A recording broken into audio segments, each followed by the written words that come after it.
I'm not sure what's going on with Buffalo.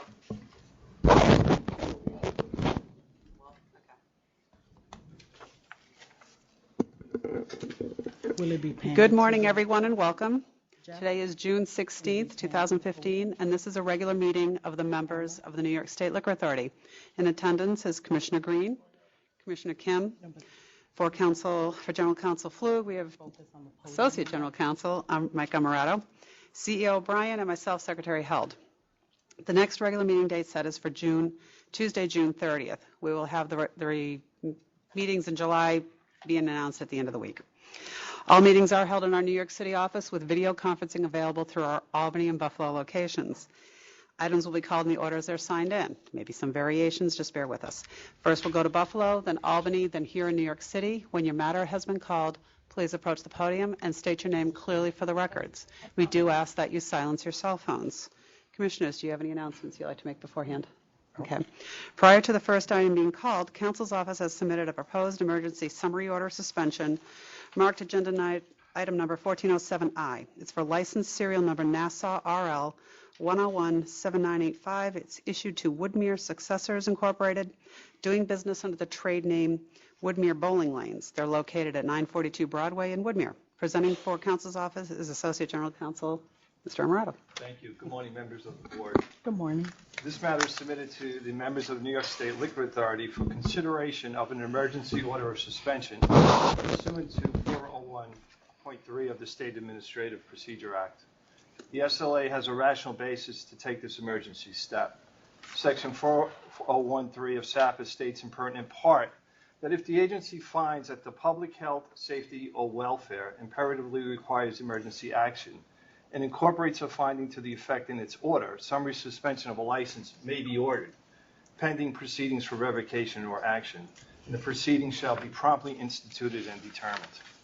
Counsel's Office is making this recommendation in light of new information obtained from the Nassau County Police Department from the 4th Precinct. On June 6, 2015, at approximately 3 a.m., Sergeant Plate, along with numerous police officers from the 4th Precinct, responded to a call for a disturbance at the subject location. According to the police records, the police arrived at the scene and observed crowds of people fighting both inside and outside of the premises. And while dispersing the crowd, a highly intoxicated patron was located and appeared to be suffering what was determined to be a stab wound to his abdomen. According to the witnesses, the fight started when an unknown person threw a bottle at a group of patrons inside the premises. The victim was transported to a local hospital for emergency treatment for injuries sustained to his abdomen. On February 21st, 2015, a fight involving patrons of the licensed premises was not adequately addressed by the security, and the police were not notified until approximately 3 a.m. According to the police records, 3 disorderly patrons were escorted from the bar at approximately 1 a.m. About 10 minutes later, they returned to the bar and attempted to gain re-entry when security refused them admission. As the other patrons were exiting the bowling alley, they were attacked by these patrons, and the victim was removed to the hospital with facial fractures and other injuries. And it was at this time when the police arrived at the scene, and they were not called during the initial problem when the patrons had returned to the bar and tried to regain entry. 2 patrons were arrested at the scene. On February 14, 2015, a fight between patrons was not adequately addressed by the security, and the police were not notified until approximately 3:50 a.m. Police officers from the Nassau County Police Department responded to a call for a disturbance at the location. According to the police records, a bouncer at the bowling alley broke up a fight and escorted 1 male from the bar. Once outside, other fights broke out involving the same parties. The fight continued outside the bar, where 1 person was thrown through the front window of a neighboring salon. Shortly thereafter, other fights broke out inside the bar, and chairs, bottles, and glasses were thrown and damaged. It was not until this point when the bartender called 911. The fight had dispersed before the police arrived. According to the police records, 30 patrons were present, 5 broken chairs were observed, and broken glass covered the floor.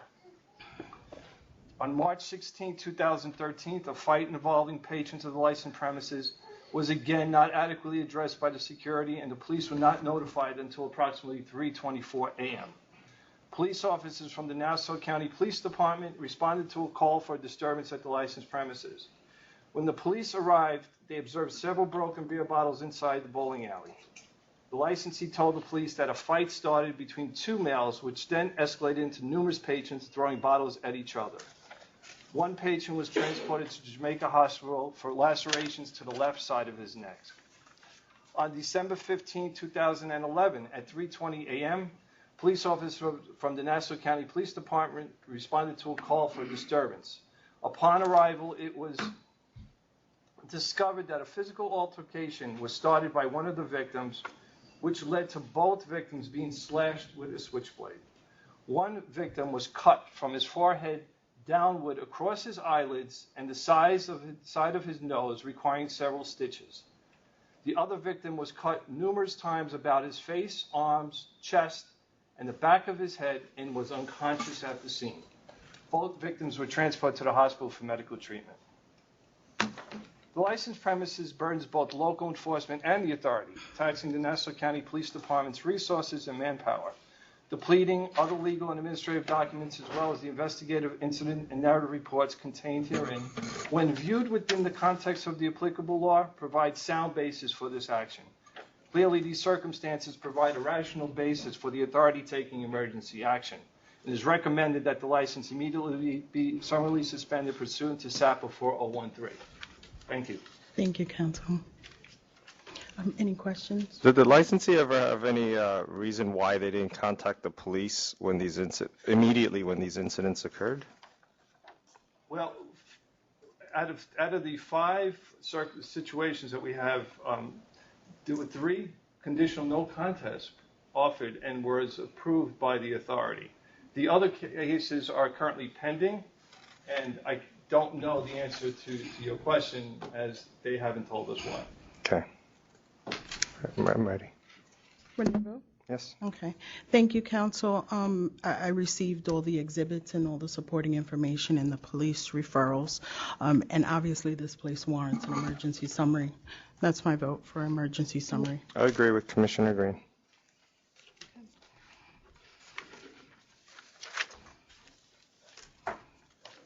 Okay, first item in Buffalo. 1393, LT Joint Ventures.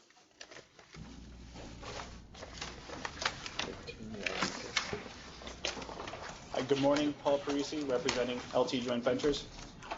Good morning. Are there any questions from the commission, from the board? This is an offer of $4,500. Yes. And it's clear that off-duty police officers can't be working on the premises? Correct, it is. Applicant, yes? Yes. Okay. Any other questions? No. I accept. Accept. Thank you. Thank you. 1346, Batavia Hospitality. Good morning. My name is Vibhu Joshi, and I'm the owner of the bar and a restaurant and a hotel in Batavia, New York. Good morning. Good morning.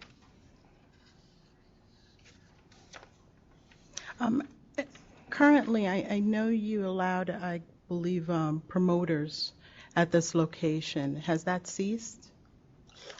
Yes, it was an annual contract. So when this thing happened, it was a management company to run the hotel.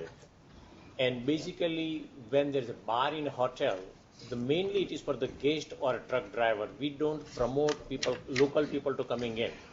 So when these bad things happen, I terminate. 3 months later, their contract was over. So this was, I checked the lawyer, he says, you have to let him run, otherwise you don't have evidence right now to fire them.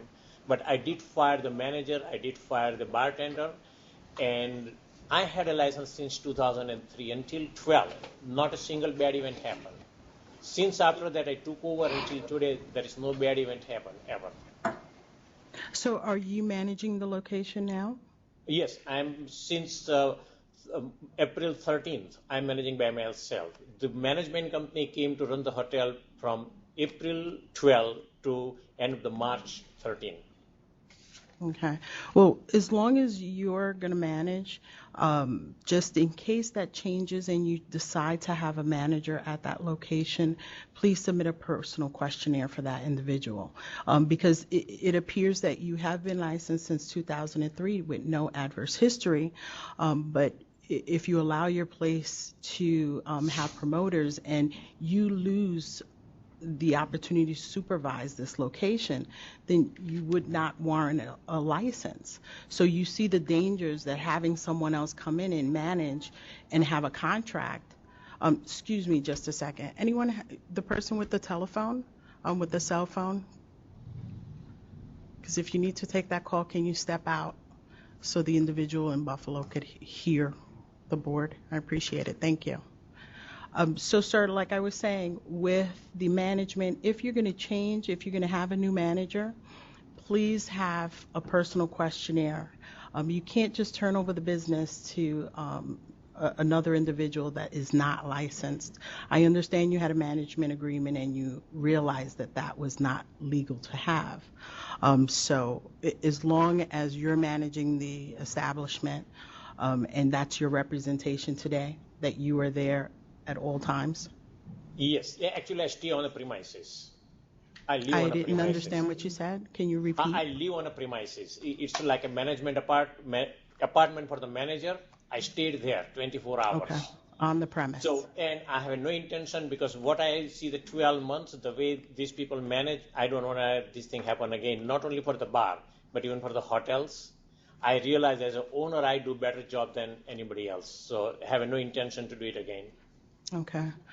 Okay, I mean, I think, normally when you give a percentage of sale to the management agreement, as it is here, you have to disclose that to the authority. And Right.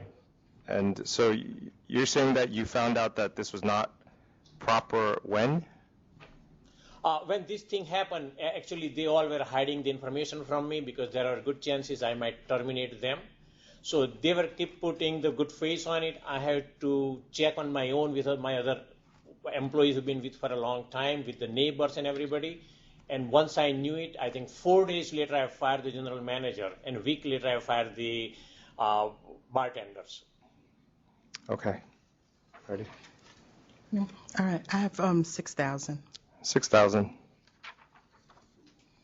That's your penalty. Can you just make it a token one? Because actually I become the victim too.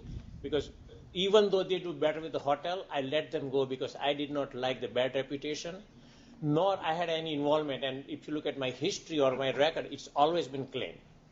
I've never been tempted to get more money. I took your licensing history under consideration.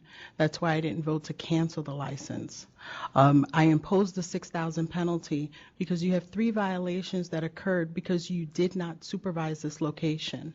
You turned that over to a third party, which was obviously illegal. You did not supervise this location because you were not there. You turned that responsibility over to someone else, and that act alone makes you responsible. So I imposed 6,000 as a civil penalty. Right. Yeah, I understand the law. My only request is this, that in a hotel, it's our revenue. If you look at it, bar never is a money maker, and still we keep it on just sake of our customers. So in the evening, they want to eat something or drink, they can have it. Otherwise, there's nothing to supervise. I had one gentleman from 9 years. No, we understand that, but the law is also that when you give the kind of contract you gave to them and didn't disclose that to us, that's a serious violation. So we took your adverse history into consideration by imposing a $6,000 fine. To you, that might seem like a lot, but relatively from the violation that occurred, we're actually being, in our part, I think, fairly reasonable in lowering it to 6,000. So thank you very much. Oh, thanks, yeah. Is there anyone else in Buffalo? There's no one else in Buffalo. Thank you, Michelle. All right, in Albany, 1384, C&M Wine and Spirits.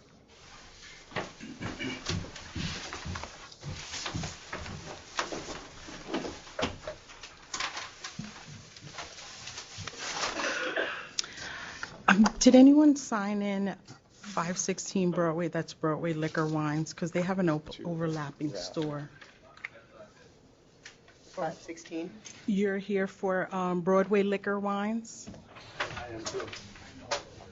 Okay. Okay, these are the closest stores. Okay, we'll hear from you in opposition if you can come up to the front as well. Which case is it? No, that's the wrong one, Commissioner Green, sorry. No, I understand that location that I just mentioned has an Yeah. overlapping store with Stonehouse Wine and Whiskey, so I would like to take both of them up at the same time. If anyone signed in Albany for that Yes. application. We're For Broadway hearing right liquor? now. Right now, we're hearing C&M. Yes, The one is that's there con- anyone there for Broadway Liquors? Yes, we have the licensee and an opposition. Okay, right we'll next. take them up next. Okay. Thank you. Okay, now for C&M Wine and Spirits, who's appearing? Good morning, Commissioners. My name is Alexandra Burstein. I'm representing C&M Wine and Spirits. With me, I have Matthew Cooley and John McKinney, the two principals. Good morning. Good morning. We have opposition here in New York, so we're going to hear from the opposition for this application. Please step up to the podium. Can you step up to the podium where you hear in opposition? Please come up. Yes. Good morning, ladies and gentlemen. Good morning. I'm Richard Myers. I'm with the law firm of Myers & Myers, LLC in Albany, and I'm here representing Myron Wine and Spirits. We submitted a thorough response with exhibits, so I won't take up a lot of your time. I'll be very brief. The question to be considered is, will the issuance of this license meet public convenience, advantage, and benefit? I respectfully suggest that it does not. The pending application does not improve the quality of life, the convenience, or benefit to the community or its residents. The existing stores are the result of a lot of hard work and investment and livelihood of people over many, many, many years. And Kingston and the area have lost population, income, and have experienced a stagnant economy over the last several years, especially since IBM has left the area. The stores are hurting big time. The existing stores have experienced flat and declining sales over the last several years. There are 4 existing premises within a few miles and 10 minutes away, and the closest one is about a half a mile and 2 minutes away. And they are of sufficient size to meet the needs of the community and the residents of the community. To our knowledge, the new location that they're asking for an application or applying for does not do anything different than what the existing stores do. So there's no additional needs or anything of the community that will be handled here. Granting another will further exacerbate the current distress that these existing stores are having with the economy and with their declining sales. Another license would have a serious impact on their livelihood and the investment that they've put in over the years. No public benefit, convenience, or advantage can be obtained by yet another license. I respectfully submit that there can be no showing of a meaningful public convenience, benefit, or advantage granting this application. We oppose it, and we ask that it be denied. Your client is Myron Liquors? Pardon me? Myron Liquors? Myron, yeah. Okay, Myron. Okay, they're about 7,200 square feet, correct? Yes. And this applicant is 2,500 square feet. You said there was declining sales at this location? There have been. Okay, because I have an increase from 2.9 to 3 million. That's in this 1 year. Yes, but it hasn't gone below the 3 million. So he had a slight increase. Well, since IBM left is when I was saying there's been a decline. Before IBM was there, they were making a lot more in sales than they are now, When did IBM leave? several years ago. Yeah, they've had an increase from 11 to 12, 2011, 2012, and then there was a slight decrease from 2012 to 2013, but then a significant jump in 2014. Yes, there was. So that doesn't really support your argument that there's been a steady decline since IBM It left. was a 1 year thing, and they don't have a reason for it, to be honest with you. Okay, anyone else in opposition? Oh, Paul Thornaby, Okay. also on behalf of the Myron Wine and Spirits. The IBM level, sales at the store were above $4 million. So there was quite a drop. There's been some slight recovery recently, but the drop from the prior levels is still something that we have not recovered from. So that's the only thing I wanted to add to Mr. Meyer's comments. Thank you. Thank you. Hello, I'm Malcolm Harris. I own Fitz's Liquor Store. We're located a little bit less than half a mile from the proposed premises. I've had a liquor store for 40 years. I've been at this location for 27 years. Over the years, I built up the business steadily. When 2014 came, I had quite a decrease in business. I went down $78,000 in business from 2013 to 14. This year, in the first 5 months, January to May inclusive, I'm $48,000 down from last year, and even greater from 2 years ago, of course. So my business has been decreasing. The economy of our local area down there is not very good. There was an excellent mall located across the street from me. Most of the stores there are empty now, and one of the anchor stores, JCPenney, just recently closed. So I suspect that my decrease is due to the decrease in real retail stores there. This is not a high population area. We did well in this area because of all the stores, retail stores around in the area. And now it's obviously it doesn't bode very well this year. So far, as I say, I'm down quite a bit this year. So I would say that there are 3 large stores in this area, Myron and us and the Merchant. And I see JK, yes. JKS JK's Wines is and also, they're Liquors. kind of on the other side of town, but they're also a large store. Okay. I would not figure that having another liquor store in this area would be any conducive to any help to the public convenience myself. I think we have enough stores in the area, and they're just too darn close to where I am. It's a little bit less than half a mile from my store will be the proposed store. That's very, very close. Understandable. Thank you. Okay, you're welcome. Thank you. Okay, we'll hear from the applicant. Thank you. I would like to first address the opposition put forth by Fitz's. As he stated, they have been in existence for over 40 years and have had ample time to garner support and customers from the community. They've been in their present location, as he mentioned, for 27 years. Now, I would like to point out that while our store would be approximately half a mile away, it's located upon a very busy thoroughfare, and as Myra noted in its opposition letter, this is not an area where people would be walking or biking, so we wouldn't be taking customers that would potentially be going to their store and instead would come to ours. Our store is located directly across from Adams Fairacre Farms, which is a large market and garden center, and we will in fact be sharing a traffic light with their premises. The idea being that customers that would be coming to Adams Fairacre Market right now would presumably be going back to their own areas to purchase liquor, as there's no store close to that location. With the addition of our store, customers shopping at Adams Fairacre can simply cross the street via the same traffic light and shop at our location. Now, while Fitz's and Myron are located to the south of our premises, there is no store that serves the market to the north. I would also like to point out that while Fitz's did experience a slight decrease in sales in 2014, it had a significant increase in sales in 2013 and is still showing sales of over $2 million. I would also respectfully refer the court to the photos that you hopefully received this morning depicting the store at Fitz's. Were you able to get a copy of those? I don't have I any. got an email this morning, but I have no means to print them. Okay. They are extremely late submission. I You can apologize for describe that. what were your photos of? We had taken photos in response to receiving additional opposition from Fitz's regarding their declining sales. We had gone to their store and taken some photos, and I would respectfully submit to the board that the declining sales experienced by Fitz's may also be a result of the state of their premises. The pictures, if you were able to see them, depict that when you walk in, you see a pile of bottles on the floor, at which point the store is also very dusty, very convoluted, and has stacks of boxes everywhere. So I would submit to you that perhaps the decline in sales might be somewhat a result of the state of their premises. I would also like to highlight what you highlighted in response to Myron, that they're in fact showing sales, an increase in sales up from 2013 of about 6%. I'd also like to point out that our premises will be located in the newly built Ulster Commons, which is under construction currently and has the capacity to have more businesses.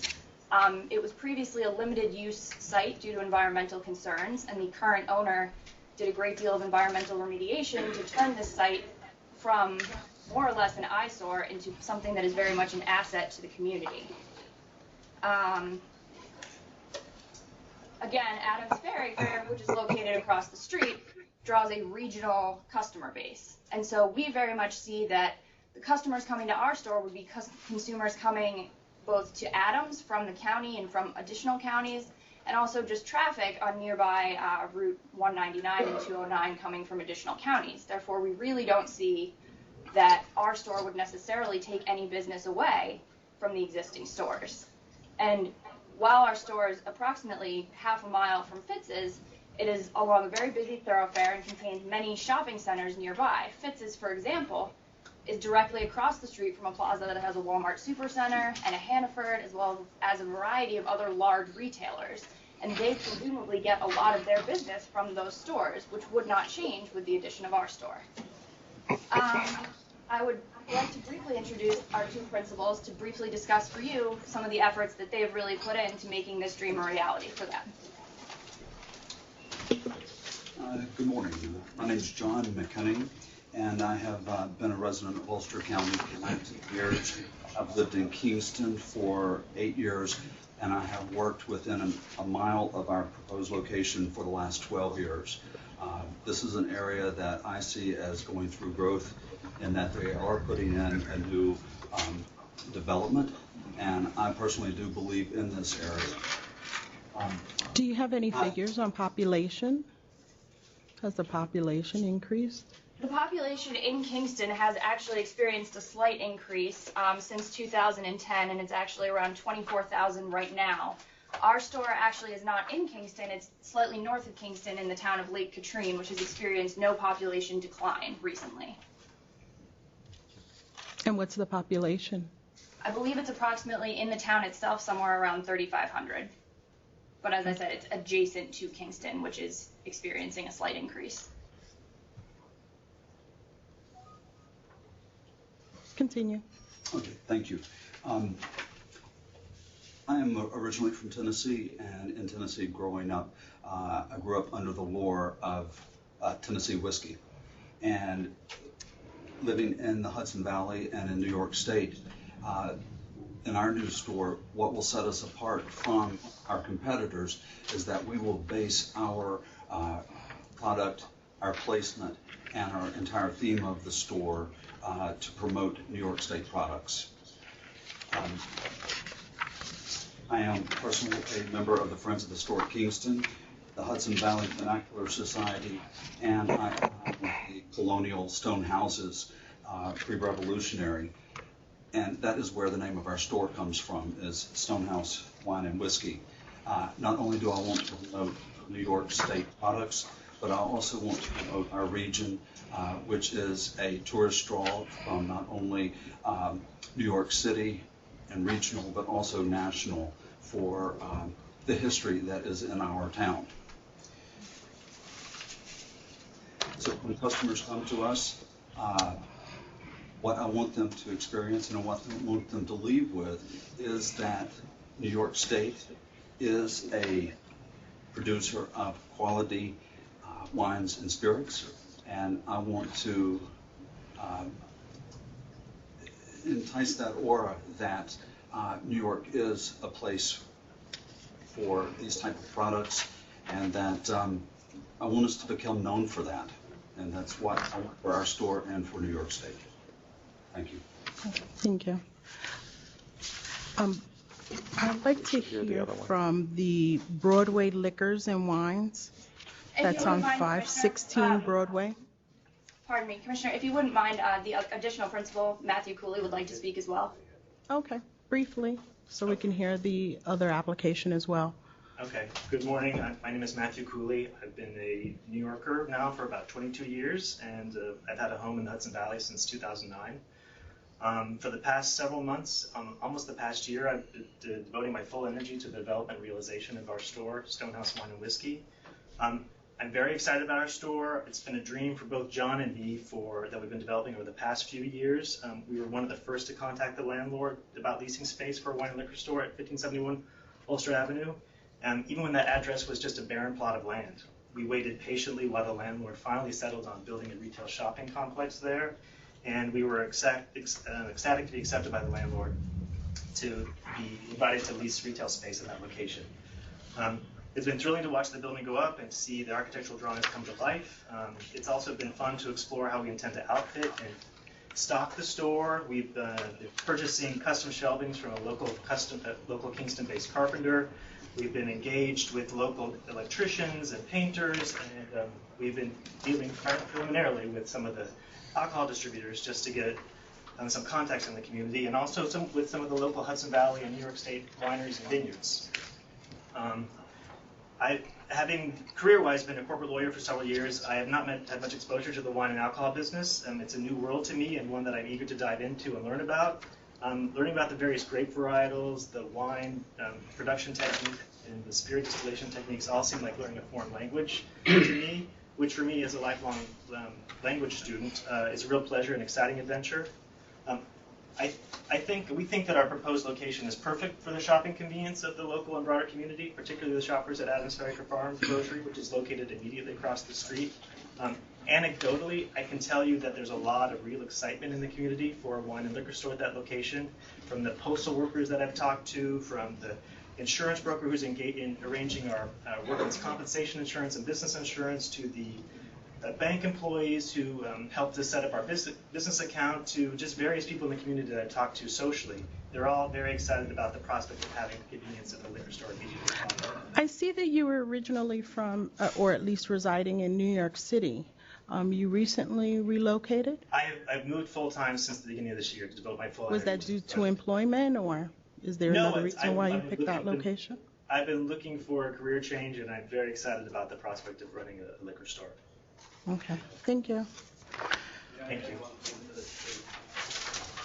Sure. I just want to call your attention to Myron has a huge section of New York State Finger Lake and Hudson Valley wines. Oh, I have no doubt with Okay. 72,000 square feet. Definitely sponsored. Can I just add one thing to Okay. that, if I may? I'll let you address us. Let me hear from the Broadway Wines, and Okay. we'll go back and give you an opportunity to address the board. Another separate opposition? We'll find out. Is there opposition to Broadway Liquors Wine Inc.? Yes, there is. Can we hear from the opposition? Sure. Good morning, Commissioners. Good morning. My name is Paul Brazier, and I am the owner of Flow Lounge Incorporated, doing business as Liquor Barn in Kingston, New York. My license number is 219-4898. Within the past year, having previously owned a successful tavern at the site in which I now have a liquor store, I opened You just received your license in May of last year, correct? That's correct. My store is barely a year old. It's located less than 2/10 of a mile from this proposed new store. Also, it's the new store is basically on the same city block as me, and will serve no convenience or advantage to the community. You have my protest there, and you can see that my sales do not reflect any kind of need for an additional store in the area. I have built a beautiful, well-appointed store that has been embraced by the community, and I intend to keep going with that. I have over 30 years' experience in the wine and liquor business, and I just find it disheartening that an application would be even considered so close to my store, since I've made a life investment here that's really less than a year old. Also, besides my sales, you have my protest there. I've mapped out the whole liquor, business in Kingston, and that there is really no need for any store anywhere in the Kingston area. All areas are covered.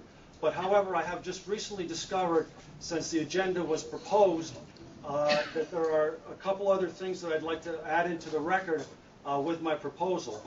And one of those things, and I spoke with the secretary yesterday, and she said that there probably would not be. You can put them on the record. Just go right ahead. Okay. One of those things is that besides, my sales not warranting another store, literally a stone's throw from mine, I find this whole application ill-planned and predatory, quite frankly.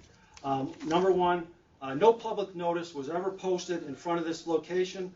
I have checked that location since the day that I received my gross sales letter, and there has not been any public notification letter posted on this site.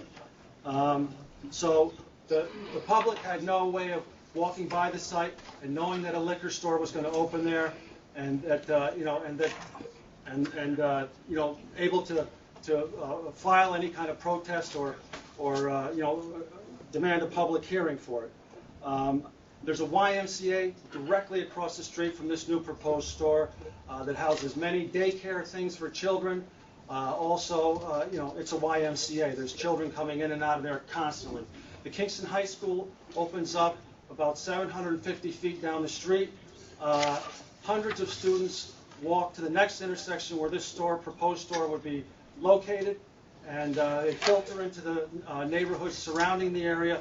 From that vantage point, basically, is where they start to break up after getting out of school and heading towards their respective houses and neighborhoods.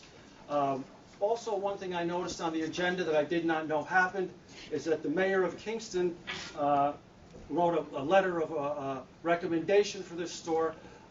I don't know why the mayor would do that, because the person that I've been represented by in 3 different instances with their liquor authority for 3 different things that I have done with the liquor authority, all positive, by the way, has told me that the mayor of Kingston makes it a point over the years and many past years for never getting involved in things like this. This shows a business bias. And I know for a fact that the mayor of Kingston does not know these applicants and has no personal agenda with them at all. This letter from the mayor of Kingston was basically wrote as a political favor for the person that is representing these people in this application. That person is a former Town of Ulster supervisor. I find this letter almost insulting to the business community of Kingston and other small stores right in my area because it shows bias by the mayor. We understand your position on the mayor's letter. Okay. All right. Also, through research and the applicant's Facebook page, I see that the applicant has 2 preschool children and is listed as the only principal.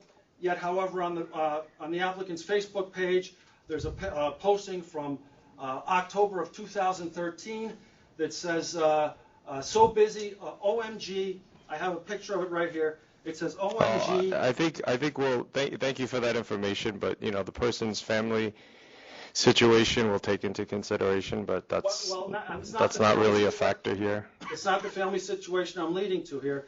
It says OMG, too busy in new store, feeling tired. So I'm sure you're aware that this applicant has another store somewhere. I don't know what that store involves, but I also have pictures of the applicant's children inside the store, next to inside a beer cooler, next to alcohol, picking up Heineken merchandising. So we'll ask the applicant on that. That's okay. Thank you for that information.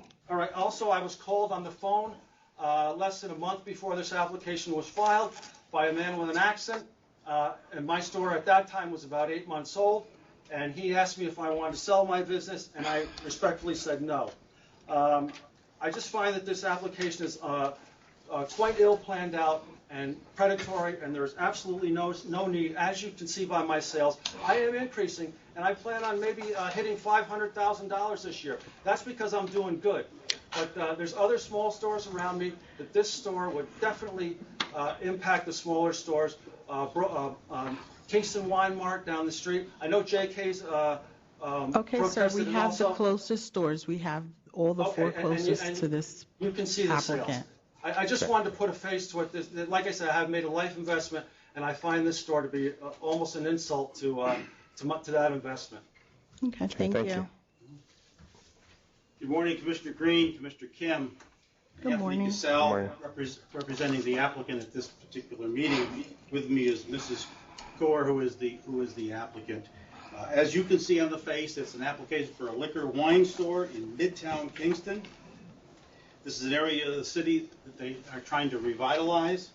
And I don't know where to begin as far as the opposition. I've never in my entire career heard such slanderous, discriminatory remarks as I just heard. Let's but in any event, Commissioner. Yes, sir. Let's start the letter with. from the mayor states very clearly. And you have excuse me. Hello. Can you hear me? Yes. Yes. Can we start with that allegation that your client has another store? Yes. She has a convenience store. Okay. Okay. Thank you. Yeah, we have it. By the way, a convenience store with a perfect record. It's pending. It's pending. It was a pending. She might be open without a beer license. Oh, it might. Okay. Anyway, on the merits and on the facts, the mayor indicated that this store will be located in the Midtown Business District, which is a growing area of the city. He calls it the Central Corridor. He wants it to thrive. He wants to see them turn a shuttered storefront into a tax-generating establishment employing several individuals. As far as I understand, people don't like competition. You have the nearest stores. You have their gross sales. This store is not intended to knock somebody else out of business. This lady has been working in convenience stores. She knows how serious it is not to sell to minors, and she can will assure you high school students and young children are not going to be congregating at that store. That was a preposterous statement. I also think it's a little bit... Can you address a couple of things? Sure. Within 1.2 miles, there are 4 stores. One is 18,000 square feet. The remainder of the 3 are about 1,300 or less. Mm-hmm. Your client is coming into a location that's already received a new store in 2014, 2013. There's one store with declining sales, and the square footage that your client is hoping to go into is almost 3,000 square feet. So how does her store serve public convenience and advantage with those existing stores and the size of those existing stores and the closeness? You want to speak to that? She's a little bit shy and intimidated by this, especially after some comments about working mothers this morning. But in any event, indicated to me, I asked that question. She indicated that she wants to explore organic products as well as New York State products, particularly from the Hudson Valley. I asked her if she's prepared to do this yet, and she indicated to me that she didn't think it was within her purview and be disrespectful to start talking to wholesalers, presuming she's going to get a license. So she intends to have those discussions and to carry products that may not be available elsewhere and to promote local products. She's also going to be serving the downtown area where there are apparently a lot of new offices to be developed. Okay. Anything you have for this applicant? No. Are you proposing to address the previous applicant first? Yes, we'll take up C&M. C&M. 1384. Wine and Spirits, since that was called first. Yeah, we filed first, too.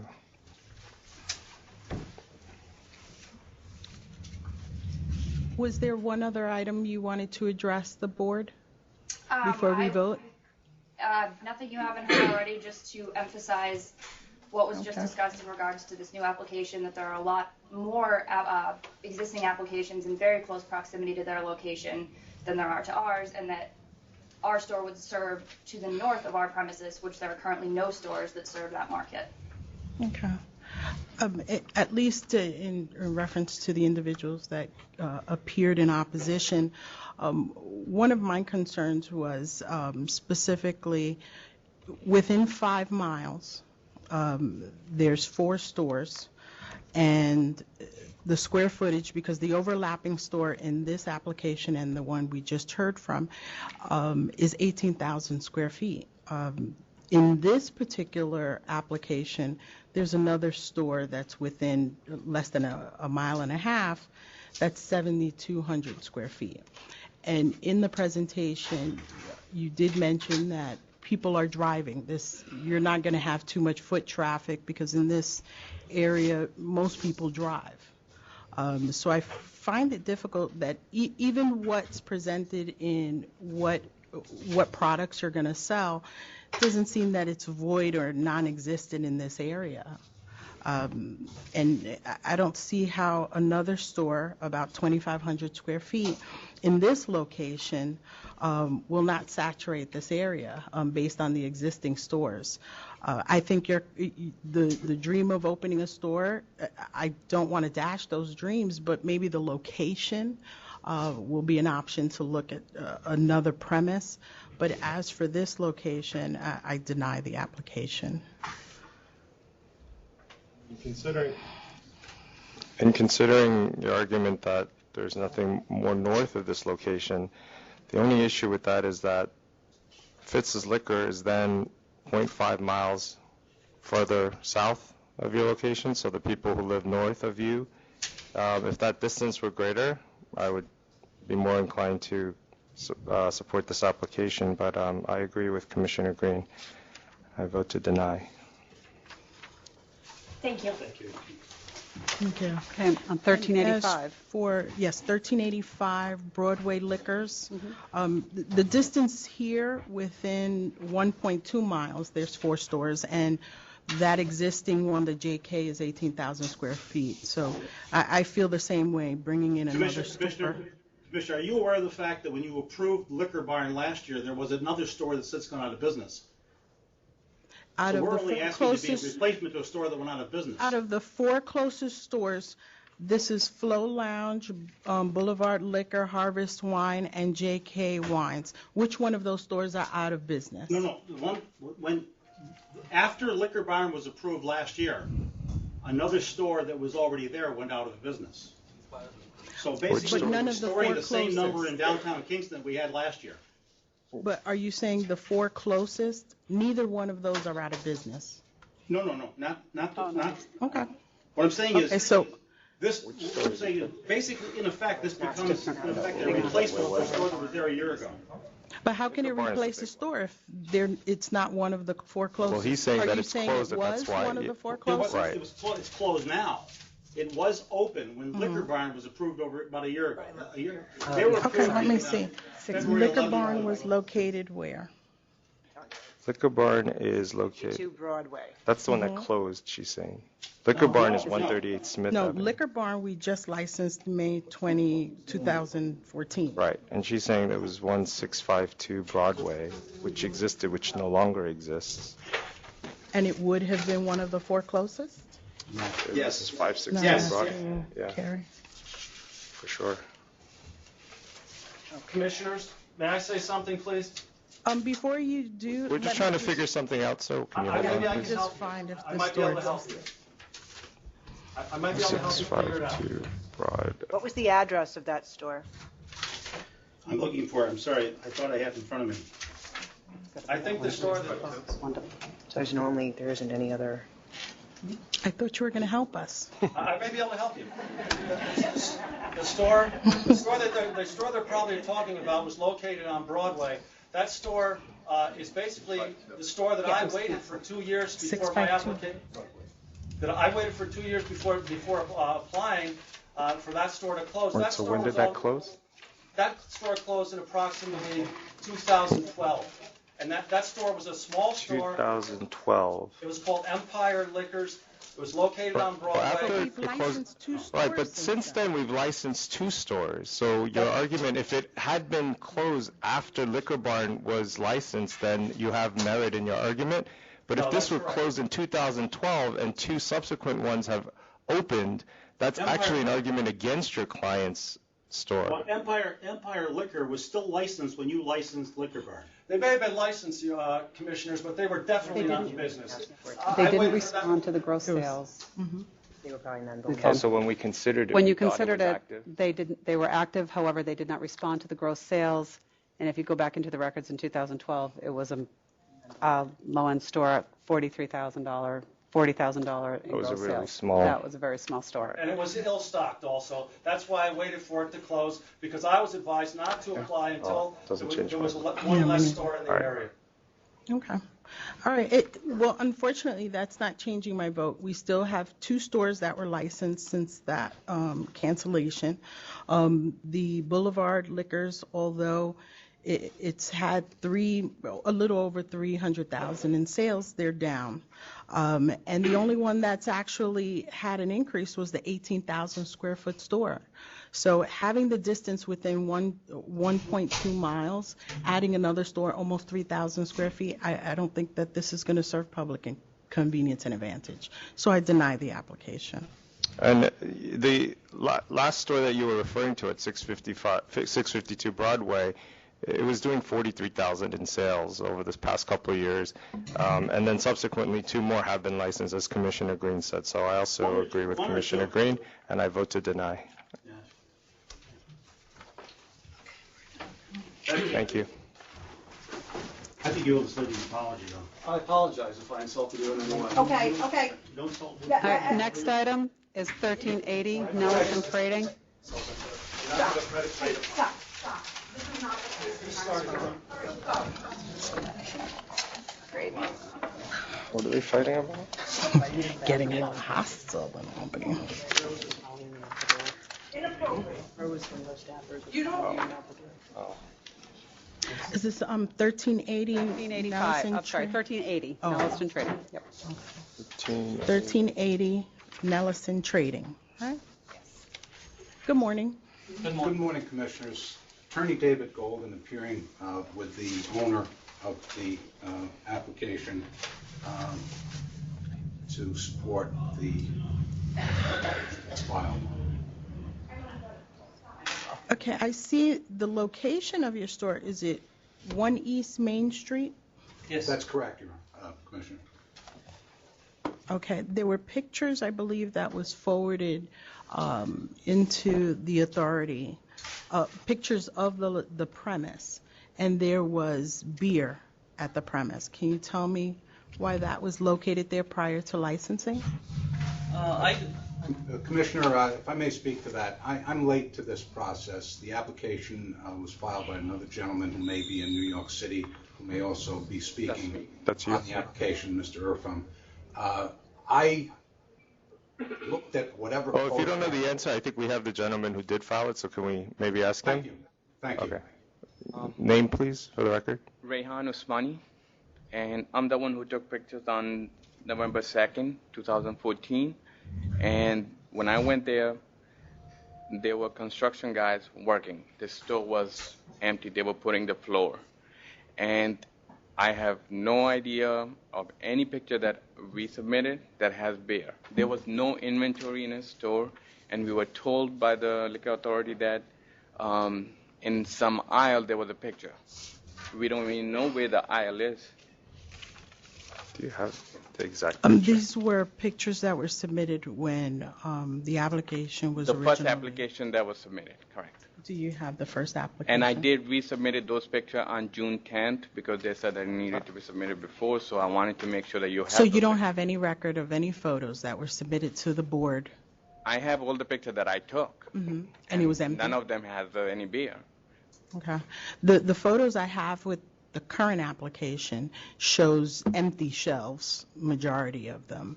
The refrigerated section was empty. That's in my application before me. But the original application was denied based on having the beverages on the premise. And first of all, your capacity in which you're assisting the applicant is what? Because you're not an attorney, right? No, I'm not an attorney. Okay, so in what capacity are you assisting the applicant? As an agent. An agent? Oh. Like I Is that what you do, full-time? Not full-time, no. I'm an accountant. You're an accountant? Okay. Do you have a license? I'm an enroll agent. Excuse me? I'm an No, I mean, enroll- do you have a liquor license in any way? I used to. You used to? Yes. In When was that? 2005, 6. And what happened to the license? Oh, I sold the business You sold the business? Where was it? in Salem, New York. Was it a full liquor or grocery? No, it was a grocery store. What was the address? 232 Main Street. Okay. Can you look that up for me? Thank you. I believe So what was the date that you sold that store? sometime in 2000. I really don't remember. Maybe Okay. 6, Look it 7. I really don't remember. Rehan's Mart? Yes. Is it I sold? believe they're the stewards now. They are the one who bought it. Yeah, I in. believe there's a Stewart's there now.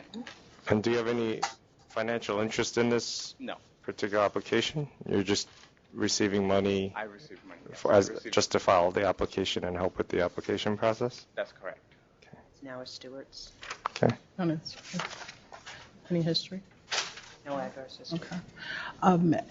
For this, the application that was submitted, that licensing board denied, do you have those photos? They're not in the record. They might be in CNG, but I don't have access. Okay, you don't have access. The one that Okay. was denied, I resubmitted the picture on June 10th electronically. That's what's before us now, and those pictures And I also obviously have it on don't my have phone beer. with the date when the pictures were taken.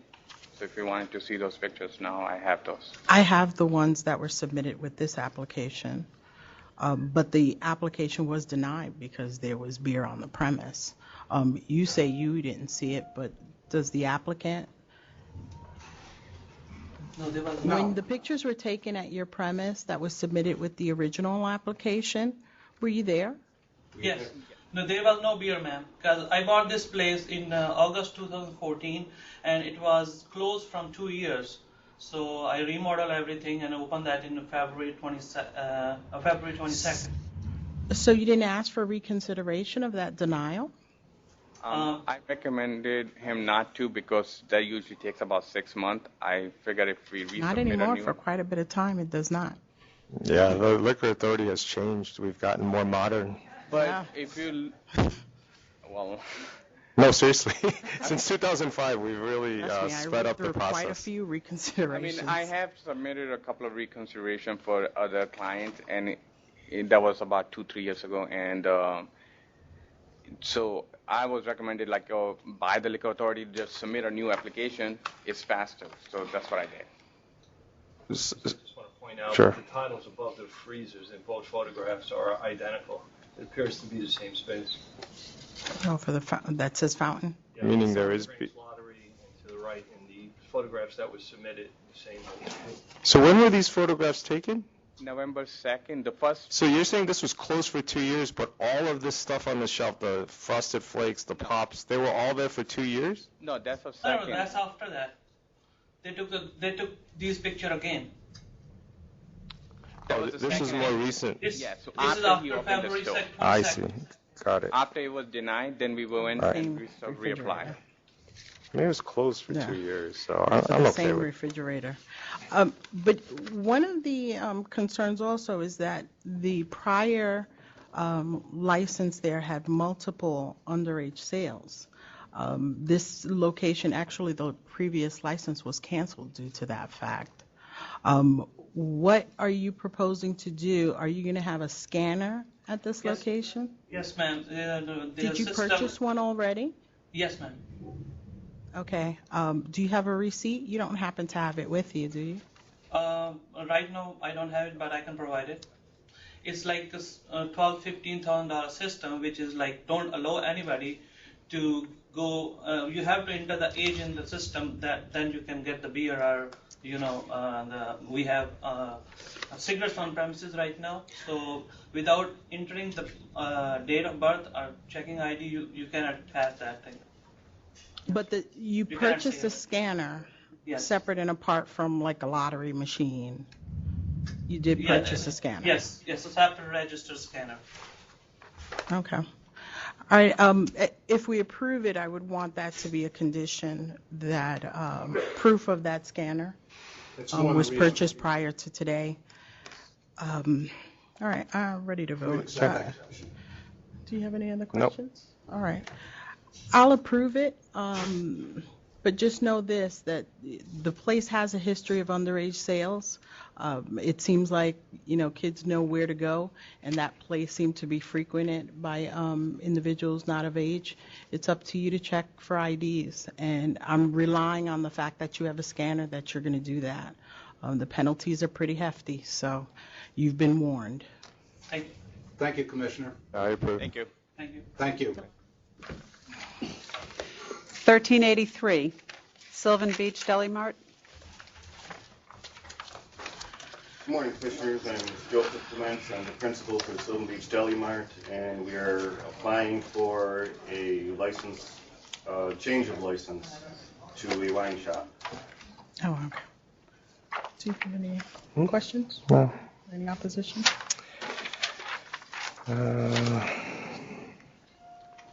So you want to change this to a seasonal or a 6 months license? No. To we a are gonna wine go- store. You want to change it to a wine store, but then it says here in a telephone conversation, you stated you'd At like... one point, we were discussing, we live in a resort town, and we were discussing that, but we're going to be open all year. Put it in safekeeping when he's not operating, right? Okay. Okay, as long as you, if you're not operating, as long as you put it into safekeeping, you understand that, I assume? Yeah. Yes. Okay, all right. All right, I approve. I approve. Good luck. Good luck. Thank you. Is there anyone else in Albany? No, we're all set, thank you. Thanks, Rose. Thank you. Okay. Calling 1317, Lux Bar and Lounge. Not in your list. 13. It's a disciplinary. It's not on your list. 1370? 1317. Good morning, Commissioners. Donald Bernstein from Victor and Bernstein. This is a disciplinary matter. I'm here not on behalf of the licensee who apparently defaulted and did not answer the notice of pleading. I am here on behalf of Mr. Ted Arenas personally. Ted is with me, and he is one of, and has been one of the minority shareholders of the licensee. I'm only appearing on his behalf to request that if you decide to take this license, which you may very well do, that it be cancellation and not revocation. Okay. I can explain. No need, because that's my vote. Cancel Okay. and bond. Cancel and bond. Thank you very much. Thank you. 1379, Spice Catering. Oh, yeah, it's starting to New York. You gave him copies of that letter, right? Yes. Good morning, Leonard Fogelman, Good Good morning. morning. and this is the applicant, Ann Noreen. Good morning. So I think the major issue here is that the community board is asking for a 1 a.m. alcohol deadline, I guess, or hard stop of serving alcohol till 1 a.m. and no live music and DJ. Oh, we're definitely opposed to having a 1 a.m. closing. There are many locations in the general area, and all of them are open till 4 a.m., and having her close at 1 a.m. will be extremely detrimental to her business. I As wanna it bring- relates to the method of operation, this is a 24-hour diner? Speaking to Good the mic. morning. Good morning. Commissioner.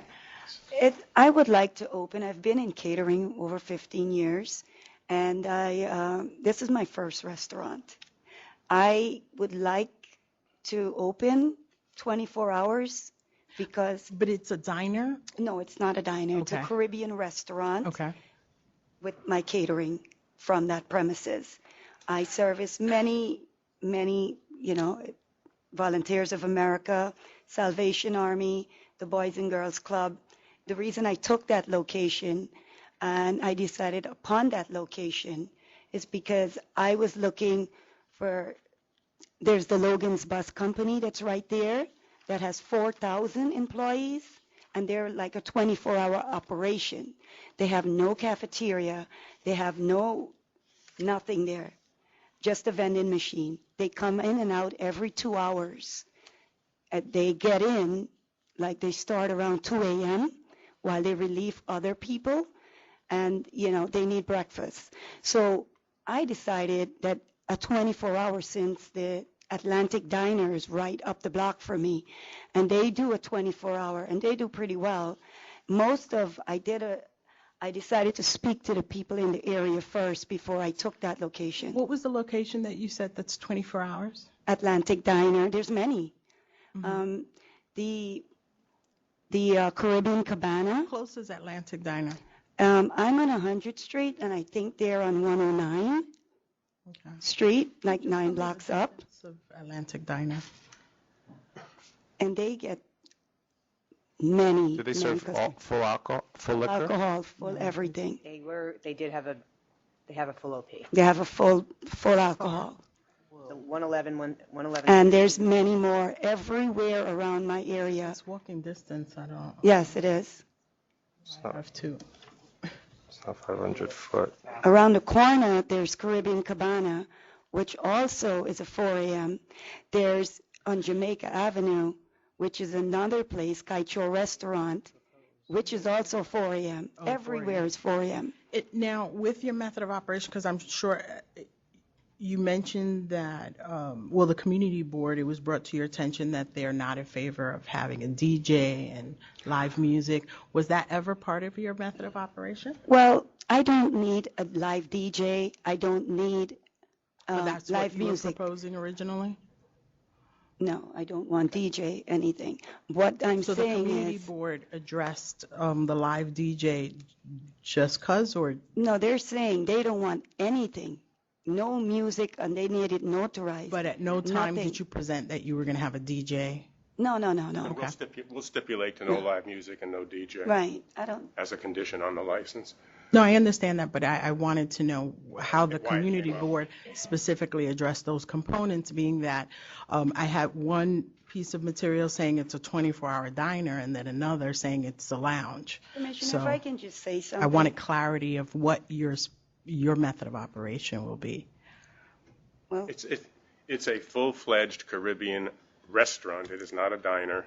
It's planning on being open 24 hours. Okay. In order to stay competitive, she would like to stay open in terms of serving alcoholic beverages until 4 o'clock. So it's a restaurant with tables with chairs on it, or no sofas, no couches, no lounge area? absolutely. There's tables and chairs and everything. No sofas and couches and... It's not a lounge. No, It's not a club. It's not a bar. It's a restaurant. It's a restaurant. Full menu. Full breakfast menu, everything. No objection. No security personnel. No, I will have security. I mean, I'm a single woman opening a restaurant. I need security. How many security guards will you have?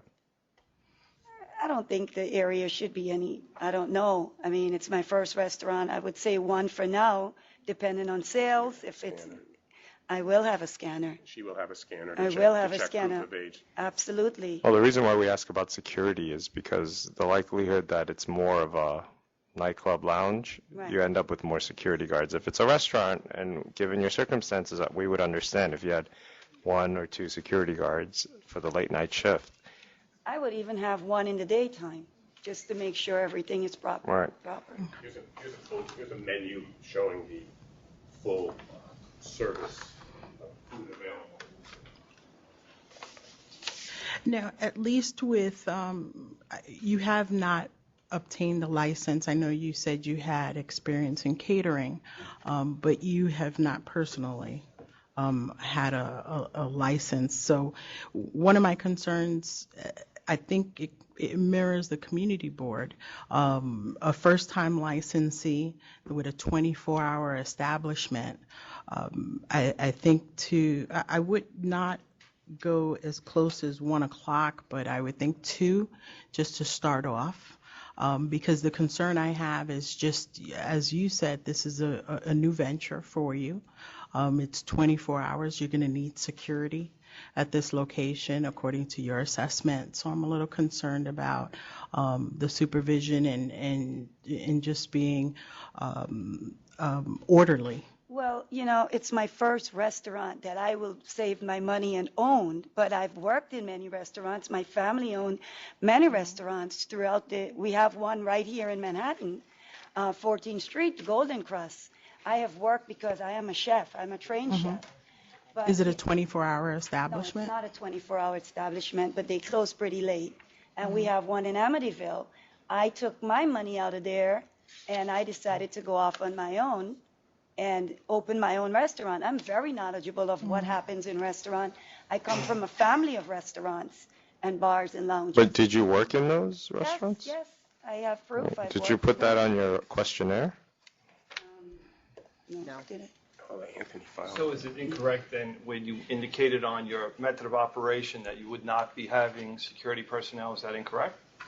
Is that on there? Yeah, it says no security on the application. Yeah. Oh, Oh, I don't know. Yep. I was brought, I don't have the applicant. Excuse me. If that was put down there by the individual who filed this application, which wasn't me, it was a mistake. We're certainly, it's not as if we're saying we're having security and now we're not going to. So if somehow they said they're not going to have security and they are, that's for the betterment of the application. I want to bring a couple of things about Put relevant history down On the application. on the Community Board 9 questionnaire. You may find this interesting. Or not. 'Cause I know you. Sorry? Go ahead. I know you don't like a community board to say you can't do nobody can do this in our community board. And in the Community Board 9's liquor license information questionnaire, there is a statement that says, small restaurant establishments are requested to stop serving all alcohol at 1 a.m. So they're trying to impose on everybody that alcohol service must stop at 1 a.m. Yes. I think that's up to you to decide. It is, but what I was looking for in the community board letter is if there was some reference to, quality of life issue that they were experiencing. It does not detail that in the community board letter. And being that there's no opposition here, I'm just looking at the request of 1 a.m. closing and trying to justify for you to be able to serve until 4.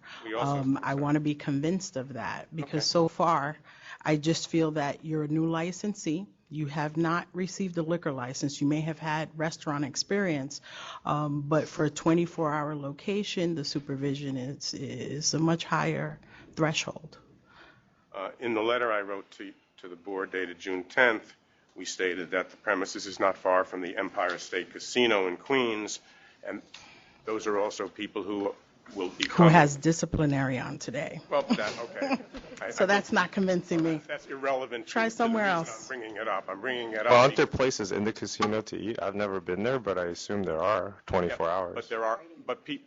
Well, the Right. fight Well, there's that fighting occurred too, but was in yes. the eating establishment at the casino. Patrons leaving the casino do want to come someplace at 2 or 3 o'clock in the morning. Caribbean food too. There's a lot of Caribbean people that goes to that. But you said right around the corner there's a competitor that serves Caribbean food, no? Yes, I did. Yes. We also want to present a Until 3. petition signed by about 40 people, 30 people or so. Start with In 2:30. favor of a 4 a.m. closing. Was that the petitions that were handed up this morning? No, that's a different. Oh, okay. Thank you. They're all neighborhood people who are certainly in favor of having a 4 a.m. closing for this premises. It's in a commercial area, basically, and the late hours will not impact any residents. The only thing a earlier closing will impact is her ability to perhaps stay in business. One other point, a letter I just received yesterday, which I will present and read a piece of it to you and present you with a copy. Who's the letter from? State Senator Kevin Parker. We have that. We have that. You have that. No need to Okay. read. He's in favor of you obtaining a license and He closing. pointed out until that Not only is he in favor, he's making some. Well, but he says that the chair, Joe Iabni, Yes. but then we have on the letterhead from Community Board 9 that the chair is Raj Ramprasad. They changed. It changed last month.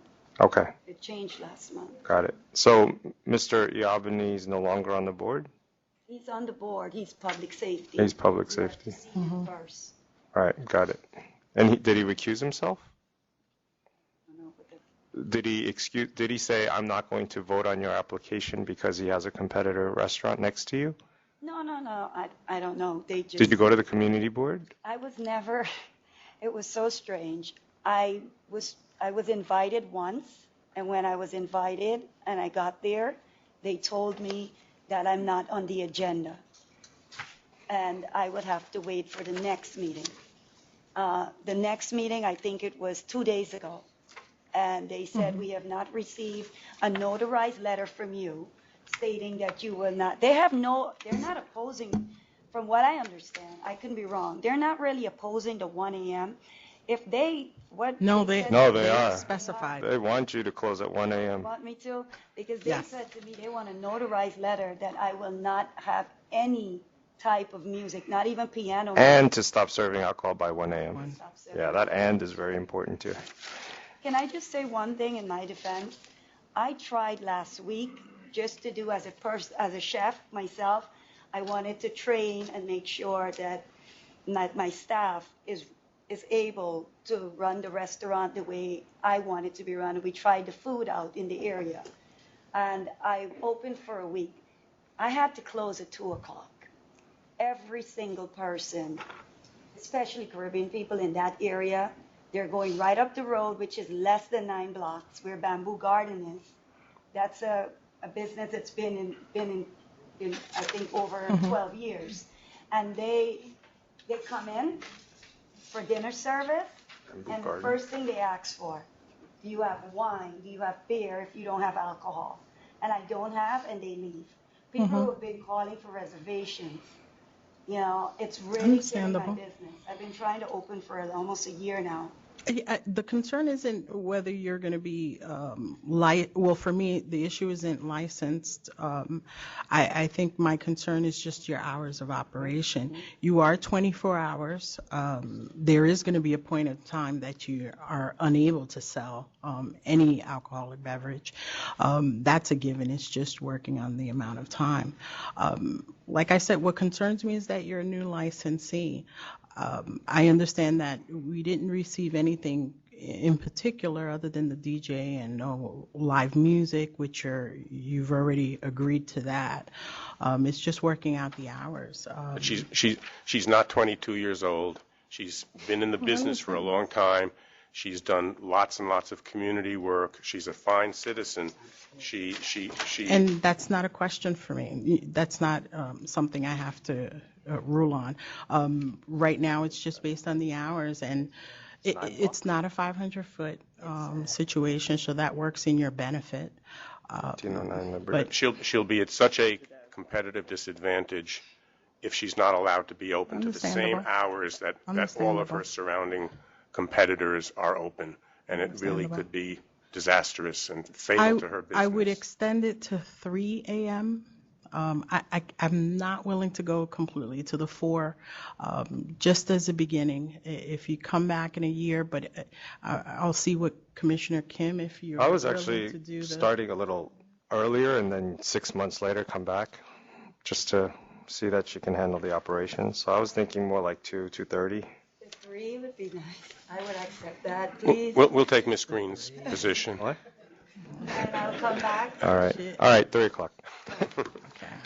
All right. With the ability to come back. We're relying on the fact that you're going to have security. There's no live music. There's no DJ. And you stop serving at 3. Now, you're lucky that it's not a 500-foot. We're relying on your representation that you're there to serve food. This is to complement your menu. So you have to make sure your responsibilities are fulfilled as a licensee. So make sure you're not serving anyone not of age, and do not exceed that 3 a.m. I will not, Donna. Okay. Commissioner Green, you gave them an opportunity to come back and extend their hours, and how long now? In that a it's 3 year. o'clock? Well, yeah, in a year, because we 1 did year? 3 a.m. If we would have done 2, it would have been less. So in a year. That's just the ceasing of alcohol service. Yes. She can stay open because you're 24 hours, so that's fine. But 3, not even 3:01, 3 and 1 second. Well, I accept it, and Okay. I'm very professional, and I'm thankful. Thank you All right, so I'll much. hold you to that. To clarify for her, someone served a drink at 2:58, can drink there. Stop at 2:30, just to be safe. We can go in there and somebody could be drinking at 3, but not 3:01. So that's Not up to only you to can't you determine. serve This someone this after is 3, welcome to no one being a should be licensee. drinking after 3. You make that determination, and you see how that's going to work for your business. If you need to cut it off at 2:30, then you decide to do that. But we're only obligating you till 3. So. To do that too, because But that's fine. Whatever your plan, yeah. Go with your approval now. Run out the door. Thank you. So we won't adjust the time. So good luck. Thank you so much. Okay, 1308, Cafe Silvestri. 1308. This was a late renewal. They've been operating with a letter. Yes. Offer of $1,000. We've already paid the $1,000 fine. Accept. Thank you. 1373, Bruce's Wines and Liquors.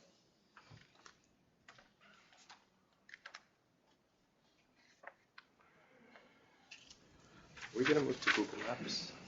Are we going to move to Google Maps from being soon? Yes, I've already Okay. started for All new right. ones coming in. Great. Sent an email. These are my clients who are the two principals on the license, on the application. They want to open up a liquor and wine store on Union Turnpike. Okay. Let me just see. Anyone in opposition to this store? No? Okay. Continue. The closest store is 6 to 7 blocks away at 1,755 feet away. The second closest is almost a half a mile away, and the third and fourth are also beyond 3,000 feet away. Okay, this is my question, at least as it relates to this applicant. I believe it's about 2 of the closest stores, this is Continental and Tab, have decreasing sales only within the time frame of like 2013 and 2014. And I noticed we licensed 2 stores in 2013 in this area. So I feel like that's an impact to this area. From the 2013, we licensed 2 stores in the same month. That was June, I believe. And that's less than a mile. It's 9/10 of a mile. So licensing a store of this size, which is It's only 925 but square all the feet. stores in that area range about the same. So they're in size, they're equivalent to Yes, what's that's existing there. So what are they bringing to this area that isn't already provided? I think the one main thing that they're providing is some alcoholic beverages that are not present in the other stores that people from Iran, in which there is a large community in Queens and Nassau County, Great Neck, etc. They will be carrying some Arak, A-R-A-K. I did see you sent pictures of, I guess, the 3 different products. Yeah, so these are products that Iranian citizens of the United States now, or Iranian people who are living in the area, cannot get and do not get in the local stores. And What do you mean they cannot get? Well, they are not. These particular products are not available in these stores. The store owners do not carry them. My client just told me this morning that he went into one of the stores recently and asked for a particular product, and he said, they're products that Iranians like to drink, and the gentleman who owned that store said, Iranians? What are Iranians? Not only doesn't he, so. Hi, my name is Behruz Hadizadeh. Can you speak into the mic, sir? Sure. My name is Behruz Hadizadeh and my wife Fariba Hadizadeh. We would like to open the store in that location. We're living in that location for 22 years. We know the location. My son went to the school over there, PS 154, and my daughter is going there. We know the people around that neighborhood very well. We search about this location. We work hard. We look at the other stores. We look at we find out this store is not gonna bother other stores. Is far away, and the Union. This store has a parking lot, and The other liquor stores, they don't have a parking lot. It also has a parking lot for 22 cars. It's very Your convenient. location has a parking lot for Parking lot. 22? Just for you exclusively? Is there? Your store exclusively has 22 spaces? Yeah, it's a shopping center, like six shopping centers, six There's about 5 or 6 stores. stores that share Rent out. 6 or 5? Yeah, right now is 6 store rent out. Is the parking lot behind the? Right behind the store has an exit door and it goes to the parking lot. One side is 168th Street, the other one is 169th Street. It's very convenient, you know. But it also has a parking meter in the front of the store. Okay. We work hard to find it, you know. We've also given you a petition signed by over 225 people who are in favor of this application. Rima's family has many years ago been involved in the alcoholic beverage business outside of the United States. Her father owned a liquor store in Iran pre-revolution, and her brother owned a liquor store in Germany. So there's liquor experience in her blood. Really? Yeah. You're going to go with that? How do you test that? No. I don't know. They call that a breathalyzer. I didn't say liquor, I said liquor experience. If you'd like to see a photograph of the parking situation, I'd be happy to present you with No, just I'm going on your representation that there are spots available. They're in here. All right. Behind the building. Are you ready? Yep. Okay. I'll approve it. And just based on the fact that, you know, your store is comparable in size to the existing stores, you are about 0.4 of a mile away from the closest. But in that area, you're in Fresh Meadows. You know, you will have walking traffic, people traffic. So I'll approve.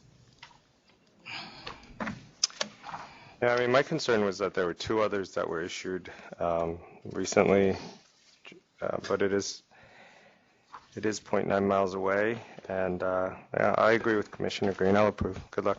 Thank you very much. Good luck. 1406, Stop Shop Wine and Liquor. 1406. Good morning, Commissioners. Good morning. My name is Henry Warakomsky. I'm the attorney for the applicant. This is the applicant. With the same. Good morning. Oh, yeah, okay.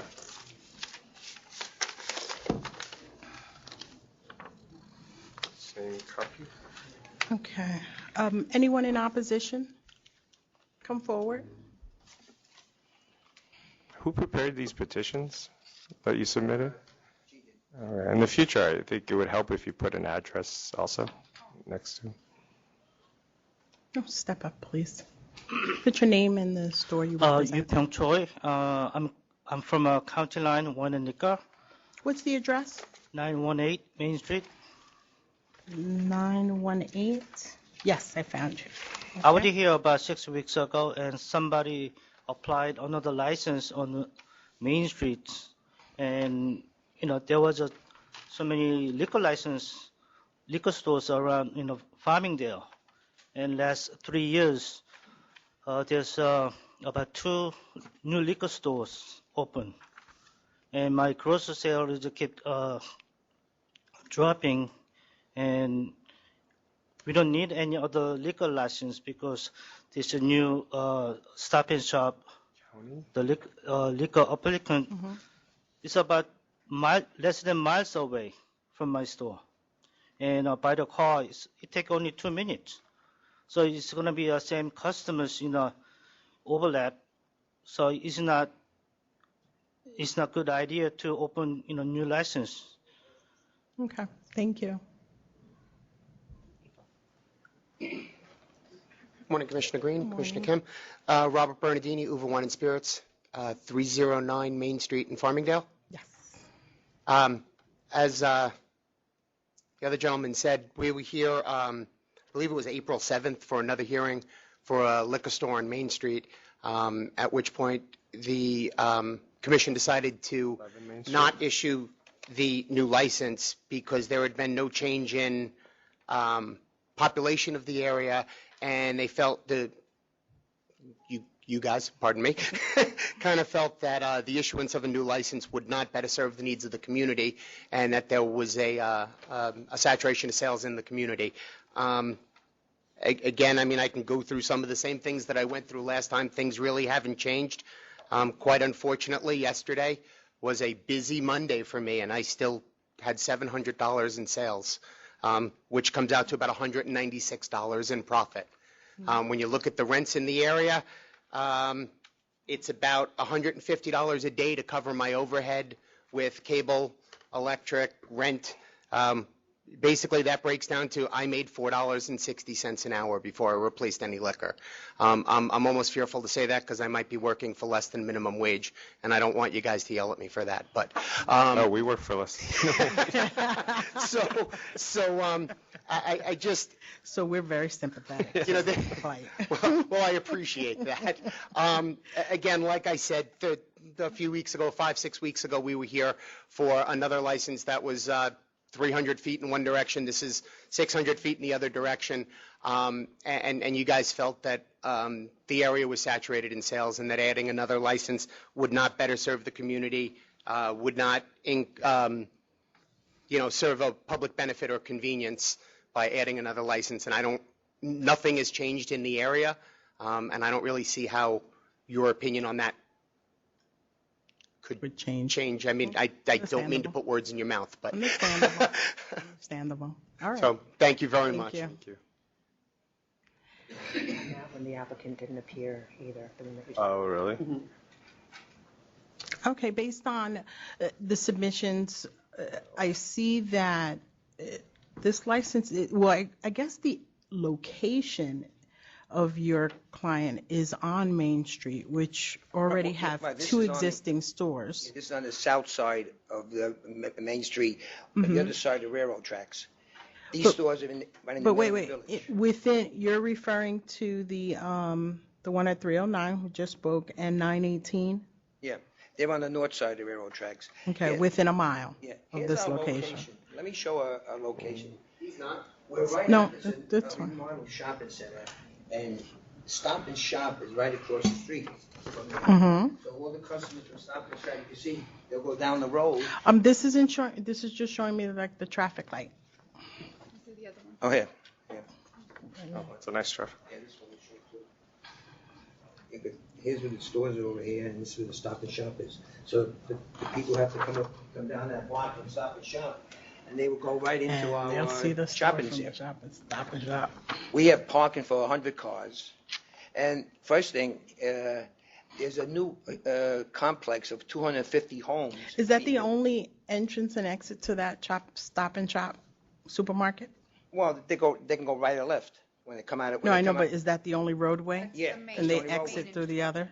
Yeah. So they cannot exit the other way? No. Okay. Yeah.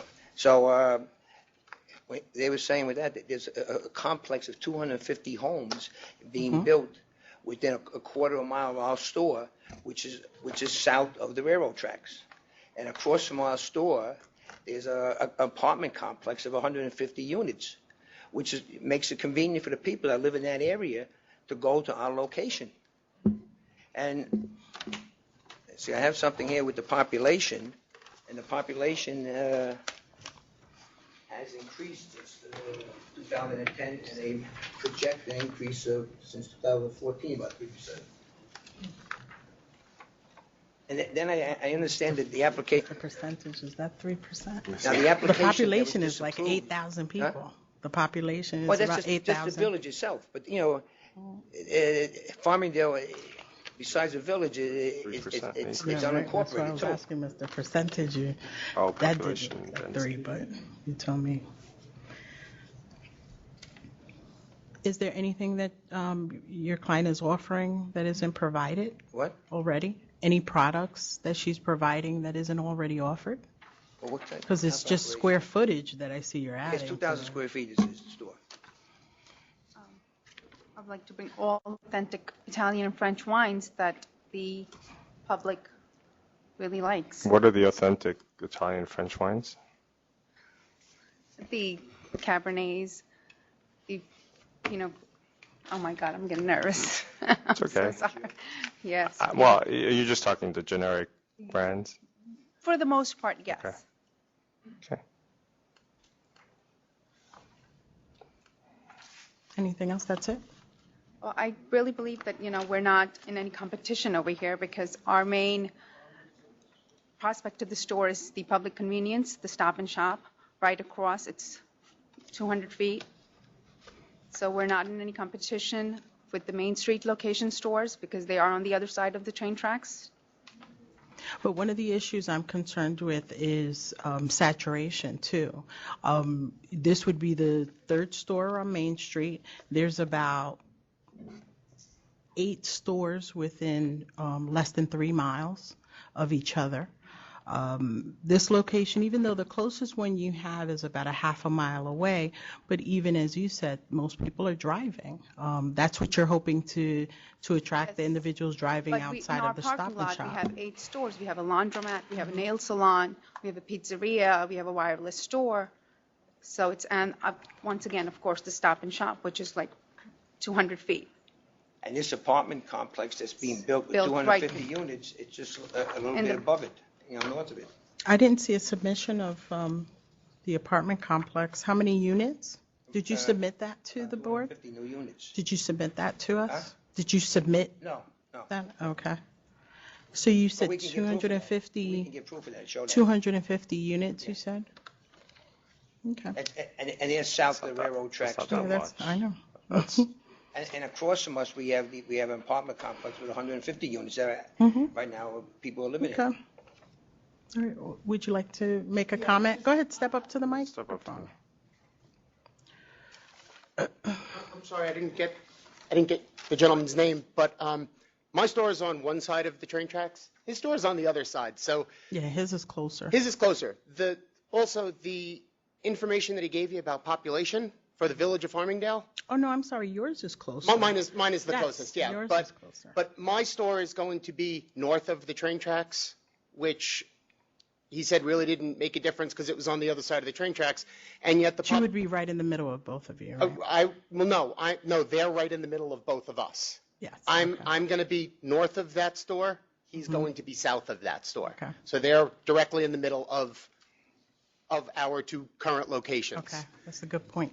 When he pointed out that it didn't matter because I was north of the train tracks, the population data that he gave you for the village of Farmingdale ends at those train tracks. This proposed store is not in the village of Farmingdale. It's in Farmingdale, not the village of Farmingdale, which is the data that he gave you. So it's sort of misleading when he talks about the growth of the village and then at the next sentence says it doesn't matter because I'm on the other side of the train tracks. And yet that's where he's talking about the growth. Okay. So I just wanted to... And one question, your address is 309-11, but is there a particular Google Maps GPS address that you use for your address? It's 309 Main Street. Oh, it is 309 Main Street. Okay, I got it. It's just one of those Right. Nassau County started as a big building and then it got smaller and smaller. Okay, thank you, thank you. You found it? Yeah, I found it. It's like basically, it's from where we previously denied 211 Main Street. I just wanted to check the distance from there. Oh, okay. Yeah. All right. Okay, thank you. Thank you. Ready to vote? Yep. Okay. I'm going to deny the application. It would be the third store on Main Street, and just like the opposition did say, you're going to be smack dab right in the middle of them. Now, to serve public convenience and advantage, there's 8 stores in that area within less than 3 miles. So to license another store, I don't see that it is going to serve public convenience and advantage. So I deny it. And we denied 211 Main Street just 6 weeks ago, and nothing's really changed in the area, and I agree with Commissioner Green. All right, thank you. Thank you. Thank you. Thank you. 1400 Mozzarella Holdings. 1400. Oh, it's the biggest pack we have.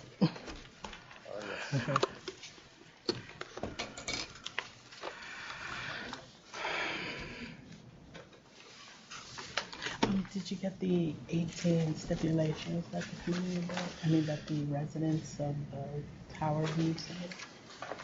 Get that? That's, I don't know if I did.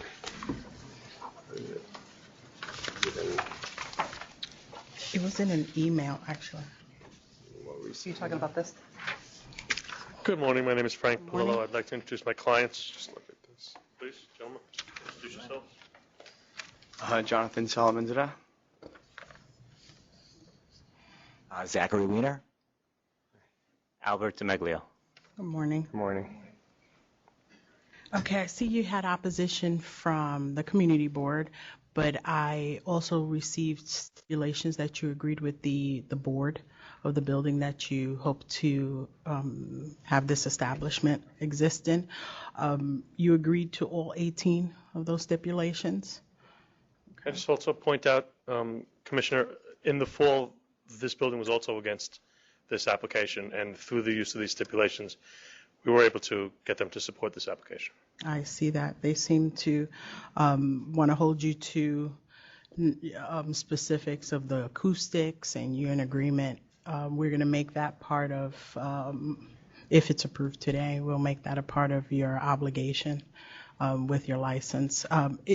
One of the things that I was curious to is that the board president sent forwarded the stipulations. One of those. I have it here. Oh, you do? Okay. One of the agreements that I just wanted you to put on the record, that there's going to be no music in or outside.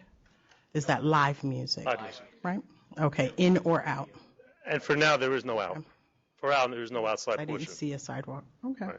What was the talk about the wall being constructed out on the sidewalk? I don't know. You don't know? Do any of you know? I think the concern may have been that we said that the sidewalk was surrounded by a wall. We were talking about the wall of the building. We didn't say it was surrounded by the wall. The wall Well, of the building. I think that came up when concern for the sound of the people sitting on the sidewalk talking, sound going up or sound going out. Do you guys have any knowledge of this conversation? No, but that's why. Not right now, but was there a conversation ever? No? No. Okay. Anyone here from the building, from the condo that want to be heard? Okay. Okay. Step up.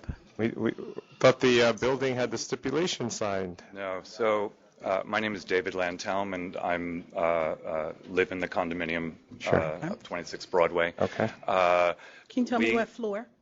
I'm on the 5th floor. Okay, thank you. And I have sent in advance a number of documents. If you have a copy of them, it'll support a lot of what we'll talk about today. We are asking that the commissioners uphold the prior decision by the community board to deny the application based on disruption of quality of life. It was denied once. It was upheld twice. Once at a public hearing, and the second time, or the third time, at the SLACB 1 review on June 1st. This is a very highly residential block with over 150 families and 200 children. We have petitioned against the liquor license by over 200 people, including 76% of the condominium. Okay, so the stipulations that were agreed to by, you're in Bridgeview Towers, correct? Yes. By the president. He's not representing, obviously, the entire board. Do you know how many board members sit? Yes, there are a total of 5 board members. Only 3 could vote on this issue because 2 of the seats are held by one of the partners in the restaurant.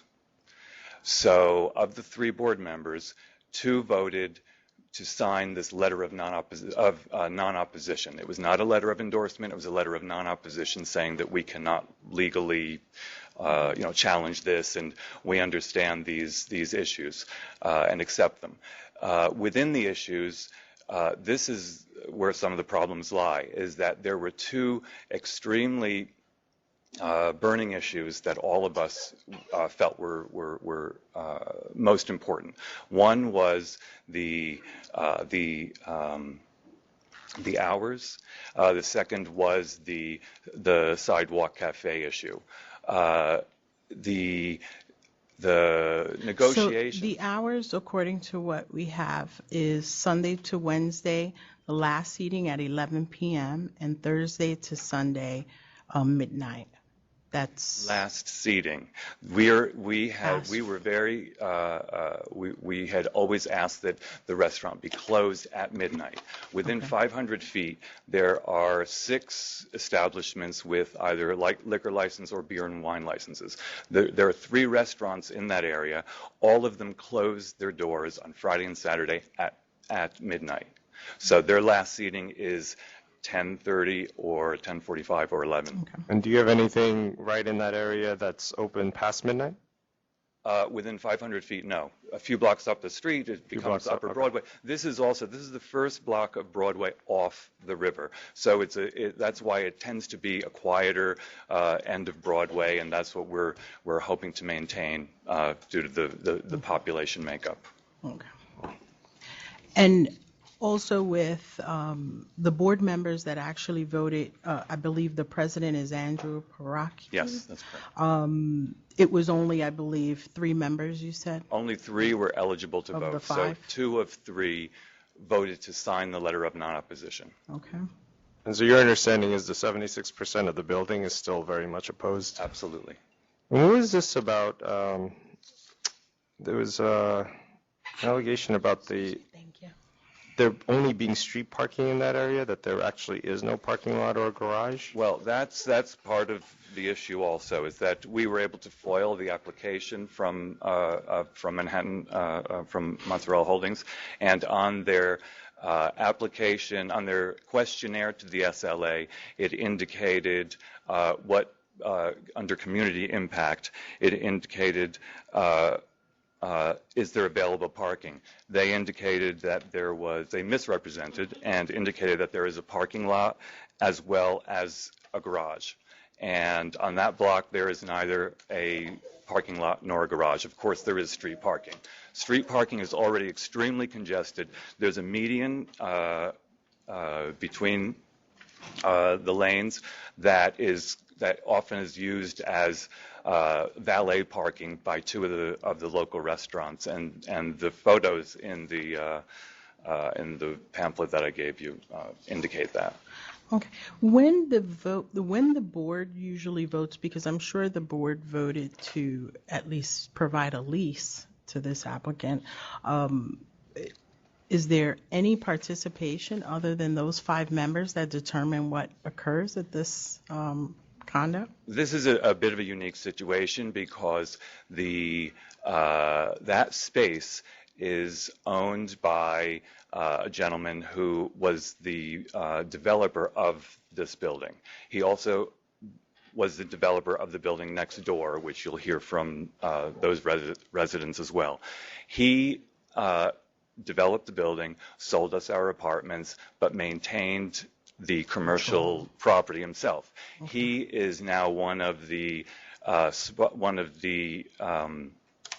partners in the restaurant. So he's one of the partners in the restaurant. He has two seats currently on the board, and that's one of our concerns as well, is that he currently has 2 seats out of 5.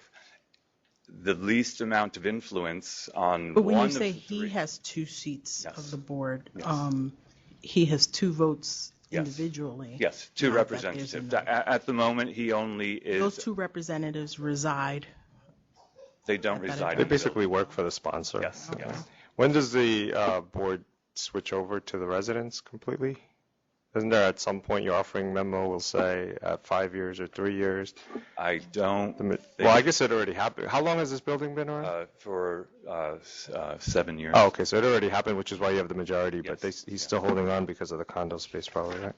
Okay. Yes, he owns the space. So he owns the space, he has 2 seats on the board, and he's a partner in the restaurant.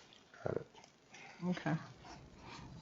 Okay, thank you. Any other items? Who was the developer again? Louis Silverman. It's just based on those issues. We're very concerned with obviously the quality of life.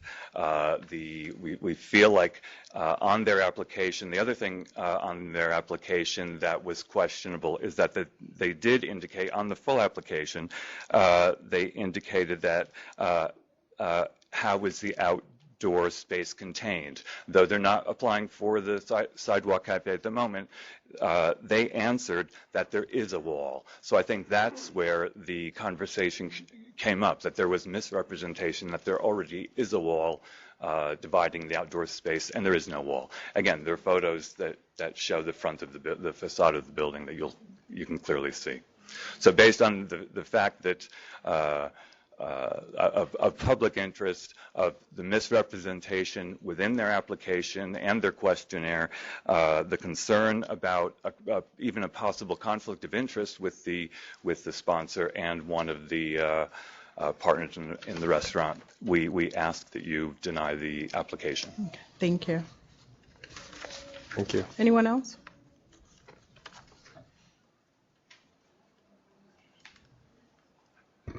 Good afternoon, Commissioners. My name is Matthew Cummins. This is my wife, Gemma, my daughter, Juliet, and we are expecting our second child in November.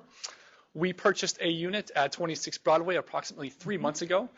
One of the main reasons we decided to invest there was it seemed like a fantastic environment to raise a family, most notably because of the large number of families living in our building as well as the immediate adjacent buildings. What floor are you on? What floor are you on? We are on the second floor. Okay. If this liquor license is approved, that will radically transform the environment for families. Let me just give you one example.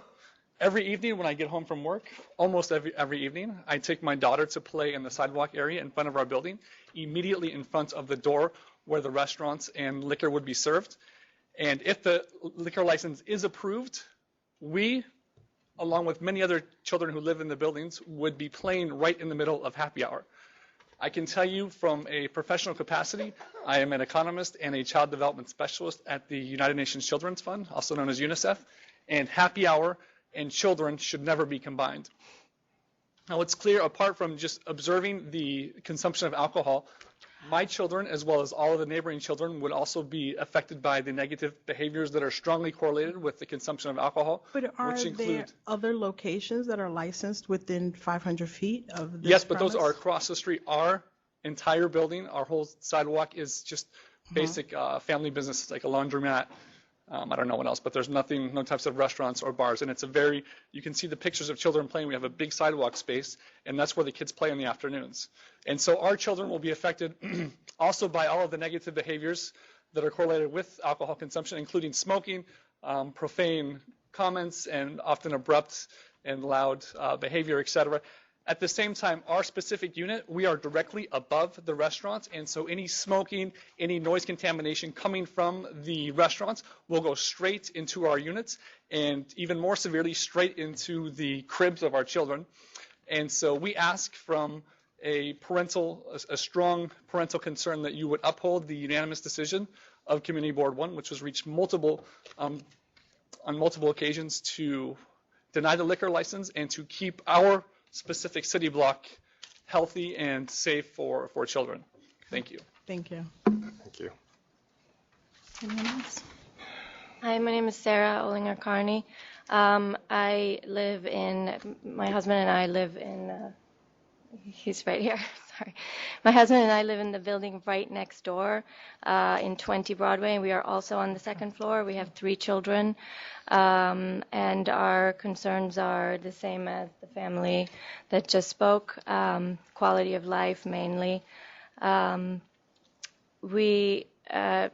other thing is our building has some negative experience with the developer, who is also the co-owner of the restaurant, as well as the landlord, because he also maintains the 2 commercial units in our building. And we have a history of bad experiences there. We were told one of them was going to be a wine store that would be selling New York State wine, not serving wine, just a store selling them. And that turned into a wine tasting room, which turned into a bar situation, which turned into live music. And as far as we know, there was no cabaret license or anything. It was a complete nightmare. They operated all hours, and the landlord did nothing to help us out in that situation. So how did they, did they just shutter the business? They eventually went out of, they eventually closed their doors because they would only make money if they were playing live music. And the gentleman who lived directly above them was so upset, he would stand outside in front of the restaurant and, get into, animated verbal discourse with the owners. What's there right now? Nothing? No, there's an antique shop there, or a vintage store, which works out well. But to that point, I mean, there's a long history of misrepresenting the actual operations of businesses in Lou Silverman-owned commercial spaces. And beyond that, there was a fine arts management business that we were told it was fine arts, and come to find out it was a music production operation with a studio that that they were there like a recording studio, and they were recording at like until 4 a.m. or later, and using all kinds of profanity. And the reason why I know that is because the shoddy construction of these buildings makes it possible for us to hear conversation that goes on in the space below us. It's brick walled. Our building is a building from the 1920s. It's brick walled. They have a poured concrete floor. It's basically an echo chamber. And no insulation was ever put into it, and the landlord never did anything to help us out. The next business, we were told, was going to be a yoga Pilates studio. That turned into a rowing studio, sort of like a Soul Cycle type place with very loud... But the realities of the real estate world is that sometimes you think you're going to have a tenant doing this, and sometimes it can end up being something else. So maybe they weren't as good in communicating and keeping you up to date. Yeah. But, the response by Mr. Silverman has been lackluster, and he's shown real, genuine indifference to the needs and interests of the residents of both 20 Broadway and now 26 Broadway. And for me, this application lacks a lot of credibility based on our long history that needs to be accounted for. And then even in the application process, in the first SLA subcommittee meeting, Mr. Weiner tried to represent Lou Silverman as some sort of magnanimous do-gooder for the neighborhood when he said Mr. Silverman donated the land for Brooklyn Inlet Park, which is not at all the case. And Mr. Silverman profited handsomely, making many tens of millions of dollars selling the land for Brooklyn Inlet Park via eminent domain. So it was hardly the, what Mr. Weiner represented it to be. And then Mr. Weiner, who's involved with the restaurant here, he actually put his own apartment in 26 Broadway up for sale as soon as the restaurant was being announced. So it's pretty. I think that's very telling, and it, I think represents knowledge that when you have a restaurant in your building, especially a building that's not designed for a restaurant, there's very significant detrimental effects on the quality of life for our children. And children, quite frankly, need to be doing homework at 7, 8 o'clock at night, and they need to be going to bed by about 8:30. And I guarantee you those things are not going to happen if there is liquor being served here. I just want to make one more last point to quality of life. That area down there, we don't have green space down there yet. We're still waiting for parks to be developed, hopefully at some point. We're sort of on the waterfront, and we're waiting for some kind of access to the water or some form of green space. Anyway, my point is the wide sidewalk right in front of our buildings lends itself to bike riding and scooter riding and all this other stuff. And at any point in time when after school there's like 100 to 150 children doing just that on that sidewalk. It's the only space that we have. We don't have a park. We don't have somewhere to go to.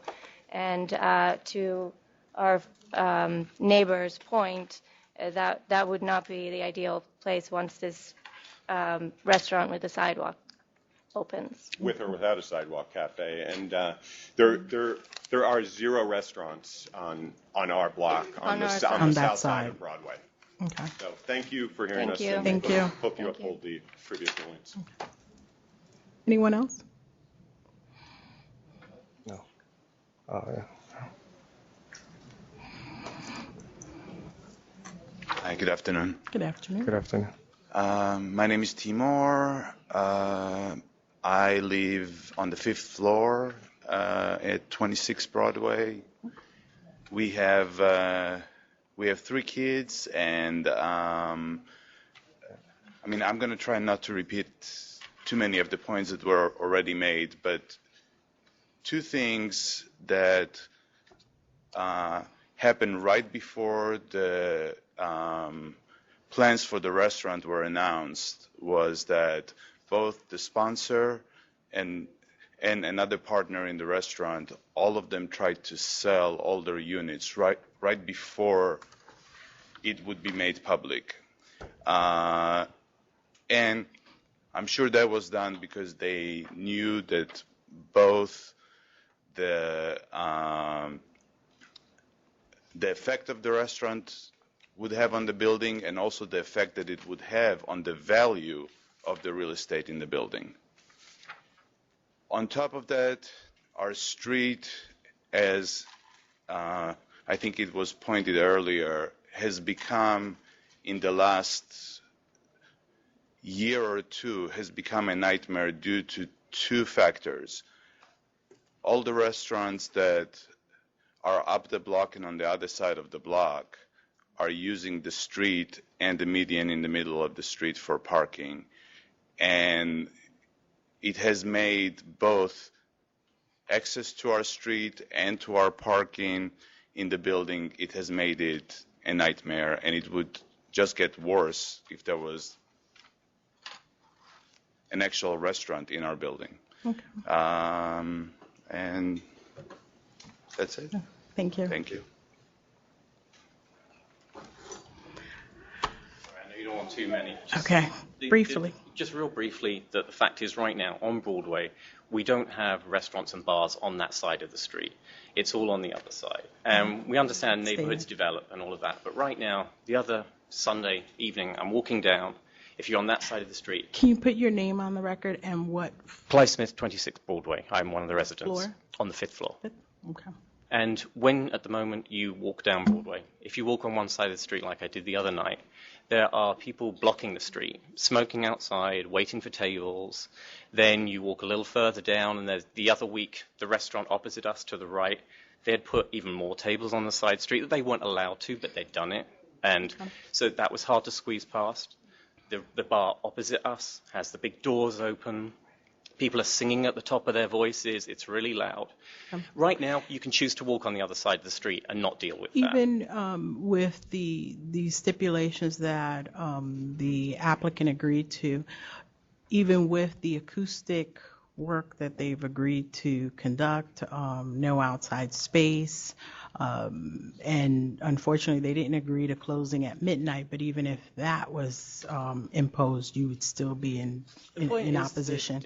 We all know that even though at this time they're saying we won't do the outside space for 6 months, they're going to go for the outside. If they get the liquor license, they will have the outside space. They all want that because it's a huge draw for a restaurant.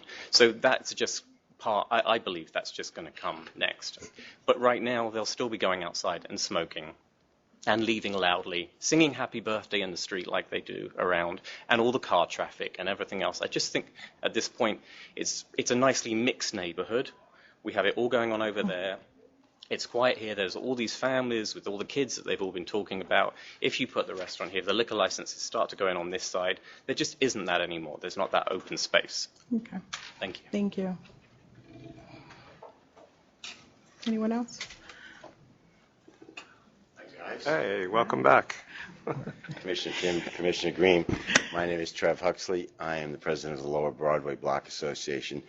A few things about this. I live right across the street at 39 Broadway, so I'm very familiar with the neighborhood. Been there since 1982. Couple things about this place. We, as you know, we try to make deals as an association. There's a reason why the community board turned this down a couple times, or a number of reasons, one of which we tried to make a deal. The restaurants immediately around us close at midnight. This is not okay. So I understand the absolute wishes of denial. The community board wishes that this restaurant does not appear. I personally do not wish to have another Italian restaurant within 500 feet of me. Not that I have anything against Italian food. I think it's great, but we don't need it. As you know from our last sets of discussions, the parking in our neighborhood is getting extreme and about to get severely impacted. There is a parking facility around the corner, which we know about, but that is going to be totally dominated by the facility that we talked about. So I, too, though I'm not in favor of these kind, I like to see a deal. We couldn't make a deal with these guys at reasonable hours, so I think it's time to follow the community board's wishes and offer up a denial. Thank you for your time. Thank you. Okay, Mr. Palillo. There's some people who'd like to speak in favor of this project. Okay. Please. Hi, I'm Hillary. I live Last in name, please. Chen. Okay. I live in Williamsburg. I've lived there for a few years now. Where do you live? I don't live in that building, Okay. but I live in Williamsburg in the Okay. general area. I also work in Well, how far do you live from there? like within a mile maybe. Okay. Okay. I'm more testifying to the space. I'm in the space a lot. I work in the area, but also to Al as a person and as somebody who runs a business. I've worked with Al for a number of years, and I've known him for a number of years. He's probably the most professional person that I know. In what capacity have you worked with him? I worked at his previous restaurant Okay. that he was the head chef at. And he pretty much kept the place in line, very much so, in that he's really respectful of the neighborhood, of everyone that works at the restaurant, but also, I mean, there were people who were living in the building that we were in, people who lived right above us, and he was always very, very respectful of all of those I don't think people. his character is really in question here. So if you have something to add in terms of what the relevant discussion is, then please. Yeah, I mean, I guess in that the hours, we at the old restaurant also closed at the exact same hours, and I think the idea of last seating and doors closed is the same thing. As far as I understand, we did the exact same thing in that the last seating is when we stopped serving food. Where was the location of the restaurant that It was you in worked Soho. at? Oh, in Manhattan. Okay. All right. What was it called? Ruby Rosa. Ruby Rosa? Yeah. The address? 235 Mulberry. So. Okay, thank you. Thank you.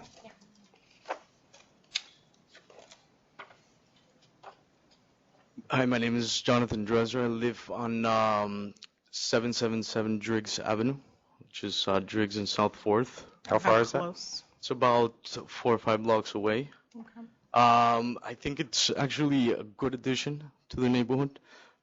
People like me that enjoy these establishments. Do you know the applicants? Yes, I do. In what capacity? I own a coffee shop close by, and they're customers of mine. Okay. So a new place that, can offer me these types of things is an enhancement to me, to the neighborhood. I live right by a lot of buildings that do have liquor license downstairs. If the owner of the restaurant upholds, the acoustic levels and these types of things, there is not a problem, especially for me. So I am definitely for this. Thank you. Hello, my name is Jennifer Hoffman. I'm also for this. I'm a resident who lives 0.4 miles from this particular building. I also work less than 0.1 mile down the street at a theater that's newly there and, appreciates the support from this, as well as also being a reporter who covers nightlife, restaurants, things of the sort, and also as editor-in-chief of a magazine that covered exactly this, basically, mixed-use spaces. From from my perspective of just being in the neighborhood, it seems like a very positive thing. I do understand what they're saying about how there's people outside on the streets, but there is a wait for these restaurants. They're saying they don't want another Italian restaurant, but it's a more higher end type of Italian restaurant, maybe not necessarily the type of place that you would have people outside hanging out, or they were complaining about singing happy birthday in the street, which I guess I wouldn't mind. I know that from just being at the theater and working in that area, there does seem to be a need for another place like this. And I understand that families do, of course, live in a neighborhood like this, but just because there's children in certain buildings, there's children in my buildings too. And there's a bar and restaurant on the corner that doesn't seem to, preclude other places from opening up just because children happen to play on the sidewalk at times. I've seen that. So, and also some of the places that they're speaking about that do stop serving food at midnight, like there's a place across the street from them. I believe that their liquor license for that place is open till much later, so maybe some of the noise and the stuff on the street is not necessarily coming from restaurants that are similar to this. They're coming from a bar atmosphere that kind of happens to serve food, I think is what they're speaking about across the street. No. Well, that exists as well. I mean, I've seen it, just was there the other night. I also live right. Excuse me. Yes. Sorry. Okay. Sorry. I also live there too. I understand if I lived in a building, I'd have certain considerations, but I just want to say as a community member, it's a great thing. We were very excited about it. I live in a building where we don't have children, and most of us don't have children there. So we're also residents of the community. So being a single person without children, it serves the community in that capacity there. So I guess I'm speaking from the non-family sector that we're happy about it. So that's all. Thank you. Thank you. Anyone else? Anyone else? How you doing? I'm the infamous Zachary Weiner, Mr. Weiner. I'm just going to respond to some of their things very briefly in each one. Number one is the sponsor did not sell off all of his apartments. He owned 5, and now he owns 4. He sold 1, so there was no mass exodus for him. I'll tell you why I sold my place. I've been on the board for 5 years, and I know that I've had people come to my door at 11 o'clock drunk complaining that the rug, the carpeting, and the hallways weren't cleaned properly. I have people yell at me in the elevator because we have to fine them for some offense. I knew as soon as people found out that I was part of this restaurant, I was going to be attacked. Within 24 hours of finding out that I was a partner in the restaurant, an email went out to 40 of the residents attacking me personally. I knew it was going to happen. It happened. It took a lot shorter than I thought it would, and I decided to sell. This myth that valuations are going to decline is not shared by us. Our opinion is that prices will increase due to this restaurant because we know what type of restaurant it's going to be. However, that's our opinion. We don't state it as fact like some of the opposition has. I want to talk about this percentage of 76 or 77% of the building. In that figure, they don't acknowledge the sponsor's ownership, and just because they don't acknowledge it does not mean it doesn't exist. If you add his percentages in, that figure goes down dramatically. How so? To what extent? So he found 150 signatures out of how many residents? No. I'm talking about no, we're not talking about that. 32 apartments, so Talking about the percentage of the people in the building. Right, 76% of the 32 units. But his percentage is not included in that. Whose percentage is the not included in sponsors? that? Which is what, 4 units? Correct, but 4 that out would, of knock it down to it. That's 12.5%. So about 60-something%. Excuse me? Maybe around 68%. 4 out of 32 is 1/8, right? So 12.5%. So we're at 87.5%. So there has to be. They're saying 76%, right? So that number should go down to around 68% if you include the sponsors voting. Voting? They're talking about 76% of the people in the building. People who, the units of the building. Yeah, right? but he owns 4 of those units. Right. They just left that part out. They didn't include him in that figure. Okay. No, but if you take 4 out of 32, you end up with 1/8. Okay. Let's say the sponsor is for it. 1/8 is only 12.5%. So they're at 87.5%. They have 76. They're claiming 76%. Understood. So I don't know. Okay. I don't think the percentages that you're bringing up have any relevance to this. Can I bring up the percentage of the board? The board that voted in favor of these stipulations were voted into those positions by these very residents that are here today. And the sponsors, to their own admission, they said that the sponsors designees, which I am one of, were not allowed to vote.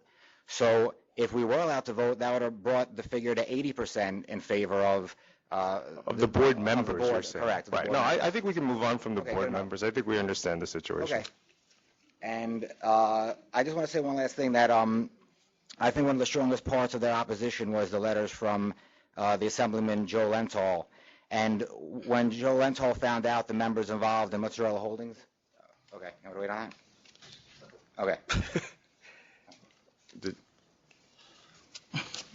Good afternoon again. Good afternoon. Just to speak to a few misconceptions, a few misstatements that were made. Initially, we did a study. There are 6 local parks within a half a mile of this address. I actually made a submission to Secretary's office last week. Most of this is in the submission. But there are 6 parks all between a 5 and 8 minute walk from the premises. It's not as though there are no parks and no places for children to play. I never was in favor of my children playing on the street, especially Broadway, which is an extraordinarily busy commercial area. I would not like my children out on the sidewalk there, to be honest. Additionally, there was a representation made about no parking. There are 3 parking garages within 0.2 of a mile, which is a 3-minute walk. Thank you.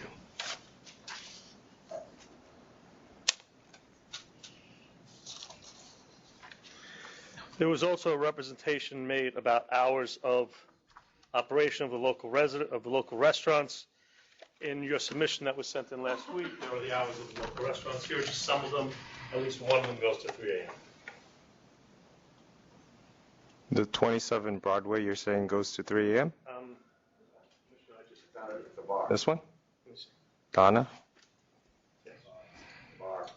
It's licensed premises. It's a bar. It's a, Excuse me, sir, please, from the audience, please.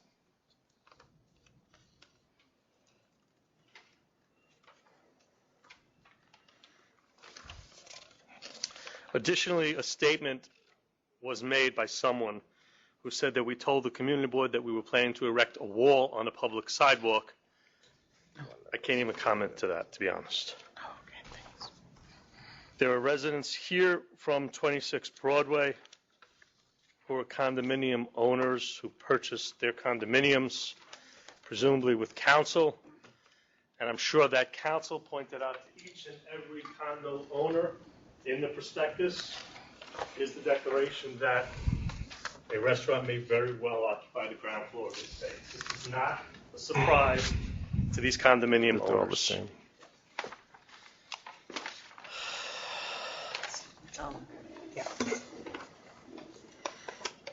Lastly, I have letters from both Assemblyman Joseph Lenthal and Assemblyman Antonio Reynoso. In support? Their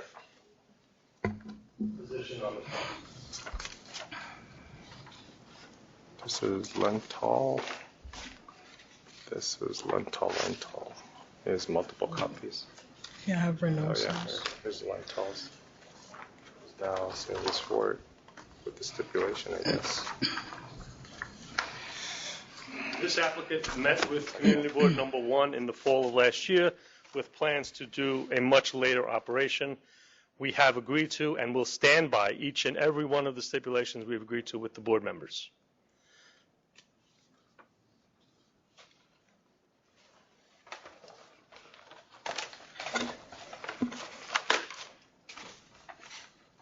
And with the stipulations that were provided, obviously that wasn't convincing for the community board.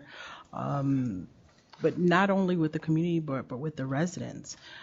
Did you have any signatures from the residents that would be favorable with the stipulations? Sure we did. Oh, with the stipulations? No. Yes, when we originally did the process, the first time out, we did have signatures of persons in 26 Broadway. Yes. Who were not related to the sponsor. Who were not related to the sponsor.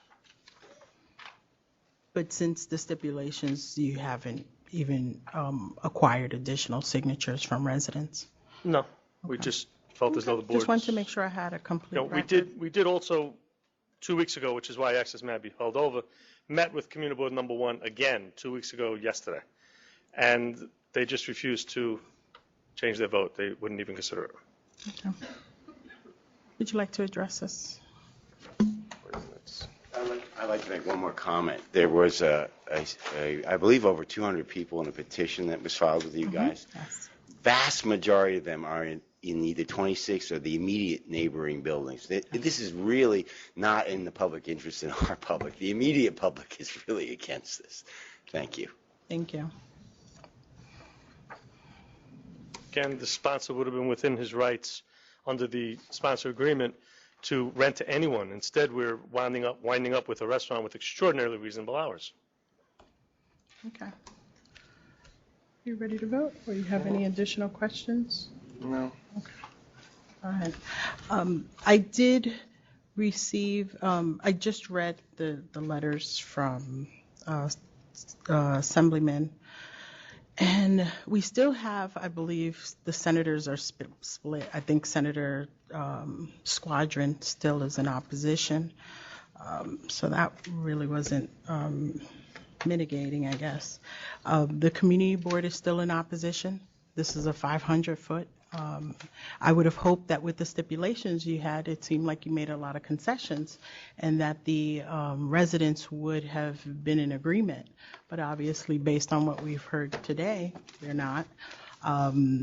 If there's a way for you to, I don't even know if it's worth it, but I would have liked to have seen if after the stipulations were shared with the residents, that they would be able to sign on or agree with the stipulations.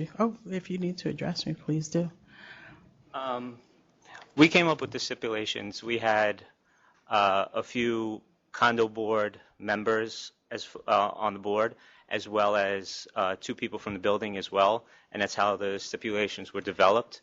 When we first went to CB1, we presented a document to you that they presented to us, and those were the stipulations. Those were the problems they had, and we rectified that and more.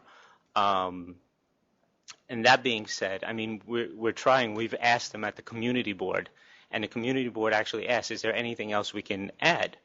And they don't want to negotiate. I mean, the reason why we want to be in the neighborhood, we want to be in the neighborhood at the ground floor. The neighborhood is growing. I mean, 420 Broadway, 800 more apartments coming in. Behind us is another 700 residents coming in. 460, there's another 800. I mean, as far as need, public need, it is coming. And I've been in the business for about 22 years. I worked for Le Cirque. I've done Osteria La Circo. I've worked for the Ritz-Carlton, Battery Park, and Central Park. I opened up the Trump Soho. I mean, at this point, why am I a viable candidate? Because I'm also going to be the managing partner of the restaurant, and day-to-day operations flow through me. So that being said, I want to operate a restaurant the neighborhood deserves. There are restaurants in the neighborhood. However, the level I want to bring the game to the neighborhood, I want it to help the neighborhood. I want to help support the neighborhood not only by bringing maybe 20 to 25 jobs to the neighborhood, which I know is small in comparison to Brooklyn. However, it's a start. It's a foot in the door. And that being said, we're also using local vendors of the neighborhood. We're trying to find people that work and already have restaurants in the neighborhood to help them as well. So, I mean, we're trying to be one of the good guys in the neighborhood. And I found working in hospitality for the last 20 years, it's been a very hard negotiation to try to get through. And I've put everything out there. And a lot of things on those stipulations are with the best intention. And I do appreciate the fact that you did go out and try to come up with some agreement that everybody could live with. But unfortunately, your board is made up of a few members that actually represent the whole. I understand that the individual residents voted for them, but we have signatures from the individual people who actually reside there. And I think as a restaurant wine, that may have been a start. I understand you want a full liquor license, but obviously that subjects you to the 500-foot. And based on the law at least granting a license, that falls within that guideline, it makes it difficult to ignore the residents that don't want that type of establishment. I think a restaurant such as what was described would be a complement to an area, but I don't have to live with it. These individuals do. And I would have hoped that they would have been able to review your stipulations that you did agree to. And I see you made an effort. I do see that. But I don't have anything to go on other than the residents that have been represented here today, the community board. They have not been persuaded by the stipulations that you were agreeing to. Commissioner, if I may, I don't mean to interrupt. As you well know, the legislature instructs us what the issues are as to whether or not issuance of a license in the public interest. The number, class, and character of licenses initially, there's only 4 licenses within 500 feet. Understandable. It is not a densely populated neighborhood. I thought it was 6. No, it's 4. It's 4? Someone said 6. That's counting wine and beer. Okay. There's 4 licenses. One of them just newly minted, I think, in February or January. Additionally, noise is to be taken into consideration. As you have before you the acoustic report, we have agreed and we will follow each and every recommendation outlined in the acoustic report. Based upon that, the acoustical expert has indicated that if we follow his recommendations, sound will not be a factor at the premises. Additionally, the statute tells us to look to vehicular traffic and pedestrian traffic. We have addressed both of those issues. There's 3 parking lots, I think I said. I'm sorry, Commissioner Kim, you would know better than me, but there's a number of parking lots within the area. There is, I do not see the need at this location, to be honest, for security guards. I do know that Albert Ezra told me he will be dedicating personnel to watch the sidewalk and make sure it doesn't become congested. We don't want to create a problem for our neighbors. Lastly, well, not lastly, but the statute also asks that we take into consideration the history of crime and violent behavior at the premises, and there is none, obviously. This particular location has been vacant for 6.5 years. Out of 7 years, it's been occupied maybe a year. I apologize. Okay. And of course, any other various other factors you may take into consideration. I submit to you that this is an extraordinarily reasonable application. This is an applicant who's worked hard with the neighbors in the building to present a fair license application. And when I say fair, every one of the members of 26 Broadway knew there was going to be a restaurant on the premises, or at least a retail use. And it could still be a restaurant. If it was a restaurant wine, that would be a total different. A restaurant wine will never be able to survive there. It will never be able to survive there. It's just the economics. One of the other issues that I have an issue with is traffic. When the application was before, well, it's before us now, but in the interim, we just licensed a catering establishment. That's not too far from this. It's on the same street. It's on Broadway. The traffic will increase. I mean, it can have a catering event for up to 1,000 people. They did give us their parking scenario and their traffic scenario. I don't know if that's going to hinder the traffic and parking in this area. We won't know that for a little bit. I presume you were reasonably satisfied that the parking concerns were addressed by that applicant. Yes, but along with the community board in support of their application. And we do have 3 or 4 you have community board parking opposition. Garages. I do have community board opposition. Okay. I mean, these hours, when you had this issue of seating versus when you're closing, is that anything that... That wasn't our language. I mean, we have no problem stipulating to a closing time rather than a seating time. I guess it could be ambiguous. You could seat someone at like 11:30 and they could sit there till 2. I don't have any problem with a go dark time. I presume, Albert, you don't? We're not going to be a nuisance in the neighborhood. We're going to be a complement to the neighborhood.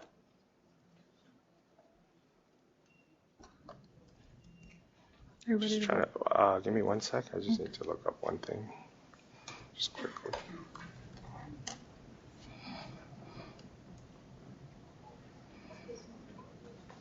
Yes.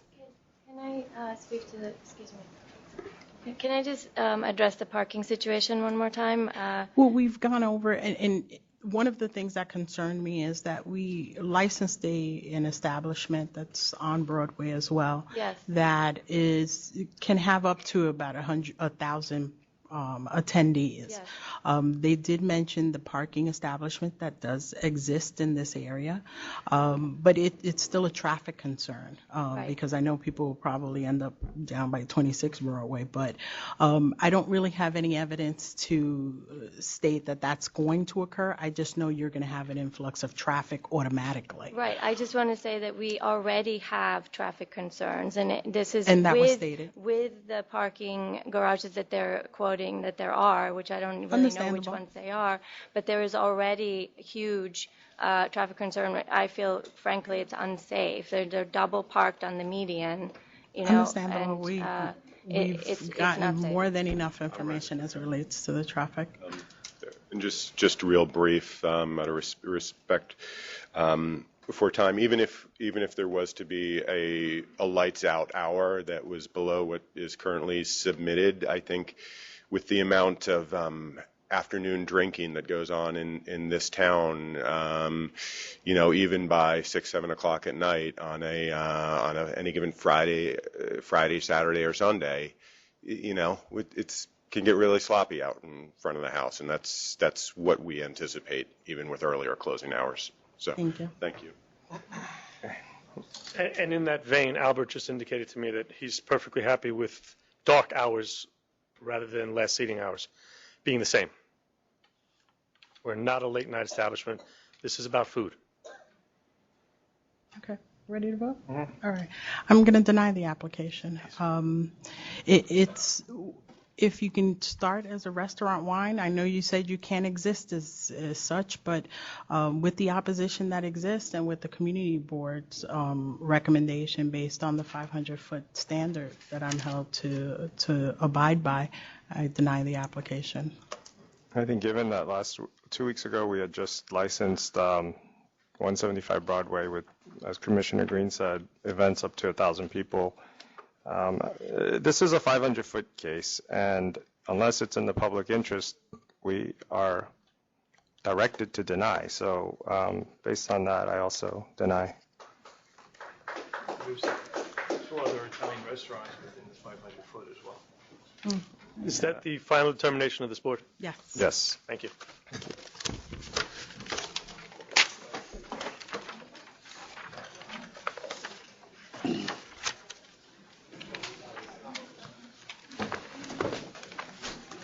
Next item.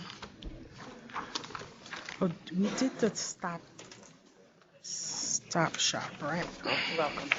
No, I have to use over here. I don't know why. Next item, could we please have some order here? 1407, Citarella Wines.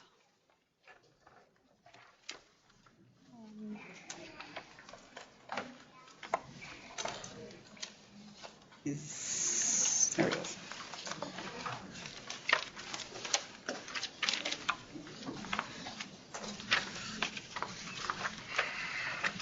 Come on up.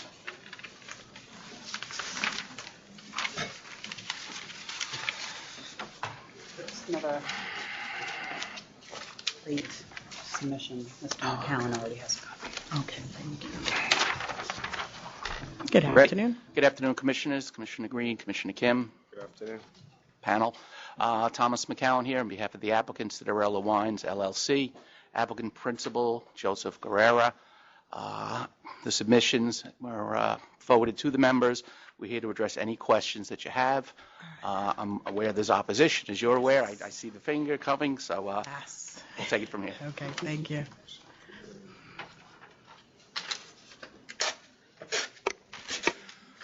Good afternoon, Charles Lynn. In opposition to this application, I have here 4 of the 5 closest stores, the principals, from Lamplighter, Herbert and Rist, Zabi Spirits, and North Sea Liquors. We're opposing this application based upon public interest and public convenience and advantage. The first thing that I just want to do is just to give a visual of the exact location and what's involved here, because there are quite a few issues. This is Citarella Supermarkets. It's currently on Hampton Road, operating as a supermarket. In the back Hampton Road is a major thoroughfare in Southampton. In the back is a municipal lot. It's the Village of Southampton municipal lot. To the west, adjacent to the municipal lot, is the Village of Southampton Elementary School. So the elementary school, the municipal lot, and the position of Citarella Markets presently are all going to bring up issues with regards to our opposition in this matter. First of all, the application does not meet, I don't believe the application meets the dictates of Section 105.2 of the ABC law, that it requires a liquor store to be on a public thoroughfare. Now, I was remiss on going into detail, and I think that I should, because I thought about this, and I do know that there are liquor stores in strip malls, that you go into the strip mall, you can go around, and in the back area there is a liquor store. And it almost sounded like my argument is the same, and obviously it's not correct if you analogize this to a strip mall. But on a strip mall, it is on a major thoroughfare to enter into the strip mall. The strip mall is owned by one owner. There is commercial premises in the area, so that each of the commercial tenants really have a vestige of financial and continuity with the public thoroughfare. You go in, you go all the way to the back, there's a parking area for the any of the customers, and again, it's owned by one individual. Here on Hampton Road, you have Citarella Supermarket being on Hampton Road. What they're planning to do, according to the application, is to take the end part and establish 1,500-foot store, and that would be fronting on necessarily a municipal parking lot. There is no vestiges of ownership with regard to the public thoroughfare. Matter of fact, even on the strip malls, the people pay for the common elements. So the people are paying for the parking area. They pay the usually partial real estate taxes. They pay the insurance for the parking area. So there is a basis, a foundation to say that the liquor store, even though is in the rear of the area, it is on a public thoroughfare because it's deemed as one unit. That's not the case here. The case here is that this is a liquor store, totally separate, adjacent to a municipal parking lot. It's not technically on a public thoroughfare, and I didn't want this to just be skimmed over saying, well, this is analogous to a strip mall or something. I think it is a serious consideration, but it's just one amongst the others that... Do you know if there's any other commercial establishments that would be facing the same? Yes, there are a couple of other establishments, commercial establishments, facing the same way? because there is a Village of Southampton conditional site plan that specifically states that, quote, on the ground floor are located retail shops, some of which front on Hampton Road to the north of the building, some front on the rear to the south, facing the village-owned parking area. Yeah. And in addition to that, you can go on some of the units, since they're all separate, there is a driveway that you can go into the back. So again, it's not equivalent to or not the same as a strip mall. So I just wanted to mention that as one of the conditions or considerations, that it just isn't sloughed off as, we'll analogize it as similar to a strip mall. It's not exactly the same. And the more you think about it, the more I think it is an issue that it's not on a public thoroughfare. The proposed store creates an illegal use. In accordance with the Southampton Village Planning Board, 20-22 Hampton Road was consolidated into one building parcel and zoned as a, quote, single retail use, parentheses, market, unquote. The creation of an independent retail liquor store at the south end facing the parking lot creates two retail uses and not just a single retail use as approved by the Village of Southampton Planning Board in 2013. This violates the zoning for this one building parcel, and I've annexed that as Exhibit 2 to my presentation to the board. In addition, the entire rear of the store would be closed off for the retail liquor store. This would create no rear egress from the Citarella Market, which has cooking on premises. It is incomprehensible that the fire department would approve the entire rear exit of this store being eliminated. In addition to that, applicant's establishment questionnaire states that the zoning is a, quote, mixed use, which is not correct. The zoning is for a single retail use market. If the proper response was stated in the application, this serious issue may have come to light with the authority that it is not properly zoned for a retail liquor store. It's only zoned currently for a single retail use supermarket. The notice of the store was not conspicuously displayed in violation of Section 107 of the ABC law. And I know that many times this isn't important, but the sign was put on the rear of the exit of Citarella.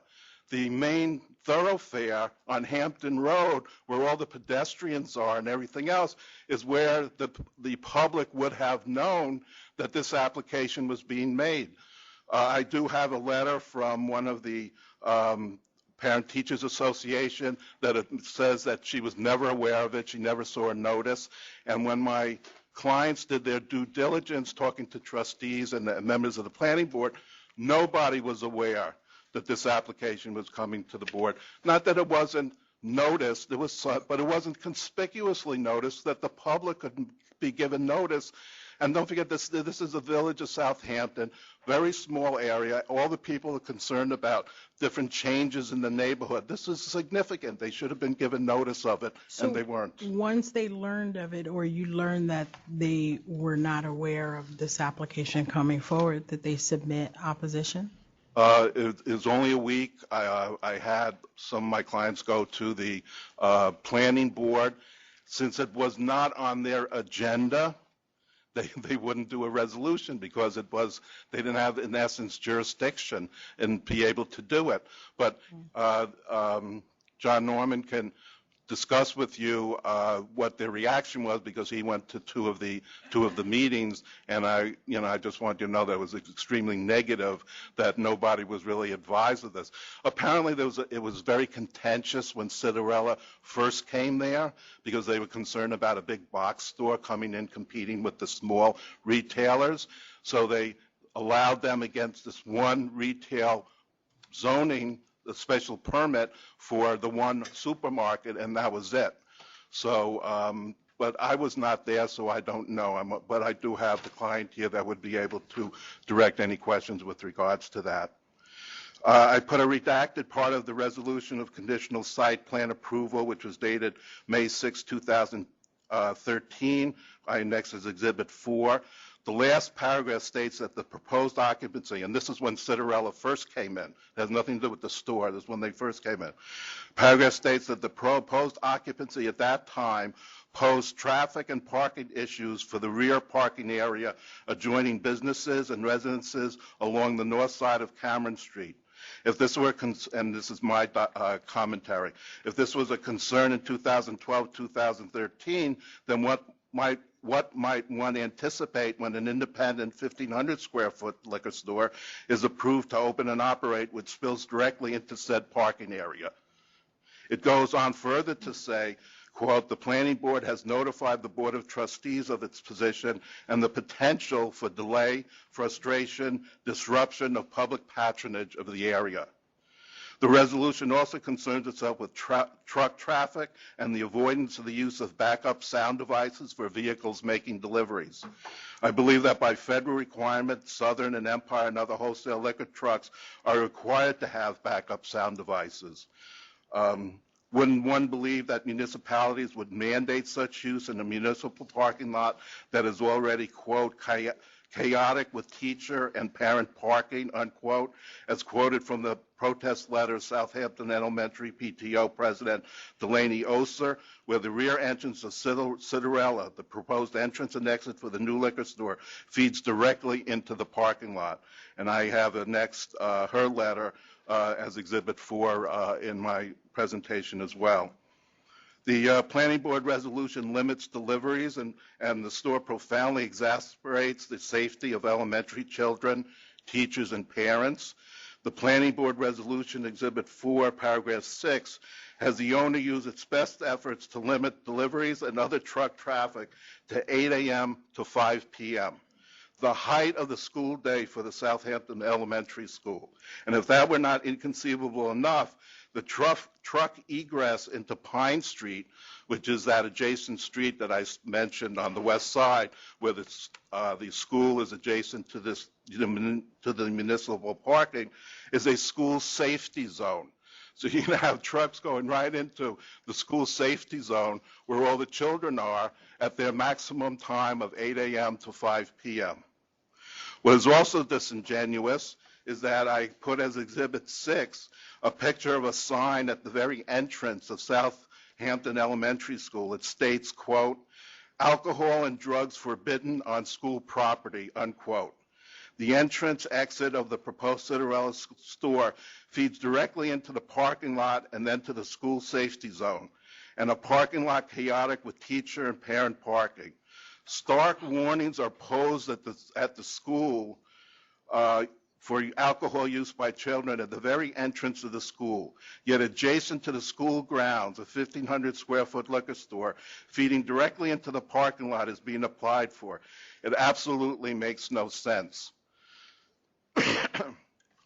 And this is basically, again, a direction. The issue is public interest. I haven't even gone into public convenience and advantage. Forget about the situation in the municipal lot. Forget about the situation with the school. For public convenience and advantage, for our other discussion, there are currently 2 liquor stores in the very center of the village of Southampton and 1 at the exterior boundary of the village. So 3 stores. 3 stores in the area as per the SLA LAMP, which I annexed as Exhibit 7, making 6 current stores in a 2.5-mile radius. In addition to the 4th closest store, London Gracing, doing business as Bottle Hampton, is a 5,500 square foot discount store that was just licensed by the SLA in November 2012, a little over 2 years ago. As to sales figures, and I next this is Exhibit 7, the closest store, Lamplighter, shows decreasing sales. Herbert and Rist, the 2nd closest store, shows decreasing sales. The new store, London Grace, drew a large volume of business and is a 5,500 square foot store. And North Sea Liquor, the 5th closest store, shows decreasing sales. Only Zabi Spirits, the 3rd closest store, shows moderate increases. And with Zabi, it's interesting because Zabi is right at the boundary of the village, and it is a single taxpayer, commercial taxpayer, that shares the space with a wholesale C licensee. They have their entire parking space open, entire parking area to themselves, and people do not have to get involved in all the congestion within the village itself. So it is somewhat of a destination area, and that's very possibly why their sales have increased. If all of this isn't sufficient enough, there is a New York State Safe Routes to School program that was initiated in this area. I did not find out about this until after I made my presentment, because we have to get it up to Albany a week beforehand. But I believe that We received something from Congressman Bishop on that. Yes, Congressman Bishop. And there is also, what I'd like to point out, which I did not submit, is a email with regards to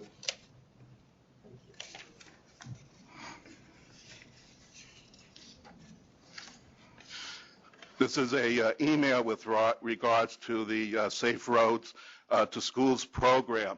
The village of Southampton was given $850,000 to $900,000 for this area of the elementary school and for Hampton Road and the adjoining abutting streets to make the area safer for children, for teachers, and for parents.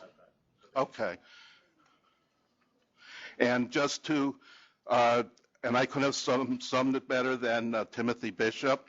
The proposed liquor store would open onto a parking lot which has been renovated and improved with grant funds to facilitate traffic flow and entrance pedestrian safety. Under even the best of circumstances, this parking lot is very busy, if not chaotic. The addition of a liquor store, the only means Mr. Lynn, we have that. Okay. All right, okay. Thank you.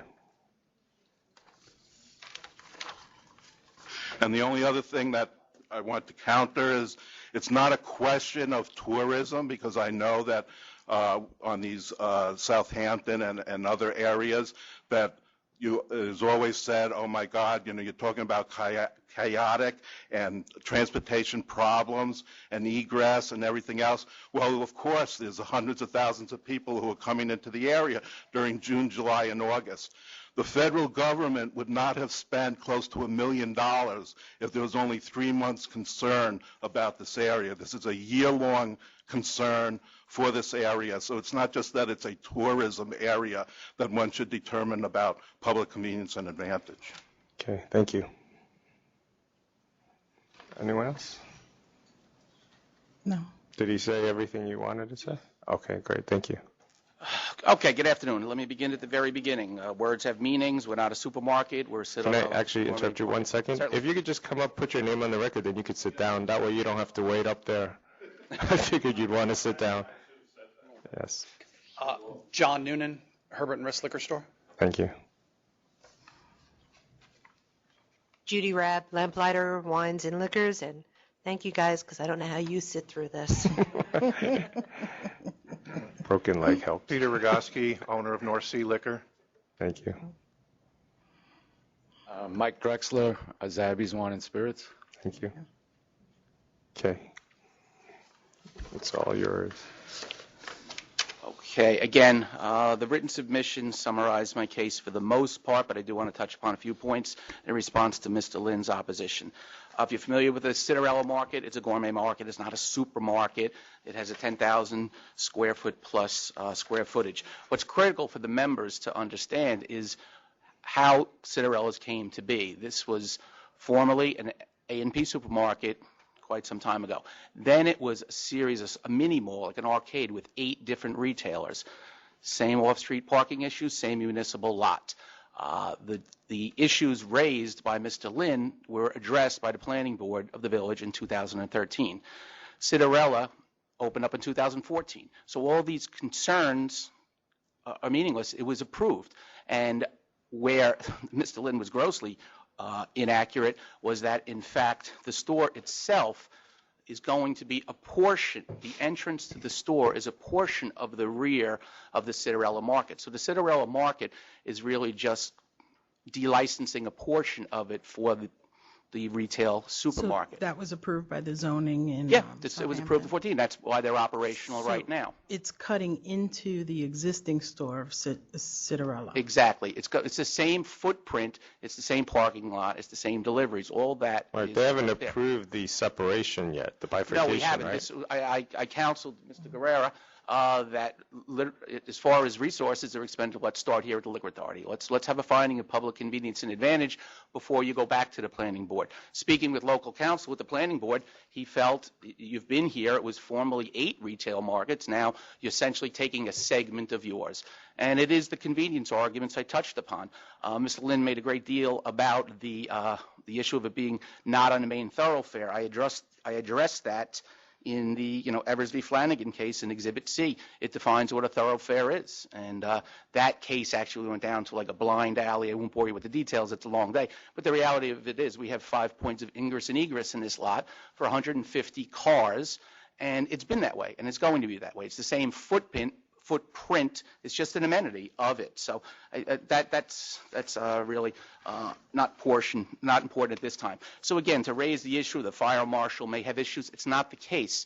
This frontage, the entrance of Citar Market on Hampton Road, the entrance to the liquor store will be in the rear of the Citarella Market, and it will only be a small portion of that. And there's parking spaces back there already. There are 150 parking spaces. Some of them are for 2 hours, and the other, there's 150 spaces. 60 of them are for an unlimited time period. So the parking is there. That's the public convenience and advantage.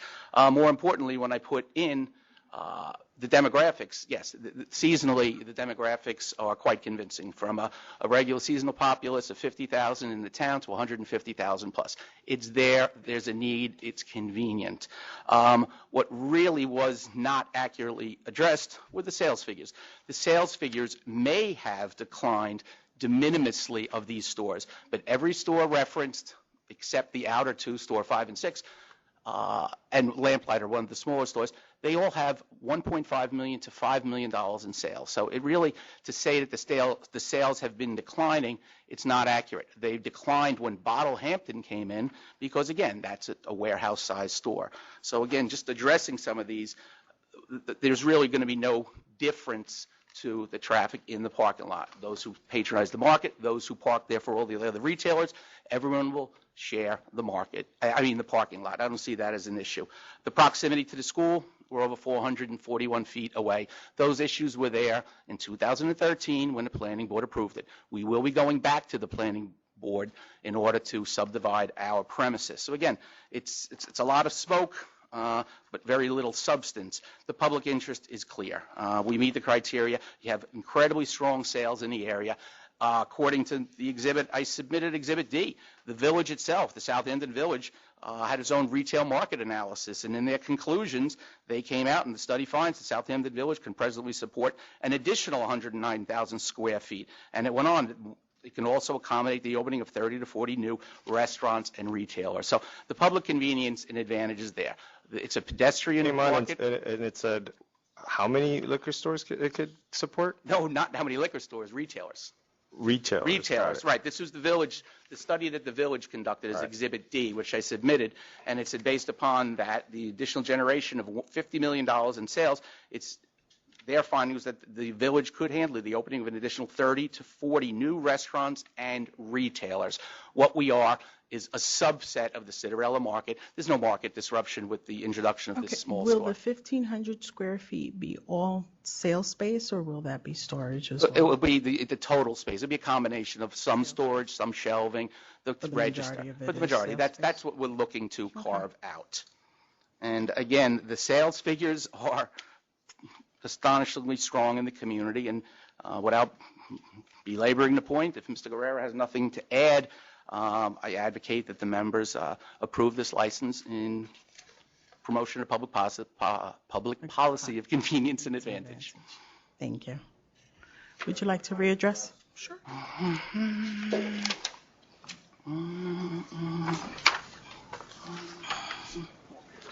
I'm just going to warn you, I'm going to cut you off if you repeat something, okay?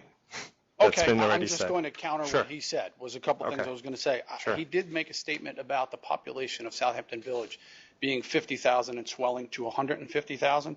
According to the census data, the population of Southampton Village year-round is 3,100 people. But that's true. The town of Southampton is 50,000 plus 58,000, not the village. That's my opening paragraph, the distinction between the village and the town. Well, according to the U.S. Census, there is. Okay. So there are 3 liquor stores in the village serving 3,100 year-round clients. The next thing that they stated was that they were going to only section off part of the rear of the store. The blueprints from the planning board, which I could certainly show you. Well, even if they are able to acquire a license today, it would be conditioned based on the approval just to occupy that space and to do the cutoff. Absolutely. So that they would still need approval from I understand that, Southampton. but the application that they applied to you showed that the rear of the store would be 60 feet wide by 25 feet deep. The entire Cinderella building is 63 feet wide. So I'm really not exactly sure how they're sectioning off part of the back to keep egress, because their application to you shows 2 ramps and the entire rear entrance is the liquor store. Okay?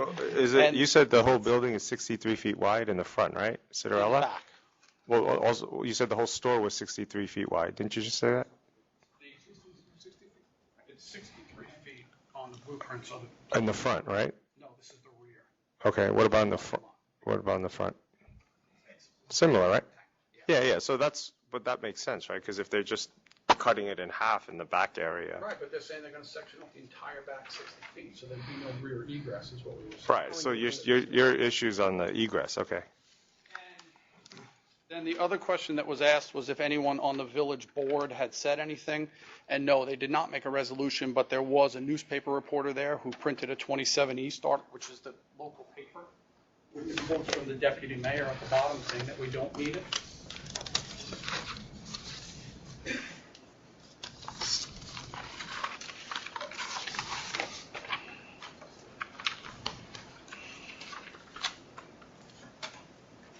Did we receive anything from the deputy? The mayor was not at that meeting. That's why the deputy mayor spoke. This part. All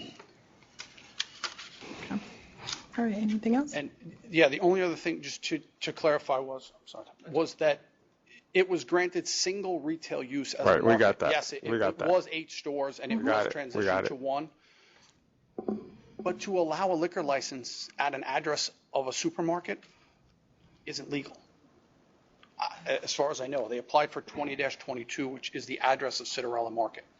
They have not applied to change the building. Okay. Thank you. Again, I'll be brief. Citarella Market. No, it's okay. I got it. Citarella Market is not going to give up its rear access to the municipal parking lot. It's only going to partition a portion of it. The demographics are strong in the township seasonally. They just explode out. So what does that mean for the liquor store entrance or facade and the back area? How many feet is it going to be? Well, we'll be back to the planning board, but as anticipated, it's going to be, if it's 60 somewhat feet in the back, it'll probably be 20 feet of that approximately, and then there'll be the depth into part of the your partner wants to speak. No, we got it. We got it, Joe. Thanks. Sorry to cut you off. But the reality of it is, yes, we'll be back to the planning board if it's legal, it's legitimate. Conditional approval would allow for that time. We know it will be a conditional of approval if the members are so inclined. All right, I'm ready to vote. You have any other questions? I'm ready now. Okay. I'm going to approve the application. I mean, it's one-stop shopping. It's convenient. Of course, it's based on condition to your zoning issues to be approved. But, I mean, the other liquor stores, they had some decrease. But it's individuals that are going to shop there. It's convenient to be able to go to the liquor store as well. So I approve. Thank you. Commissioner Green, I'm going to have to disagree with you, and I'm going to vote to deny because I think, one of the factors when we consider public advantage, Congressman Tim Bishop's letter here talking about the Safe Routes route and the importance of the area behind the current retail area, I think that to jeopardize the funding that they've secured and that they've just gotten additional funding for, that's a big factor in this, as well as I think that in a small village of 3,100 people, you have 3 stores within a mile kind of servicing, I think, enough what the public needs at this time. So I'm going to... If I may, Commissioner Kim, if I can address that. Again, the email that came in this morning is from ex-Congressman Timothy Bishop, and it came in, Mr. Lynn spoke, that funding... It's hard to believe that funding was dedicated just to the ingress and egress for the Pine Street entrance. The fact of the matter is the busiest times of the year when the lot will be utilized will be during the summer months when school is not in session. The distance is 441 feet to a bus parking lot.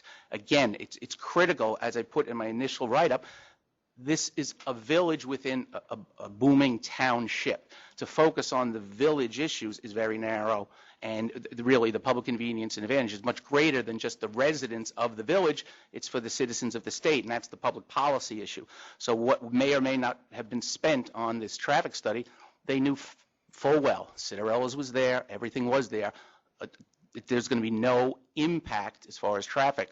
Based upon that tonight, I respectfully request you reconsider that determination based upon the fact I think part of what you said, though, that there's an influx of the summer population, obviously, and then when they're not there, it's even more dramatic, the fact that you have these stores already existing for a smaller population and you're adding one on. Right. But so if you're arguing that it's only more convenient during the 3 months, no, I'm not arguing that it's only during the 3 months. The 3 months of the concern with the students because they're not in session. As Alice Cooper said, school's out for summer. So they're not going to be there. And moving forward, that the sales of the other stores, they're in the millions of dollars. And the criteria often used by the members here are the sales. It shows great demand. What do we have? Public convenience, the rear parking lot. Advantage, you have choice. You have another store. So the policy is public convenience and advantage, and we address it on both counts. The population of the township is 58,000, but there are others, as I addressed, who have second homes who are out there. Those are full-time residents in the township of 58,000. However, there are others who have second homes and vacation homes. So the demographics should not be the focus. The demographics should not be the village focus. It's a much broader, and again, that's the public policy argument. Right. Well, I'm sticking with my vote. It's denied since it's a split vote. Yes. Mm-hmm.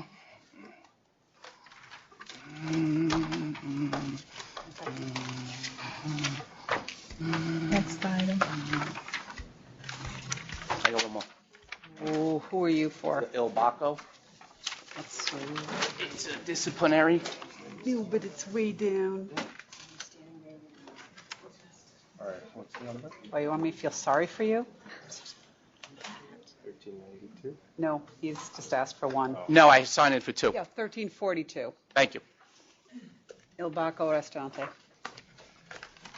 It's an offer. I'm okay with this. I'll trade you one now. Oh, your current client won't like that. El Baco offer of $7,500? Correct. Accept. Accept. Thank you. Okay. Next two items, they're related. It's 1392, Wholesale Beer and Beverage Mark and Mike, and 1375, Mike and Mark Warehouse Wine. Good afternoon. Good afternoon. Good afternoon. Francis Buscemi for the applicants. These are companion cases. There are two applications filed with me today. Is Mrs. Sita Saran and her husband, Deochan Saran. This is the purchase of the building in which a wholesale C license business is in, and the liquor store is also at the same building. Mr. Saran has applied for the liquor store, for the wholesale C license business. Sita Saran has applied for the liquor store business, and they're both going to be owners on the building. The setup of the ownership of the building and the C licensee and the liquor store licensee is basically the same setup that the seller had when the husband was alive. It was the husband and wife owned the building. One of them owned the C licensee business. The other owned the liquor store business. The Sarans both. Was it okay at that time? Yes. That's how it was? Yeah. I was fine with that. The Sarans both have had a wealth of experience in the alcoholic beverage industry and have maintained very good records in the ownership of businesses holding licenses. They've each owned and operated two liquor stores in their time. Again, you're permitted, and they know what the industry's about. They know that these businesses have to be maintained maintained and operated as separate businesses. So that's not an issue for them. Okay, so I just want to understand the relationship. Sure. Mike and Mark Saran are the sons, right? Correct. And Mark is currently licensed in Westchester. Correct. Right. And then Deshaun Saran is the gentleman standing here, right? No. Correct. Correct. Yeah, and he's transferring it over to his store he already did to Mark? Yeah, that's done. Yeah, okay, that's done. And then Mike Saran is the manager of the Westchester store, with the sole principal being Lisa Saran Armigan. Is that the sister? That's Mike and Mark's sister? Yes. Okay. Yes, their daughter. And then the lender, Nigel Saran, who's he? Nigel Saran is he's a lender. Is he a nephew? Nephew. He's a nephew. So he's lending for the purchase of the building or the business? He's on the store, I believe, Nigel. on the store. Excuse me? He's On the store. On the store. Okay. He's lending on the store. Yeah. And then, got it. And then Sita Saran. Right, got it. I just want And they have three separate. Yeah, Very good, Commissioner. quickly look at And it as a picture. They have three separate loans. coming As long from the as they bank. understand the Yes, law, and it seems like you've done a admirable job in bifurcating and separating. Yes, out. and that was, And that's you know, the concern. we worked and on so- that. Okay, got it. Ready to vote? Yes, Okay, 1392 approved. approved. 1375 approved. Approved. Good luck. Good luck. Thank you. I like that. This is Yeah, good. that was You did Mike's- that? that Oh, Mike was did that? 1337, the 48 demonstrative evidence. East It's 7th helpful. Street. I'm sorry, what was the calendar? 1337. 1337. Thank you. This is 1337. Yeah. Is that me? 5,500. Via de la Offer? I'm okay with it. 48 East, yeah. This is an 48 offer. East 7th Street Associates, offer of 5,500. That's correct. Accept. Except 1292, 2518 50 Street Corp. 50th Street Corp. Okay, go. Bad name. It's I excited. think he wants to buy you a drink or something. Lunch. It's a little too early for me to drink. 5 o'clock somewhere. It's 5 o'clock somewhere. All right, so All we're on right, this is- 2518 50th. Yeah. There were Yes. there were 8 charges. 2, the failure to conform to the app was dismissed. Charge 3 and charge 7 were dismissed.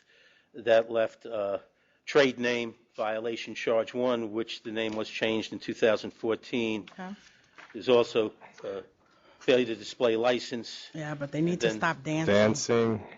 dancing, and Unlicensed security, twice. DJ. Oh, 2 cases. They gotta Public stop assembly. dancing. No, that was dismissed, the public assembly. Mhm.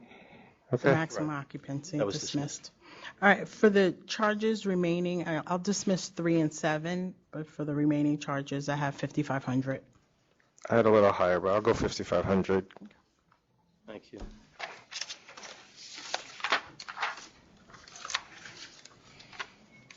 Okay. You Conto Euro, is that you? So, Who else? did- I'm in Melodia Corp. Oh, Melodia Corp. Okay, let's, hold on. That's 2 cases. 1397.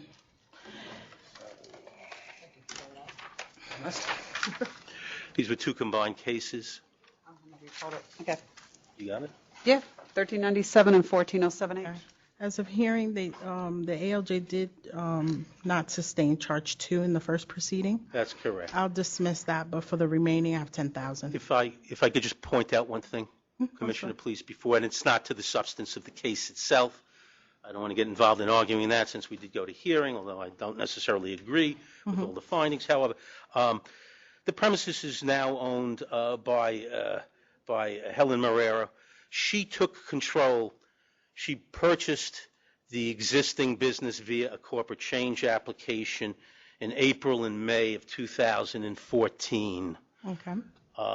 And I just want to point out there is, I think, 3. The first case has 3 consumption after hours, which all took place prior to her purchasing the business. And I'm just doing it in mitigation. I understand what the legal issue is. Again, but I just ask you to take into consideration that you've got 3 consumption after hours that took place prior to the person purchasing the corporation. And with regard to the failure to conform to the regulations, there was a prior case, again, that stuff took place before she purchased, about failing to conform to the initial application. When she purchased the business, and I'm not saying she was well represented, but when she purchased the business, she thought she was purchasing a business that was a tavern with dancing and music and DJ. It's in the administrative law judge's report that the renewals that were made, I think from 2012 on, indicate tavern, bar, cabaret. on the renewal applications. And we provided that as part of the hearing in mitigation and to show that the Liquor Authority was actually aware of it. And again, with regard to the prior failure to conform to the reps, which weren't specifically these reps, but this place has been operating for years as it's operating. But currently is not because of the emergency summary. Yes, I understand that, but I'm, That's not before us. Right, but- I'm just arguing this case, Commissioner. So with regard to that, investigators were there at the premises. They've seen long before this case was brought and before this investigator went to the premises. They saw the type of activity that was going on at the premises, DJs, etc. It's been in the renewals. Again, and that's taken up by the hearing by the administrative law judge. He specifically states that that was put into evidence. So I would ask that that be taken into consideration. The fact that the Liquor Authority is fully aware of it as to the method of operation. The only issue on the prior one was there wasn't food service going on. That's the only thing that was the main, and you can see it on the adverse history sheet that was brought up. Food was reinstituted, at the premises. But, if it was going to be brought up about it shouldn't be operating with a DJ or a security guard, and those were the issues in this case, some of the issues about, that should have been brought up in the first case because this has existed for many years as it was operating. Understandable. Even though she acquired, the current licensee acquired this maybe a little later into the charges, they start back from 2012. Right. But, her activity going forward still hasn't reformed. I understand. I'm taking in mitigation that she's didn't participate, but she was nonetheless responsible because when you take over a license, you're responsible for the adverse that occurred, whether you were physically present or not. And her activity post this hasn't given me any reason to accept that, she obviously didn't know. She's just continuing the method of operation with a violent history now. But it's well, that's not yet to be litigated. Understandable. There's been no determination. But there was an emergency summary, and we had police referrals at the time. With what's before me, I'm not canceling her license. What I'm asking to impose a penalty, if Commissioner Kim is in agreement, of $10,000. Yeah, I just hope she has a good indemnification agreement from the prior operator, but I'm sure she doesn't. I'm sure she does not. Unfortunate. Yeah, I have to agree with Commissioner Green on this. 10,000. Okay. All right. Have a good day. Thank you. Have a good day.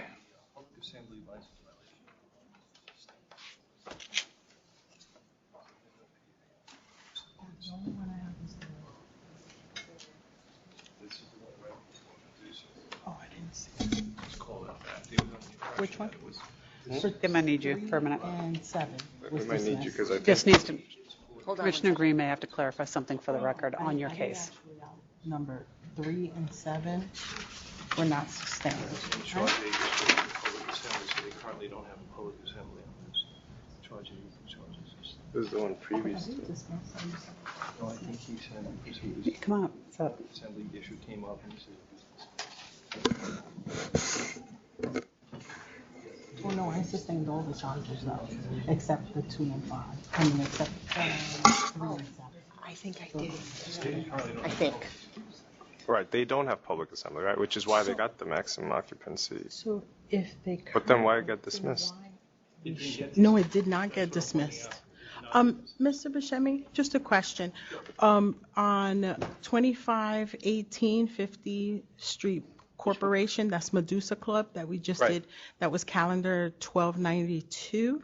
You said that the public assembly, calendar number 1292, that's Medusa Club. Yeah, I got it. You said that they do not have a public assembly still? No, You said it was dismissed? No, I said number 7, failure to comply, maximum Number eight. occupancy. It's number 8 is the public assembly. That was sustained. I'm going on charges 3 and 7 were dismissed. That's all I was getting at. So they currently do not have a public assembly, a valid. I don't know. That was 8? Yes. I don't have that here. I just have the Because failure to in order comply, for them local to reg, that's all operate, I have. Yeah, I don't know that what it pertains to the was. public assembly. I don't know. I don't know. All right, well, we'll just have to follow up with enforcement to see if they complied. Okay. Okay. Just wanted Just, yeah, I- clarification that that charge wasn't dismissed. Right, Only 8 was 3 and not 7. dismissed. That was from that on 3/8, Okay. 2014. But I don't know what if exists they don't now, have a Commissioner. public assembly permit, I understand what you're saying.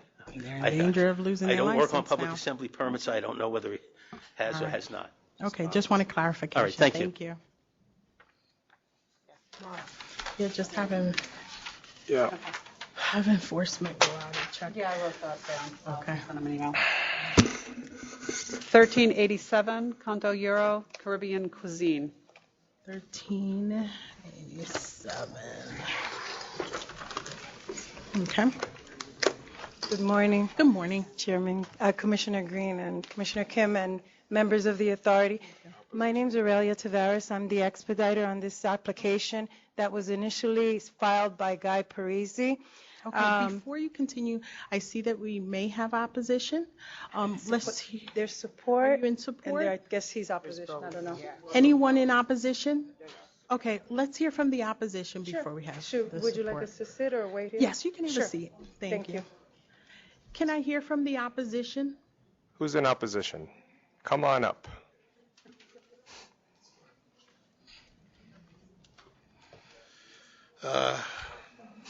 Okay, let's make this, if the people for and in support, would you please have a seat? Only the people in opposition, would you please stay standing on the wall?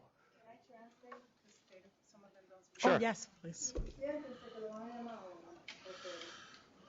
Got it. Okay, thank you. Good afternoon. My name is Brian Friedman. I'm counsel for the Corporation of the Presiding Bishop of the Church of Jesus Christ of Latter-day Saints, which operates a church a block away. On Riverside, right? On Riverside, Okay, yes. because this was an issue that was before us prior. I know we did receive information that they were in opposition to the original application. That has not changed, correct? That has not changed. Okay, because we're taking up the issues for reconsideration, and basically your opposition still remains the type of establishment. 500-foot rule. Not in favor. To the extent that it's within 200 feet of the sidewalk, which exposes to the back door of the church. There's that issue. Okay, And in the other- original application, we found that it was not a 200-foot issue, so that's not before us today. I just want to point out that for whatever reason, my client's church does not appear on the authority's LAMP program, and I would not want that. That's it? Does it not appear? Because it's on Riverside, it probably, since it does not have the same, it's not on the same, When you go to the LAMP street. program, no black diamond comes No? up. Oh, And when okay. Can you come up to the mic, please? We don't need you to speak as it relates to the 200-foot. It's your issues of reconsideration will be taken up. We just want to hear the opposition if it's changed in any shape or Well, form. just, my point is that when you go to the LAMP, there is another church a block on the other side of this establishment. It's a Trinity Church. You get a black diamond. But not for. But not for our church. Okay. And when you Well- ask for a report of what's in an area, if you drop a pin and say, give me a report, our church, even if you drop a pin right on top of the church building, It it does just does not. not come Okay. up. So then what's the distance from your church? From the We the back door of the church, 200-foot.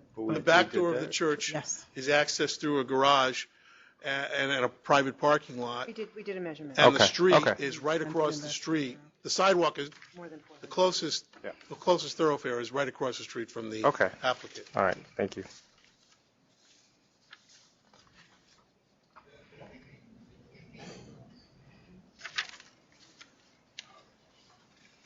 Hi. Hi. Brian Davis, I spoke previously. here's some of the issues that I want to bring up. As you already know that there's, and I'm bringing documentation again. But can you just restrict your comments specifically to the method of operation? Because they're asking for us to reconsider the denial. So we're not going over the actual items in which we already dismissed, like the 200-foot. Right. No, we're I'm not addressing crossing that topic again. No, I'm talking about 500-foot and the fact that this is a 500-foot ruling issue. As you know, there's 11 liquor alcohol license within 500 feet within a small 2-block area. There are 9 sidewalk cafes right now. I'd like to say as a citizen, as a resident of the community, additional restaurants is not something that our community has a need of right now, and that we've just lost our laundromat because Canto Euro just took over the laundromat next door. And so the laundromat decided to close because I understand an establishment was coming in that was seeking a liquor license? I don't understand the connection. They're expanding, you said, right? They took someone over else the can laundry. explain better why they're expanding into the laundromat. So we've lost our laundromat. Why don't you just address that issue quickly? So, Put your name on the record, please. my name is Nancy Preston. I'm from Moving Forward Unido, it's a community advocacy group. And so the laundromat had 5 years left on its lease, and Canto Euro bought out that lease. To operate a laundromat? And no, they're going to expand into that space. I see. Okay. So the landlord opted to allow them that permission. But Okay. it's all kind of done. The community got maybe 2.5 weeks notice to the laundromat being closed. All right. Okay. So maybe he can finish. Right. So basically, what I'm trying to say is now we've lost. The area is zoned as use group 6, which is to serve retail needs and services. And a restaurant does service that, but we've got 11 in one block. So what I want to argue is that what our community really needs is some diversity of retail services. We need to be able to go and do our laundry. Now we have to go a very long ways to do our laundry. I mean, that's an issue. And so, and it's a concern for the for the residents. In addition, traffic congestion. I have a car. My wife drives to work. On the weekends, as you may already know, we've got an issue with traffic. And so on that map, you can see right there where this establishment is going to be. They're seeking to have a valet parking there, which is right at the intersection of Payson and Dyckman. And the problem with that is during the summers when La Marina restaurant, which is basically feeding all the restaurants on this because they have occupancy of 3,000 people. So that's why all these restaurants can survive. They basically shut down. The police, during the weekend, shut down that street there. So you can't continue on to Dyckman without going through the police barricade. So my concern is if you add valet parking, 200 more additional seats there, the congestion that is already a nightmare for us. It takes us a half an hour just to get off the exit ramp there now due to all the restaurants and bars. This is just an additional increase to it. So that's a concern.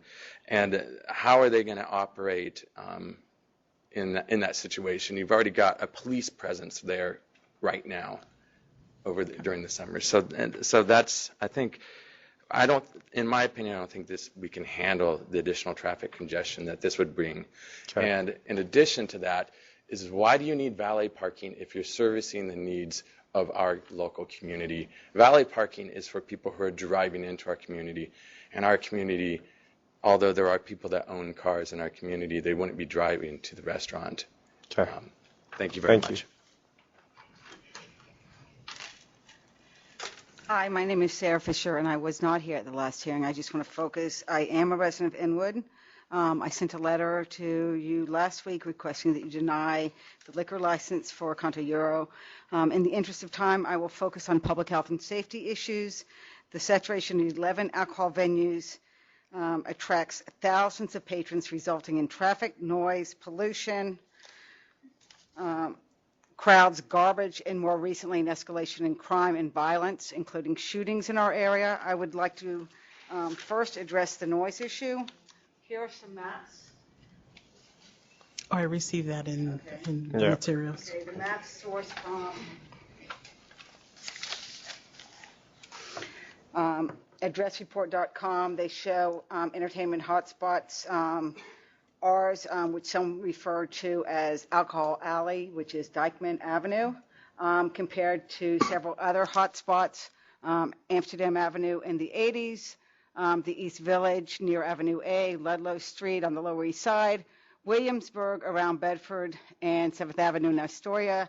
As you can see, the noise issues caused by music and partying in the area coming out of these restaurants, also known to those who live here as uncontrolled nightclubs, is a huge problem in this area, and adding another venue will only magnify those problems.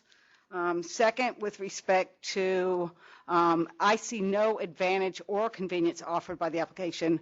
Rather, it puts our population at risk. As the board is surely aware from materials you received, Community Board 12 has the highest concentration of youth in Manhattan. These establishments not only cause the problems that other posters of applications have referred to this morning in terms of undesirable behavior and a lot of noise, and but I think I would focus not only on what it's doing currently to compromise the quality of life, but what it's doing to also compromise the futures of the children in our neighborhood. The noise makes it hard for them to sleep at night, which means they go to sleep tired, as do their parents going to jobs. And what you're doing is you're compromising their opportunities to succeed in school in a community board district where we already have about the worst schools in the city. Finally, I would focus on the safety. This is a personal issue to me. My son, who joins me here today, has come face to face with the violence that is happening in our neighborhood. In fact, it was on Mother's Day, the one time a year where he makes breakfast for me, where he was on his way back from our local supermarket and was the first one to encounter a shooting in our neighborhood. That's what's happening to our neighborhood. I would encourage you to have the same consideration that those of us who are trying to live there have in terms of the health, safety, and welfare, and again, deny this application. Thank you.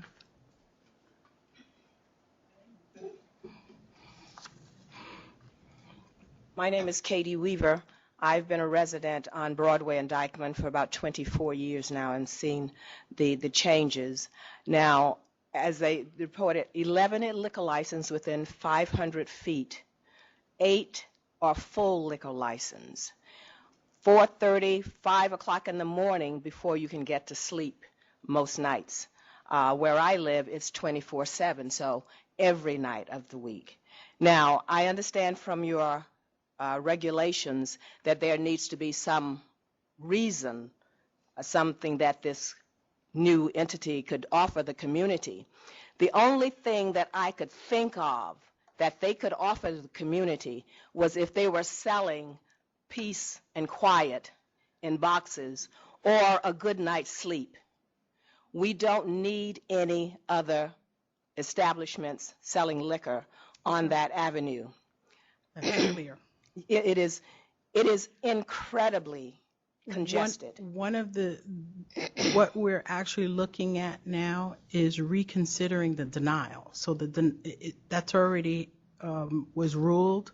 We need to hear from the applicant to see if there was any information that was not provided or should have been provided that would alter that decision. So the instances that have been raised, the conditions that have been raised has been addressed to the board as it relates to this applicant. And I was wondering. So we're trying not to go over Okay. the same material. I don't know whether they changed their, changed their method. They were going to be mostly carry out. And I don't understand why they need that extra space if they're going to still be mostly carry out. Okay. Thank you. So hi again, Nancy Preston, Moving Forward Anitos. And so first, I've had the opportunity that our council member, Adonis Rodriguez, arranged for myself and one of the other members to meet with the operators and their lawyer yesterday. kind of late in the game for them to talk about really what they're going to do and what they think. You'll hear more about that. There were some positive things in there, but it's late. It's late in the game. And so as we were already prepared, I just wanted to, these were two other letters that came in, one from Rotary Club. I believe we have that one. I have the Rotary Club, I think. And here is a petition from one building. So it's 15 signatures. I'm sorry. It's a petition from one building. It's 15 signatures or 30% of that building. They're right in the line of fire with the noise. They're a block away, block up the street. Canto Euro has changed. And offered some things. You'll hear from that of what they're going to be offering the community. There's just one thing that kind of struck me. They offered, as you remember last time, there was an issue about getting signatures and a petition, which they didn't provide as part of their stipulation. So they have that now. And upon review of the signatures that they have, I noticed that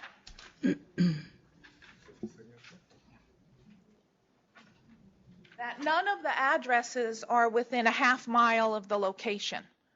They're a half mile to a mile away, so there's nobody that has signed that's in the immediate vicinity. There was time to do this, and again, it's something that kind of raises a red flag that people say, well, why didn't they come to our community and speak to us directly and take petitions of people that actually live right in the area? Okay, and so the other piece is, if you also look at the signatures, we actually questioned some of the signatures. There are enough groups of them that seem to be the same writing, the same handwriting. And here. Oh, that was submitted. It was already submitted to us. We have that. We have that. We have the whole list. You can go back at the podium.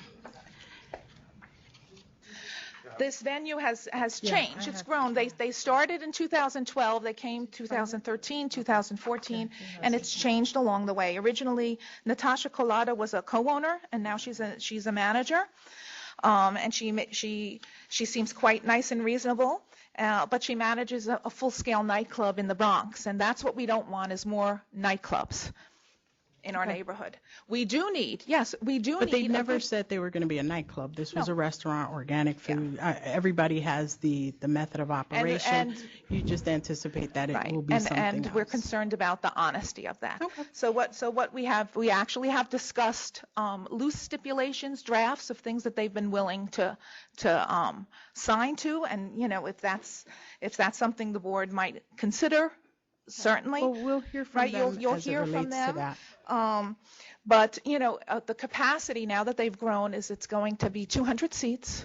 They're going to eventually But that's ask not for the application before us. Yeah. Only what was submitted originally, that's what they're asking us, reconsideration of the denial. That was before us at that, at the prior application. So the concern whether is they're that going to be it's going larger, to give, that's right, that a it's different going issue. to be something that serves the community. As you know, it's a 500-foot. I hope that you can really, consider carefully your decision, because it affects all of us. And as you know, once the license is granted, it's difficult. Understandable. They seem to be willing, but we'd like to have it all in writing. Okay. Right? Thank you. Okay. So thank you. Not right now. Let me hear from the applicant. We're going to give the opposition an opportunity to readdress. Yes, please. Good morning once again. I'm Aurelia Tavares, the expediter on the application. I have a JD, but I'm not the attorney on this application. I'm sorry, can you pause just a second? Donald, is that up? No? The other side. Okay. The other side's working. Okay, We are great. recording. Okay, thank I you. can Just see wanted to I make can sure see we had a myself. record. Okay.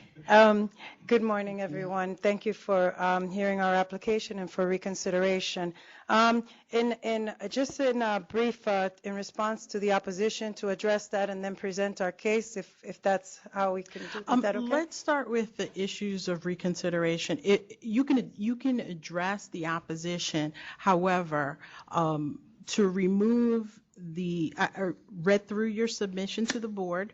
I understand you had said the attorney that presented the original application, there was inconsistencies, there was information that was not provided.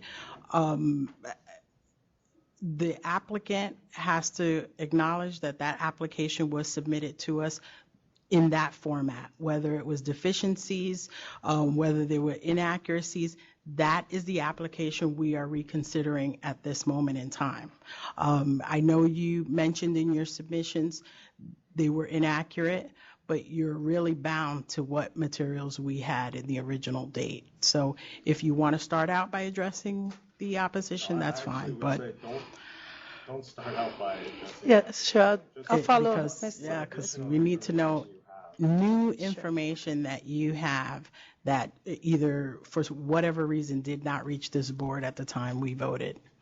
Thank you, Commissioner Green. I'd just like an opening statement. On or about 2014, the applicant, Gregorio Gonzalez, president of Canto Euro Caribbean Cuisine, located at 261 Dyckman, engaged the legal services of Guy Parisi, an attorney specializing in applications to the New York State Liquor Authority. Upon information and beliefs, the facts stated herein and the evidence submitted as exhibits to the application, the application was we have the statement from you already, right? So you don't need to read it into the record. We have it. But we already came past the inaccuracies of the application. You're bound by those inaccuracies because that's what was submitted, and you're asking for reconsideration of that application. If you want to talk about other issues and what you're planning to do, that's a whole new application process. But we can only reconsider what's before us and what we've already voted on. I actually, when I submitted in my reconsideration, I addressed the issues of the board when they denied the application. One of them was that we didn't provide signatures. We have provided signatures, and we have 21. I think 5 of the residents or 7 of the residents thought it was a worthy cause to come and fight for this application because they believe these signatures are exact. I mean, I'm no handwriting expert, but this is like the worst I've ever seen. Well, remember, they're all the same. Remember the dynamics of the community. We gave you the phone numbers and the addresses and all of that to contact the members, but remember, they do not speak English. I didn't get a phone number. I got a name and an address of the same handwriting. We can provide Some that. of them, you're saying that they can't write in whatever language? No, because what we were doing is when we're collecting signatures, we ask them to show them my ID. Okay, but that's not a petition. I mean, you know a petition is when somebody puts a pen to paper.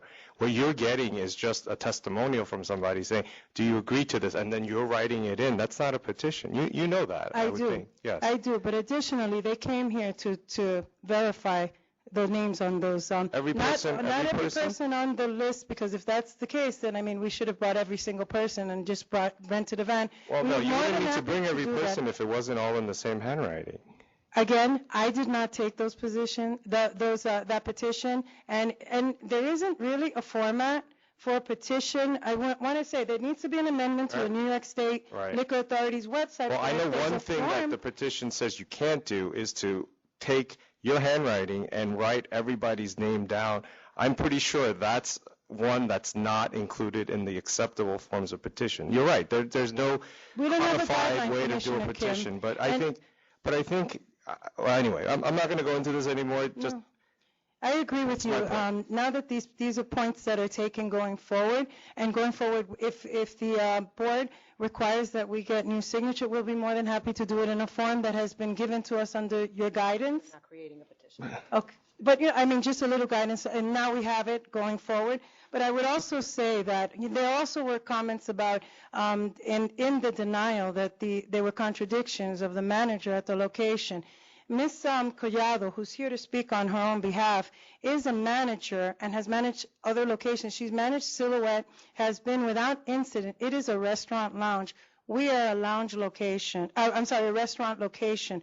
We have ambient music. We are not looking to when you said that it came into question, Ms. on the denial as a manager, that was correct. You were scheduled to be a manager of the location. You participated in the community board, so that was clear. Because they were asking for the credentials of the owner who runs other businesses. He employs 60 people in Washington Heights. He wanted to open this location because he believed he wanted to do something different, because he, in fact, we actually have been at the Dyckman area in the evening. The noise level, all these issues with noise and all these concerns, we have addressed it, and we've met with them several times. But I want to also add, when this application came before the police department, 34th precinct, there were no objections to this application, and they're the ones dealing with the crime and the element in the area. Additionally, I attached a stipulation, which is part of the evidence that was not submitted by Guy in the initial where they asked for the signatures and all of that. The council member was not opposed to this application if we submitted signatures, if we abided by, if we showed them that we're going to soundproof the location. I even have the name of the corking that they're going to use for the soundproofing of the location. These are good operators, and the minute that it was insinuated that he didn't have the experience to own and operate a restaurant, he said, well, wait a minute, I'm going to hire a manager. I'll tell you who she is. He hired someone with the credentials at a location that, yes, it takes almost triple the quantity of people that we have, but it has been without incident since operation. This restaurant, we invite you to go see Silhouette. Amazing. It's a restaurant lounge, but it's handled, it's in a residential district too, in a little mall area, a strip mall, and it's been handled properly. We want to give good operators the opportunity to be able to come and bring a different service to Washington Heights. He's not a man of noise, and he's giving jobs. Washington Heights has the highest unemployment rate in the community. They don't take this into consideration because they have jobs. But for the people who don't have jobs and the people who are really working, who are vested, he has 13 businesses within the area. He has managers at the location. He plans to be he wanted a restaurant. He wanted to bring something different that didn't make noise. We will have ambient music. We even agreed to a 1-year restraint on not having a sidewalk cafe, just so they can see us as operators as a restaurant. But again, we're servicing patrons who, when they want to eat their dinner, they want a glass of wine, they want to drink a margarita, we're limiting them. We even agreed to 2 a.m. closing because we wanted to straggle, as you mentioned, 4 a.m. that all the businesses empty out at the same time. We even conceded to close at 2 a.m. because we wanted to change the exiting of the so that we left early, so that we weren't part of this problem and this congestion that they're talking about. And they speak about Dyckman Marina. Dyckman Marina services 300 people. They have their own parking, and they're way up. And I wanted to give you the new evidence that I wanted to show you that I believe Guy Parisi, amazing. This just happened to be one of those, we all make mistakes, one of those applications. I wanted to show you the location. They're trying to paint that this is purely residential.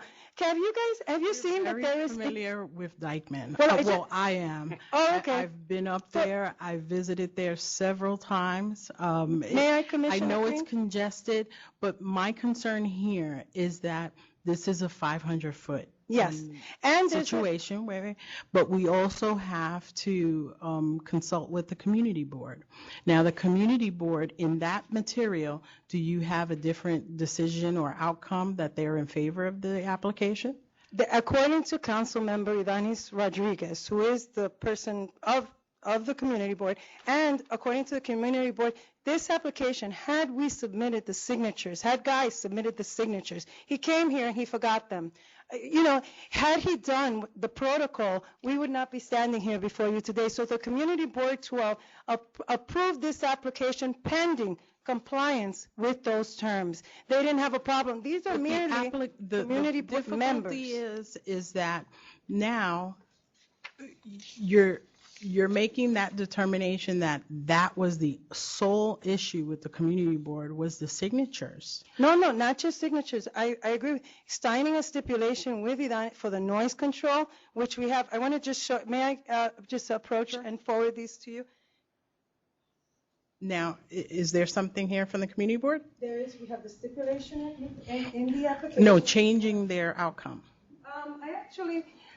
You know, we haven't gone before the community board again on this application because we needed to be reconsidered, and we would happily go in front of the community board and present our case one more time. We're not going to open for another 2 or 3 months because they had a huge flooding, and they had to correct, the building had a flooding on the bottom, and we needed to correct it. So we gladly go in front of the community board once again and bring this back to our first impression under my guidance here, because this, you know, the applicant doesn't even speak English. You know, he never had real communication with Mr. Parisi.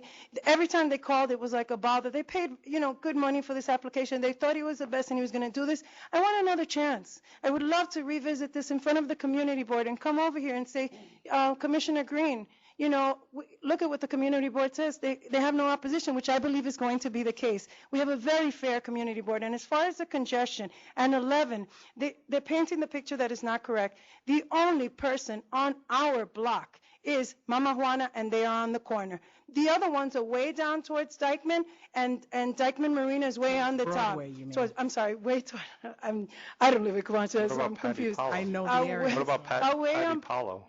Patapalo, that's a little bit more down. I think it's maybe 2.5 blocks. No, Not it's a- actually closer than Mount Moana. Is it in the middle of the, it's the one next to the grocery store, I'm sorry. There's 2 locations on our block, and we have a park to our right, and then across the street, and we even took, we're not doing valet parking.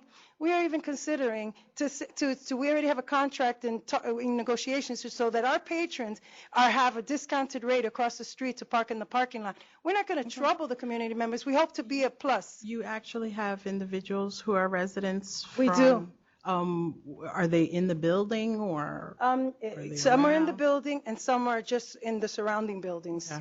So if you would like, I would try for them if you. Okay, something brief, building? just to put them on the record. I have the applicant here. You There's don't nothing need on to the hear keys. from. Is that com- residential? How many apartments above the Oh, restaurant? I don't, how many apartments are above I think it's how many? is it? location? So about 20 apartments. And also, You wanted to we also submitted Go this, outside? which was not submitted with the original Oh, sure, why application, not? which is the schematics of the location. And I want to add that on the pictures that I submitted, I personally, because I don't like to be in front of the board and not represent what it is. If you look on the location, I have a picture. On the 4th page, there's a picture of the restaurant in front right here. I don't remember seeing Wait, this. is this was this before us, or what is this? Is this a revised kind of a? All right, well then we can't consider that can't for this consider reconsideration at this point. Okay, If it's a new application, then at that time we can look at it. okay. This I is want- larger, isn't it? It's larger because they were concerned about the laundromat, but the owner was sick. The laundromat, he wanted to retire. Instead of just giving it to just anyone, he goes, guys, I know you guys are working, you fixed the water leak on the floor, in the basement. Would you consider taking our So spot? this is the larger, okay. This is a little bit larger, but. Can I have your individuals that are Sure, here? sure. Pase, por favor, okay. que yo lo voy a traducir. I have this. I'm sorry, we really Really? need to take like 2-minute break, and we'll Okay, be let right me back. get them ready I will and- give you time to Sure. introduce everyone. Can I but leave We're this just going to here, or- go off the record Okay. for 2 minutes.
We're back on, Donna? Okay. We're back commencing with the reconsideration of calendar 1387. Commissioner Green, Commissioner Kim, two things. One is we have, before I bring her, I have a community member in support of the application who speaks English, and then I'll do the translation. Okay. The only concern I have with the translation, we would basically need a translator because we can't allow, you to translate absolutely every individual. You can just put their name and their residence on the record, and we know that they're here in support. Okay.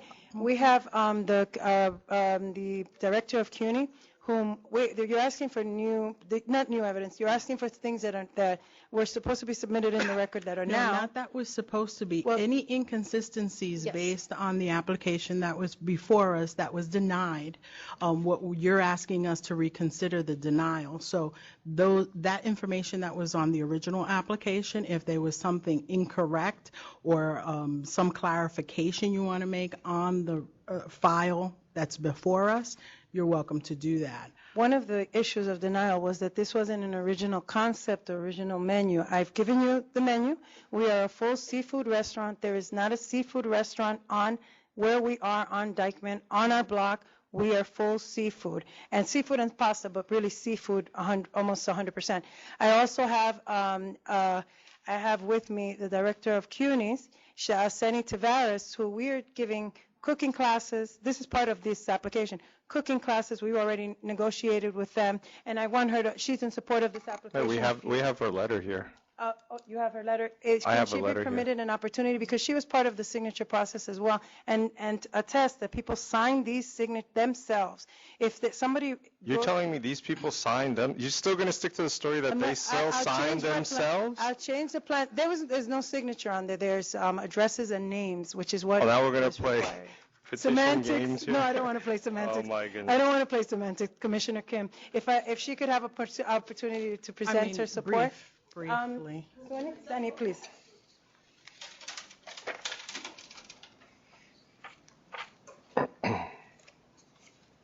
Good afternoon. Thank you for the consideration, and I will be very brief in the essence of time. As Ms. Arella said, my name is Seni Tavares, no relation to her, as we have the same last name. We've been around probably for 10 years, and I've been directing this project, CUNY in the Heights, Ostos, for the past year. We have 3 portfolios. One is in English as a second language, the other one is in health, and the third is in computers and personal enrichment courses. We have a new program at our main campus, which is you guys are probably familiar, at Ostos in the Bronx. So we're intending to bring that a food program to our location. And the reason being is that we have a location in Washington Heights. Yes, now, right? yes, we do. We're at 214th Street on Broadway, that big building 5030, And ground you're floor. participating in a class that you want to provide at the license. Actually, I am executive director of the school. We're under the Continuing Education and Workforce Development. We have a food protection and food program where we're training chefs. That with students that we want to become chefs, and that program is already established in the Bronx. So because we saw the need in Manhattan, specifically in northern Manhattan in the area of Dyckman, we're intending to replicate that program. And so I've been talking to all of the local businesses through the local Chamber of Commerce. One of the local Chamber of Commerce introduced me to Mr. Gonzalez. After conversations with all the restaurants, I was actually very excited because in the way Mr. Gonzalez explains to me, in the way he's going to conduct business, he wants like a Carmine's type of environment where he would bring, where families can bring their children and they're going to open up earlier.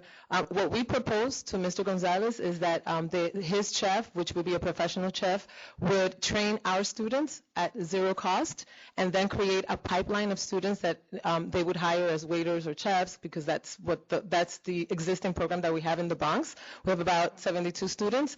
So we just see the need in the local community because there are a bunch of restaurants, and I'm excited because in the way he described it, it seems to me like it will be different, and if that is the case and he complies with the laws and regulations, we would duplicate that and work with him and others. And this agreement was done as of when? This was about the day that we signed that letter. I can't remember the date. Yep. Yep. We still are negotiating as soon as It was the May the 5th, restaurant is not open. 2015. Yeah. Thank you. You're welcome. Thank you so much. Thank you. And I have, you wanted original signatures, we do have them. I'm sorry, I don't have copies, but this is, she had them in the bag, because yesterday they stood, they wanted support. We want fresh support, because the issue is, these people are there, they might be far. We have signatures the way you want them, and I have. I'm not going to accept any more signatures. The issue here is to reconsider the denial based on a full liquor license at this location. What we have before us is a denial from the community board. We did have residents in opposition at the time and currently. We do have individuals that you represent are here in support, but the issue for us is to reconsider the application based on what was presented originally.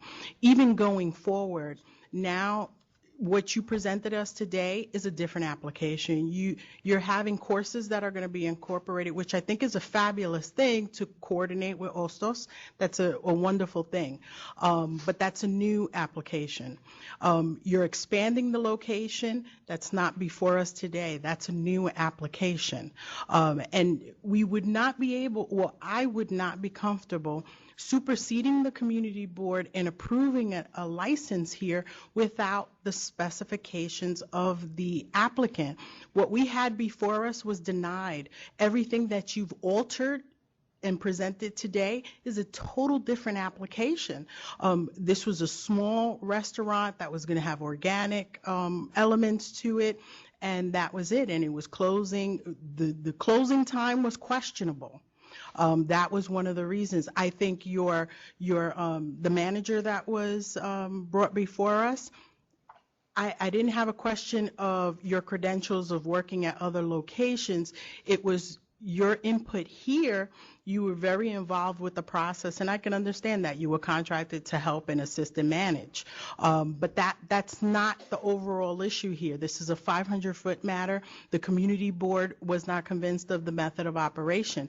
I am very sympathetic to unfortunately, I think the applicant is being, your representation prior was not adequate based on what was presented today.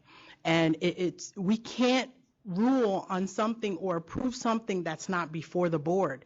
What you have presented here, you're expanding your method of operation, you're expanding the physical location of the premise. That may be something that will persuade the community and the community board to support 100% behind this application. But what we denied prior, it's something totally different you're presenting today, and it would be an injustice for the community board to rule on something that's new that they have not had the opportunity to review, being that it is a 500-foot matter, and we have to consult the community board. So this application, I suggest that you have a new application, and it has to go before the community board.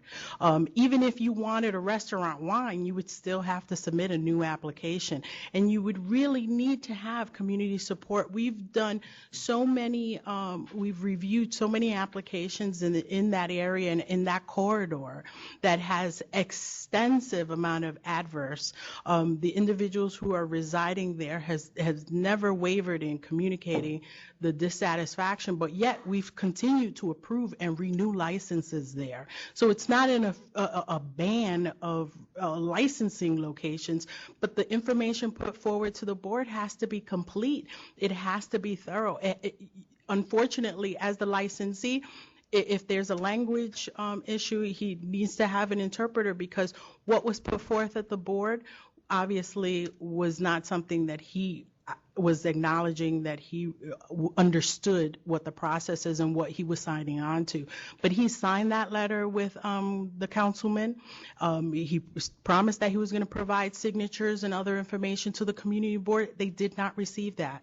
And for us to supersede and approve something that's before us that not even the community board is aware, I think is unjust. If I may, Commissioner Green, can we have this reconsidered after can we see the community board again and just hold off and bring this on next month? No, you know what it is? That the community board isn't even meeting now. They're doing special sessions, they are. I'm actually in conversation with them because they're doing special sessions they may do a special session in the summer, but either way, if we do a new application, we're talking about the same time period, because even if they don't meet, but should they meet this summer, we ask that this be tabled, if it can be, for the next board meeting, because let me just I would not. You know why?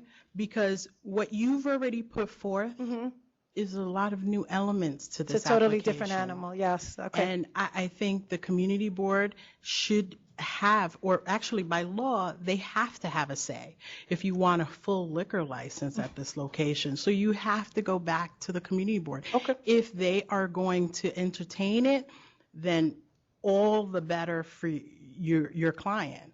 But for our benefit, we can't reconsider information that was never before us in the original application. I think the applicant has dealt with, obviously, injustices, because if he's been taken advantage of and information provided to this board on his behalf, it's a learning lesson. He has to be aware of what he's signing and what's being represented as a method of operation for him. He's a businessman. He's had businesses, as you represented, in that community, so I'm sure he's not new to the process of being able to negotiate and obviously sign documents that he's verifying that are truth. So I can't vote on something that was not before us. So for your reconsideration, I have to deny it. This is an application that is not part of the original information that was provided to us. We'll come back to the board. Thank you for your time and consideration. I do want the people who did make it all the way up here, if they can just stand up and put their name in for the record. You had them all come up, I figured.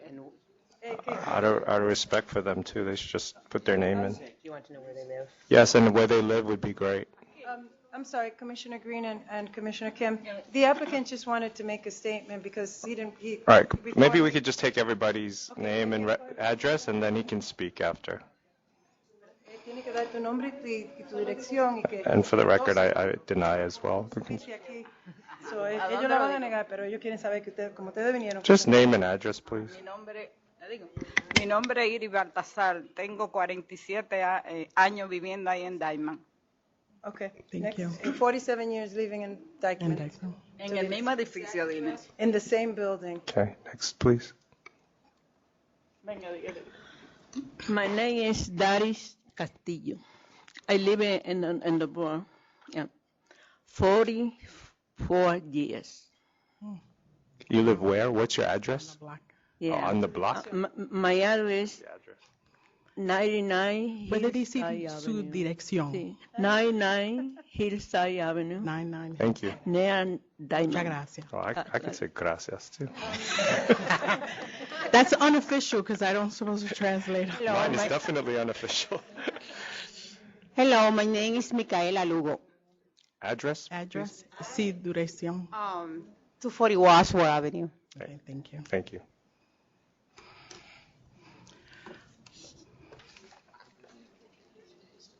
My name is Brunilda Rodriguez. I live 189 Street. Thank you. Thank you. Okay. And here's the. Usted, venga, por favor. Y usted, venga, todo eso. My name is Noris Casilla. I live in 192nd. Thank you. Thank you. My name is Marisol Moncluz. I live in 184th Street. La última, venga. So embarrassed. Ya, I think we're good, right? ¿Usted quiere decir el nombre y su dirección, por favor? En inglés. Como tú quieras. Ah, sí, yo soy María Pérez y yo vivo Maria Perez. en 184, la 184. Okay. Thank you. Gracias. Entonces, here's the applicant for his final. Sure. How are you, comisionado? Mi Gracias. nombre es Gregorio González.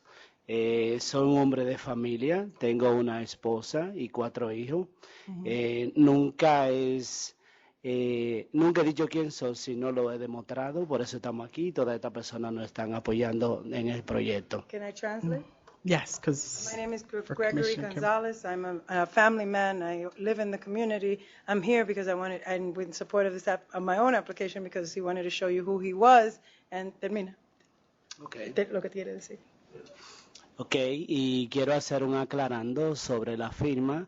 Me considero una persona, Ceni me conoce, Natasha, y la demás persona nunca me prestaría, y quiero que Natasha le explique el malentendido que yo entiendo que pasó con la firma, porque no me iría de aquí sin aclarar ese punto. He didn't want to leave without clarifying the issue that he's a man of ethics. He would never give you questionable signatures, and that's not how they operate. That's So not then how who he did? runs his business. Who gave me these signatures? I didn't, Commissioner Kim, I didn't take the signatures, so I can't really speak. All on right, behalf well. To- Okay, to but, assist him. okay, so this is what I want to say to the applicant. Okay. You can put your name on the record. My name? Yes. So my name is Natasha Collado, and I am here because I was actually supporting Gregory. All right, that's, and also I mean, we just wanted your name on the record. Yes, thank you. So what I want to say to the applicant really is that you have 13 businesses in this area. So you're an experienced business person, and I understand having a law license and having practiced law, that there are attorneys out there sometimes who aren't up to the standard of what you would like in your lawyer. But at the end of the day, it's your responsibility when you sign documents, legal documents, that you feel comfortable with your attorney. If language is an issue after 13 businesses, I would think that you would either have an interpreter or a lawyer who's bilingual. So when you come to us with an application and there are so many discrepancies between what you say, what the application says, what your manager says, what your representative says, what your lawyer says, and then during these 6 months process, we've gone through several times to try to give you an opportunity to get the application correct. But it's not about changing so that you give us what we want to hear. And in particular, I do not appreciate, and I don't think anyone does, everyone who's here, when there are credibility issues that arise from either the record that we have before us or testimony that's presented to us. So the last thing we want to do is we want to give you a fair shot at getting a license, but if you can't resolve the credibility issues, no matter what you submit is also not going to be taken seriously. So I know you know this, and so when we talk about the signature issue and you think I'm picking on this one issue, to some people that might be, oh, well, we'll just get anybody's name off the street. That's not what Councilman Idanis Rodriguez's agreement, and I assume they have somebody there who speaks Spanish who might have explained this agreement to you.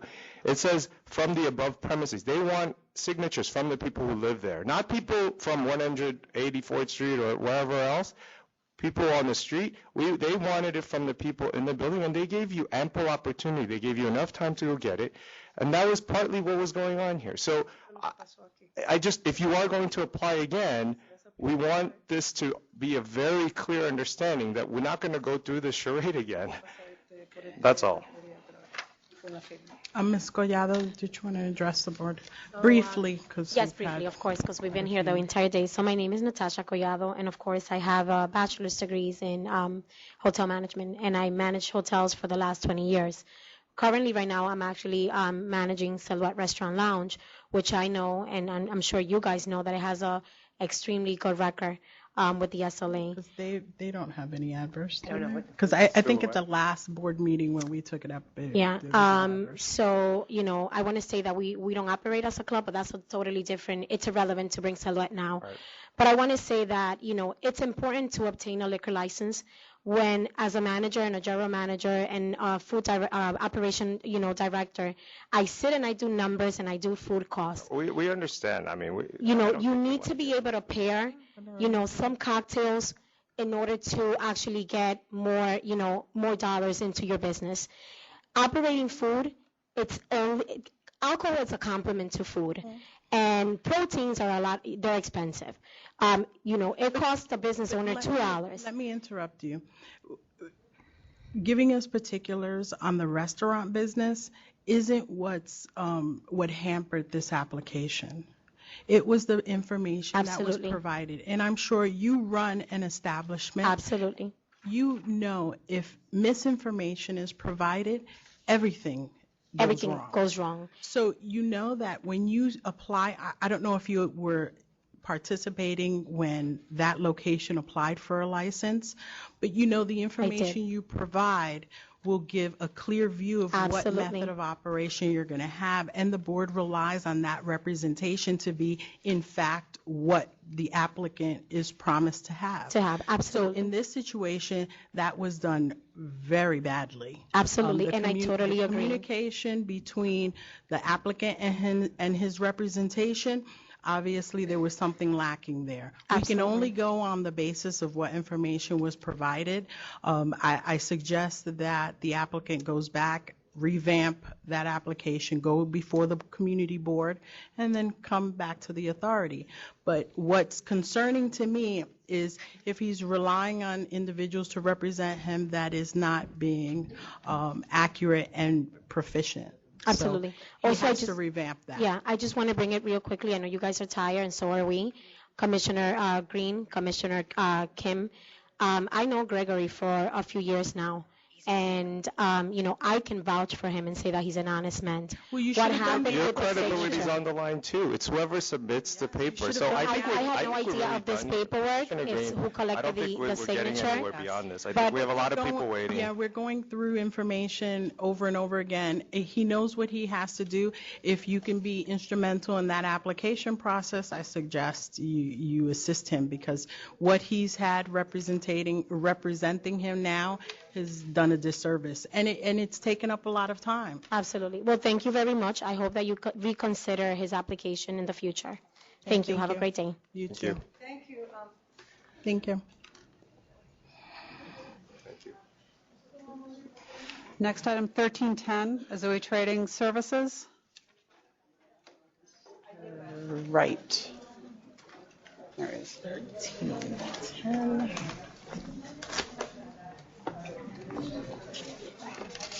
Hi, Glenn Wright, attorney for Azul Trading Services. With me is my client, Jose Lazo. Okay, this was as a hearing? Yeah, we didn't file a controversion. I just submitted a ATAP training that my client took in mitigation. I'm not going to question the facts. He's taking measures to correct the situation, and we would hope that you would take that into consideration in rendering a fine. Okay, 3,000. 3,000. Okay. All right, take care. Yeah. Bye. 1399, La Cabana Restaurant. Glenn Wright, attorney for La Cabana Restaurant.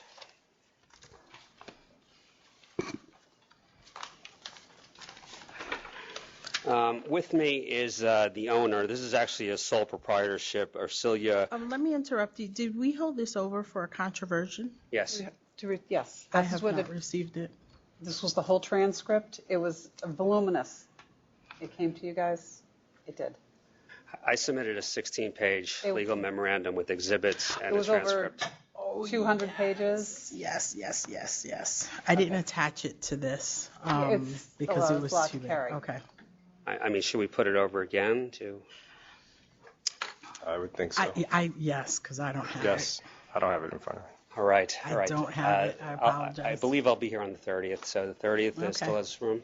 Okay. Thank you very much. Thank you. Sorry, I apologize. No problem. Okay. All right. 1345, Maha Tapas Restaurant.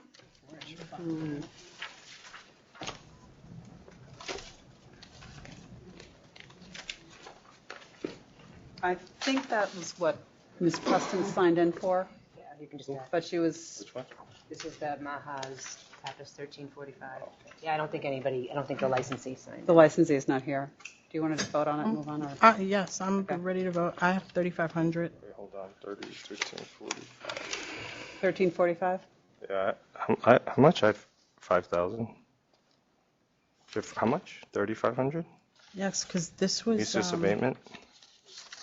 This was, there were violation of steps of a nuisance abatement when this occurred. They already have the stipulations with the city. So how much much did you say? I have 3,500, but one of If the they violated issues I the had Yeah.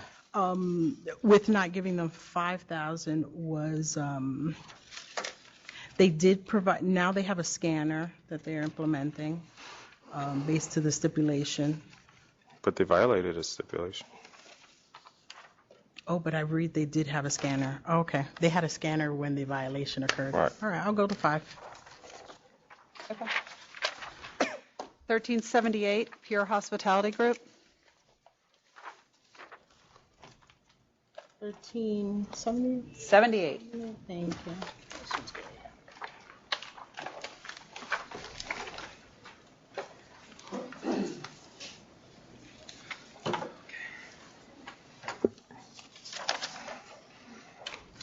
Good afternoon. Hi, Can you put your names on the record? my name's Brian Jaffe. Ross Rockland. So it seems the community board is okay with 2 a.m. close? Did you guys come to an agreement on that? We didn't agree with them on that. You still looking for a? We actually applied after that we met with them, Mhm. and our application for the 4 a.m. was approved on March 23rd. We received word about a month later that it was rescinded for a second review. From our end, you mean, right? Yeah. From the SLAN, because I guess there was community board objection, and So it should have come here. when there's a community board objection, it should come to the full board, and it didn't, so I apologize for the, Yeah, we were kind of confused because the community board mailed the letter in January, I believe, and the approval was granted in March. And then we actually received word, I believe it was February 6th, that that their original recommendation was sent to the board, was sent to the SLA. That was sent by Karen. Then we made certain decisions based on that approval that we received. Yeah, I moved right across the street on March 28th at 310 First Avenue. I mean, we're requesting a 4 a.m. The current space at 321 has an existing on-premise license. They have no adverse history. Additionally, this is not a 500-foot case. But let me ask you, I know the community board said usually they like new applicants to close at 2 o'clock. You're saying that originally the community board approved you for a 4 a.m. closing? No, ma'am. We did. Oh, okay. we did. No, I understand we did, but that's why I was clarifying. The community board has not changed. They just notified us that they asked that new applicants have a 2 a.m. closing. Right, they said that's their policy. Yes, that's what they sent in their resolution. That was as of January 2015. So when you went before the community board, was that post our approval? That was pre That was our pre, approval? yeah, it was pre. And they didn't let you know that they preferred a 2 a.m. No, closing? they did let us know. They offered us the liquor license with the 2 a.m. stipulation. We did not accept. Because there was not a 500-foot case here, and we are bringing something unique to the neighborhood where the two other on-premise licenses closed at 11 p.m. as I provided in the documentation. We felt that we are offering something unique to the neighborhood. Well, from your perspective, staying open till 4 a.m. is unique. From the residents' perspective, it causes a lot of Yes, sir. We actually noise concerns. We and proactively others. went out and just in about a day, we were able to obtain 100 signatures. Now, also remember, with the 500-foot, because the 500-foot rule does not apply, they should show that approving this license would be in the public's disinterest. We went out and we received, and I don't believe that there's anyone here to speak out against us. We also went out and got 100 signatures. I don't think I received anything in opposition other than the community board. Just a letter, community right? board. I didn't I receive think there might have any. been an email. I remember seeing is there an email or two?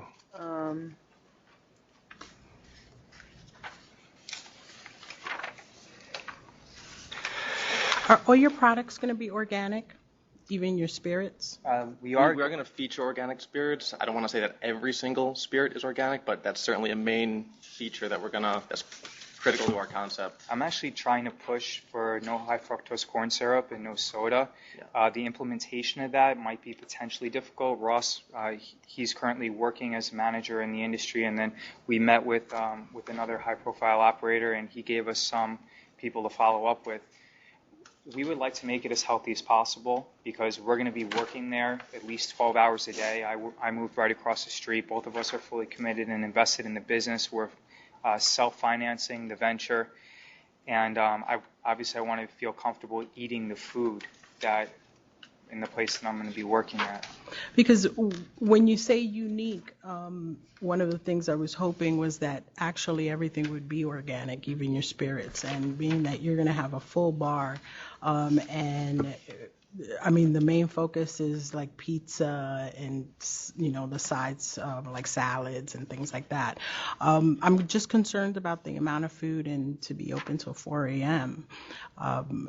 That area, I'm sure there's not a void of, you know, pizza and drinks till 4. So that's my concern is the community board does ask for, you know, they asked for 2, I believe. I'll extend it a little, but I don't know if I go to 4. And Not other the first people time. in your building, you said there are 6 apartments. Have you gotten support from any of them? When we originally submitted the petition to the community board, we didn't spend a tremendous amount of time gathering the signatures for the initial community board. We got a signature we approached one person who lives right above, and we got his, or 2 above, whatever, and we got support from him, but we have not contacted all of the residents. Additionally, in the community board's recommendation, they said that it was a large residential building. There are only 5 apartments. Occupied. Yeah, there are only 5 occupied apartments there. They also said that they mentioned the Gramercy Park Block Association, but on the Gramercy Park Block Association's own website, they say that it's just specifically for the homes and the residences that are right next to the block, and Gramercy Park is like 10 minutes away. You know, we've both left our full-time jobs, and we're both going to be at the venue full-time. We're fully dedicated to this. We do recognize that reputation is everything. We can't really change the fact that we're going to work hard. You need experience somehow, and we can't change the fact that this is our first venture. We've tried to do everything possible by self-financing it, by working hard. We're self-represented here as well. We've been working on this for 2 years, and we just want an opportunity. And I think. There's currently no valid certificate of occupancy on the building. Oh, really? A letter of no objection. Yeah. You have a letter of no objection? And both of us have gone out. We've obtained our food protection certificates. I commend that, and you know, we did make a mistake, and you relied on that to a certain degree. Give them 3. Yeah, but on the other hand, you still, like you said yourself, I mean, you're still just starting out, and it's not. We do want to give you an opportunity, but I think part of it is to be reasonable to the community board's objections, as well as to just prove yourself in 6 months and then come back. And so I'm open to, you're saying 3?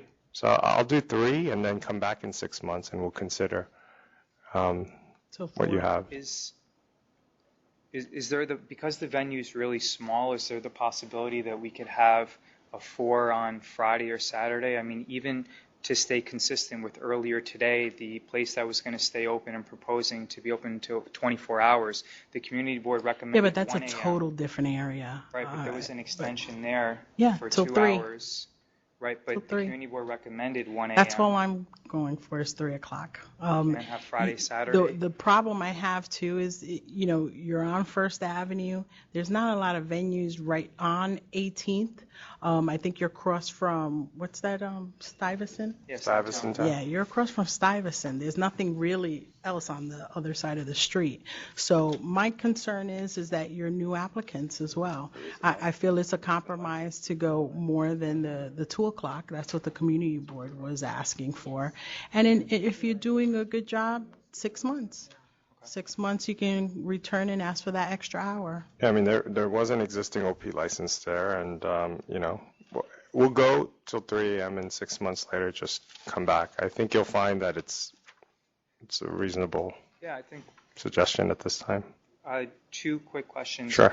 For the 3 a.m., that means, I believe that it was specified previously, but that means that we cannot serve past 3 a.m. We don't have to kick everyone out past 3 or after 3, correct? At 3.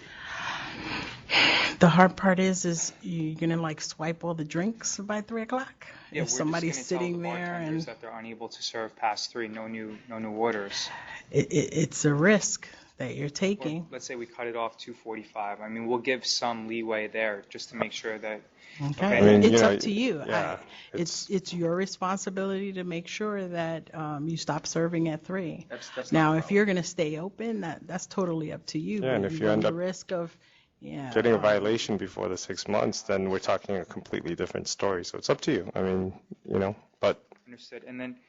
But you're saying a violation for serving after 3, correct? Not for. well, your license is stipulated so that you cannot serve after 3. Okay. And the last question is, if after 6 months, we would then apply to the community board for an extension of the 3 a.m. license, or we would come Yes, back but to- that won't be over, they'll get an input on whether they are in favor, but we're already telling you that after the 6 months you apply, there's no violations, we would give you the 4 o'clock. So just to be clear, usually when we tell people 4 a.m. you're done, or the law states 4 a.m. you're done, the alcohol needs to be finished in 30 minutes after the stopping of the service. So if you're going to serve up to 3 o'clock, then 30 minutes thereafter, so latest 3:30, they have to be done consuming the alcoholic beverage. Is that clear? Yeah, and if I may ask, and I think from part of the previous calls that I heard, I mean, there was one where there wasn't a 500-foot issue for that place that had like a capacity of like 3,100, and you said that it was more than numbers. When there was no 3,100 places? Yeah, there was, knockdown center.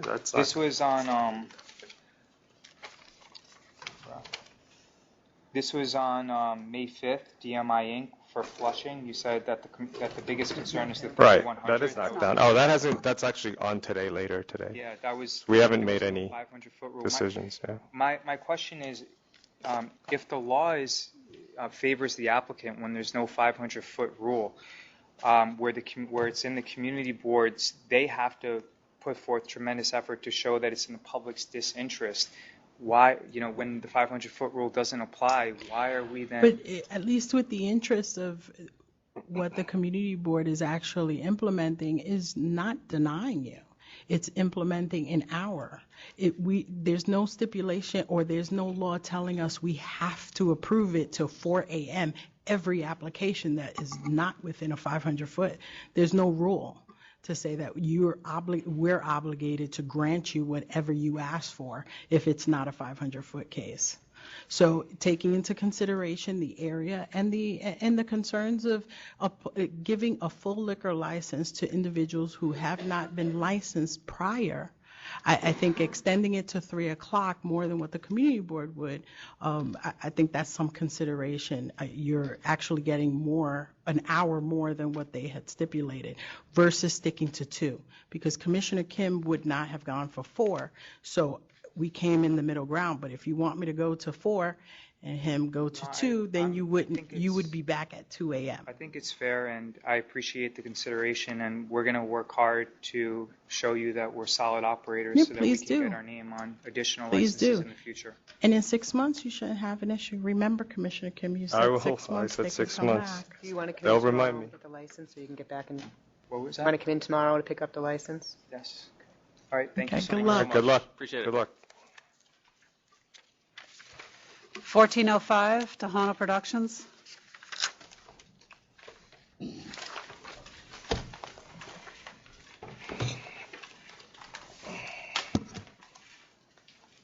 Good afternoon. Stephen G. Redden for the licensee Tahana Productions, Inc. I have with me here the principal, Olga Ramirez. I think I'm missing something. Oh, okay.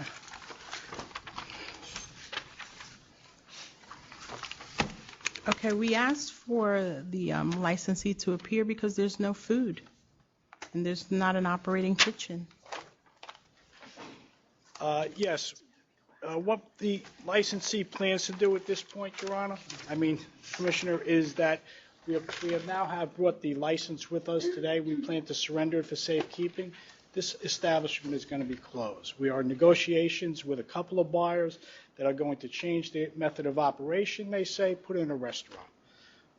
So are you asking for a cancellation? No, we just want to surrender it for safekeeping, letting the board know what we're doing.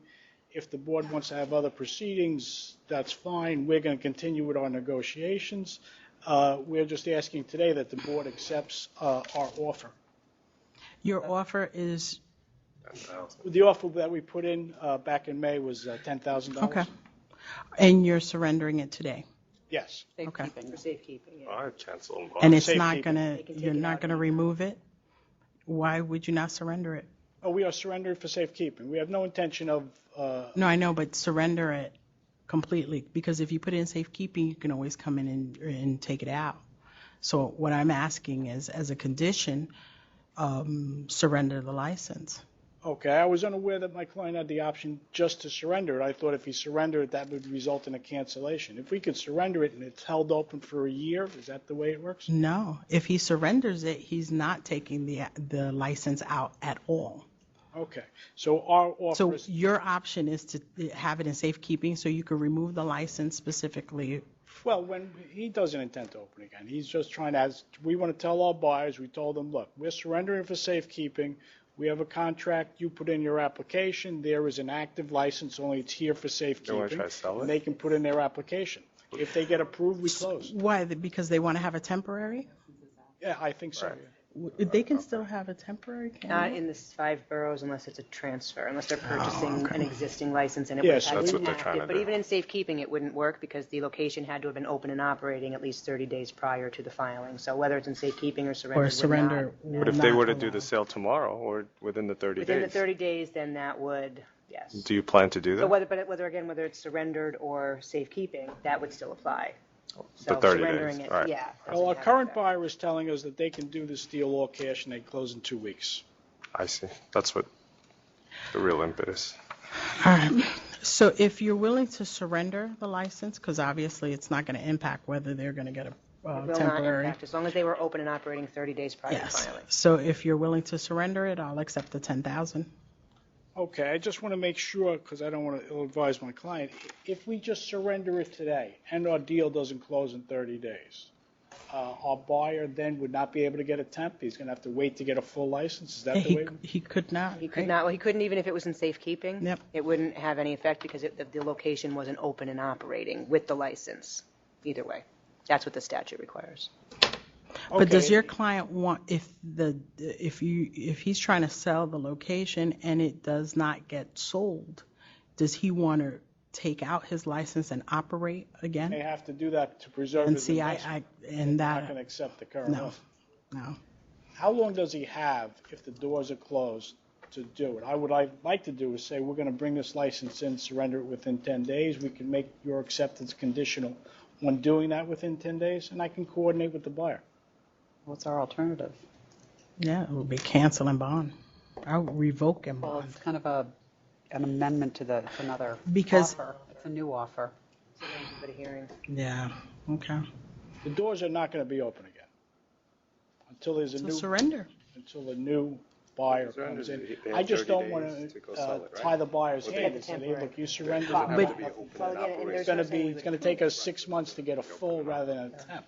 I know, but I do not want your licensee to operate. So my alternative is cancel and bond. Yeah, because Commissioner, Secretary just brought up a point. They have to give 30 days notice to the community board too. So the timing, It's just not going to work. So if he doesn't want a cancellation, I don't know how Commissioner Kim would vote, but my alternative is really to cancel this license. And- Now, I would accept the 10,000 if he surrenders, and then he would not have a cancellation.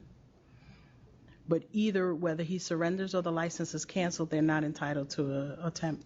They're going to cancel you. I'm sorry. They're gonna cancel you if you don't surrender. I mean, I don't know how you were voting, but were you going to cancel? I was going to cancel on bond. He can always reapply with a That's a, cancelled license. that's a difference with you. 15 days And he won't be suspension out and 10,000. May I have a minute to consult my client? Absolutely, we'll recall it. I will recall. 1366, Sai Baba Quick Stop, 1366. Good afternoon, distinguished members. My name is John Radin. I'm representing Mr. Patel. 1366. Thank you. You have an offer of 5,000? Yes, ma'am. I'm asking for a reconsideration on Mr. Patel's behalf for a reduction based on the fact that he is going to be spending a lot more time running the business himself, and any employees that he brings in there will be trained in the ATAP procedure. I will be doing the training personally. You know what's also my in consideration concern? of time served for me being here today. My concern, yeah, that was more mitigating for me. My concern is that he had his license since 2012. And then his prior underage sale was 6/2014. And then now this one. He's not going in the right direction. Both employees, and he is going to be spending more time in the store himself now. He understands that his license is at risk, and I'm hopeful that the board would take that into consideration and give him an opportunity to save a little bit money on the front end here, and knowing that he will be investing it in more compliance measures, namely training. He must have had his employees trained because we actually gave him the 25% discount on the first underage Yes, sale. ma'am. He had one employee trained. The gentleman that made this sale was brought in, was a short-term employee. I had not had the opportunity to go in and conduct a training with him. No, it's up to you. I'll just accept the offer. We're going to accept the 5,000. Okay. It's too much in such a short period of time. You did receive the reduction on the first Yes, Settleminer. and that's what I mentioned, yeah. Thank you. Thank you. 1376, Avenaturo Bar Restaurant. I knew I messed that one up. Sorry. It's okay. Getting to the end of the day. Good afternoon. My name is Sandra Olaya, and I'm here on behalf of Mr. Franklin and Livio Piedra. So this applicant principal is disapproved twice within the past 2 years at this location, correct? They had two different representatives who submitted in for a full liquor licensing at this location, correct? I see. So both were for full, now they're coming for beer wine? This was based on the last full board meeting recommended by the commissioners to do this, correct? We recommended it? I believe I asked you to go back to the community board. I did. And you did. Yes. And I also got a did read letter that. from the landlord. And the community board said they were in agreement with the RW, right? Okay. It was good. I took Let me both of just them check, to meet with because them, yeah. I did write that I did ask them to Oh, you return to did? the community board. I have the letter for you. I'm not sure if you received that. And the community board, they had a unanimous vote, approved the above application. Yeah, I guess third all right. time is the charm. Yeah, let's do it. All right. Okay, Approved. approved. Good luck. So much. Good luck. Thank you for returning to the community board. You know that area is very busy, and I'm surprised the community board approved. So please run that establishment well, please, because that's a saturated area. I know. I'm guiding them the right way. All right. Good luck. Thank you so much. Have a great day. You too. 1305, 37 West 24th Street, 1305.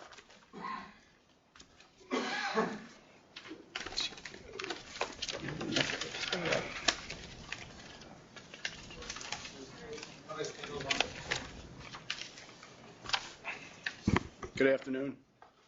Good afternoon.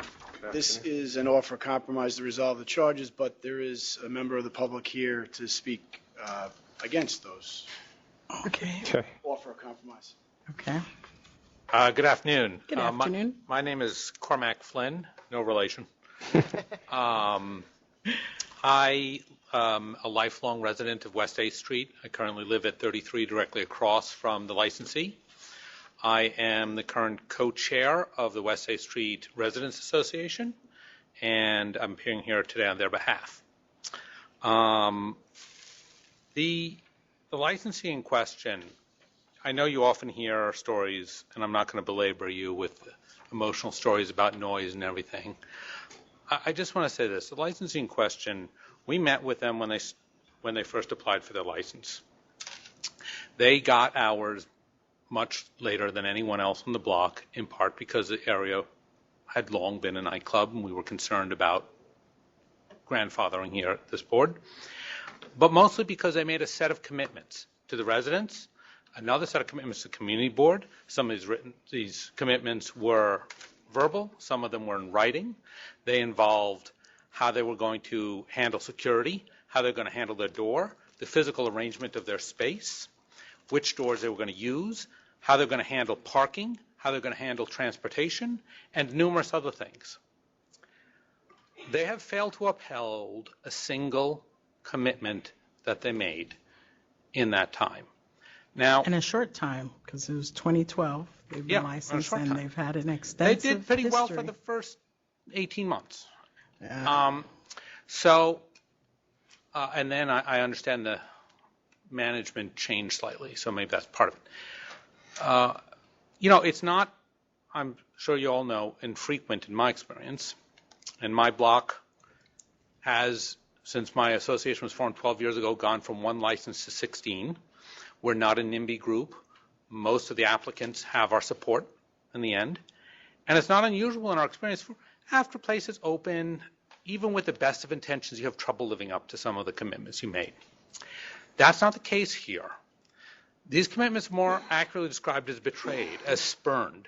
They often do 180 degrees opposite of what they promised us that they would do. So overall, obviously, aside from not being a good neighbor, but every every agreement that they've had, you find that have fallen short or just including totally availability. They changed their phone numbers and refused to talk to us once they got their license. One other thing I want to say, and I don't want to draw on your time, I'm also a member, I also have my professional office on West 8th Street, and I'm a member of the board of the Village Alliance, which is a bid for the neighborhood. I'm not here speaking on their behalf. They don't take positions in SLA, but I know pretty well the business situation in the area. The crowd that this group attracts, and by the way, I don't necessarily mean the people, I just mean that what happens at night on the street, the carnival-like atmosphere, the trouble, has been a deterrent to economic development and to businesses on the block because of the property damage, the broken windows, the urination, and things like that. What's more, they are the sole people remaining in a couple of parcels that have been emptied and assembled for development. Now, I'm not that keen on the development myself, but my point is that they're also actually an impediment to expanding the tax base and building more housing. So I don't see the public interest logic at all. Some of the violations that are before us are just egregious in their own. I think we understand that you're obviously not in favor of having them exist for much longer. We may be able to help you with that today. Do you want to be heard, Mr. Flynn, on this? Can I, Briefly after. Okay. I just have one last thing about the fine. Very brief. Very brief. I understand $10,000 fine, as I understand it, is very high for you folks. I get that, and I appreciate it.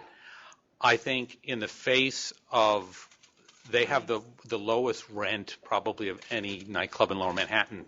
It is simply not enough that it will be. We're going to adjust our penalties based on the rent that individuals I understand, but pay. what I'm saying is presumably the point of the penalty is to act as an incentive to good behavior. It's simply not large enough to have that impact. Thank you. Thank you. There's also an open case, too. Yes. Okay, thank you. Yeah, this is an offer, so obviously you would give me a counteroffer today. If I don't accept the counteroffer, we would go to hearing on the charges. I can't speak to anything that was said because I don't know, and a lot of what was said wasn't part of the charges, so I'm not going to dirty the case up by addressing things that aren't in the record. Understandable. My counteroffer is revoking bond. Really? Wow. Why is that? I don't have authority to accept that. Why revoke and bond? Oh, I guess the sex and the drugs weren't enough for you? Well, Are you on the same case? I am on the same case. They already paid $10,000. They've only been licensed 2012. I don't know what else. I'm waiting for I doubt there'll be stabbings, but. No, I actually had a higher fine, but I'm happy to do suspension and higher fine too, revoking bond. I mean, when they've come into this place, the sex that's taking place at the location, in view of the manager, and when they actually come in and find the violation, the manager's up and running after they've removed, the police has left the I just have to, establishment. none of these things have been established. Yeah, that's why you have a chance to go to hearing. Yes, a chance to go to hearing. So then we'll get more details of the activity. That's what he wants. Making assumptions. No, just the DA's office didn't prosecute the prostitution charge. Yeah, just the prostitution, but what about the drugs found? And then to be up and running even after the police come in? I don't believe they prosecuted any of those charges. I think again, your client needs to go to hearing and address every single one of those issues. I mean, I think, I was looking at, I was just looking at a higher fine, but from where you are, I'm happy to go to a suspension and a higher fine. 10-day suspension, $15,000? I'd rather them go to a hearing. Because if nothing happens, then that should be brought out in a hearing. I think that information should be brought out in a hearing. So what happens if it gets returned? They would just be returned to counsel's office for hearing. There would be no. Yeah, so I guess they'll go to hearing. Okay. I'll go to hearing. There you go. Well, I can't accept anything if it's not here, so. Because I'm not coming down on it. Got it. Okay. Next. Are you ready to be recalled? Yes. Yes, okay. We had our 1405. Recall first draw. Tahana. And I think it'll be our last. But what are we recalling? Oh, okay. Tahana Productions? Yes. Options. Yes, Commissioners, my client is going to accept the board's counteroffer $10,000 fine. He's going to surrender his license today.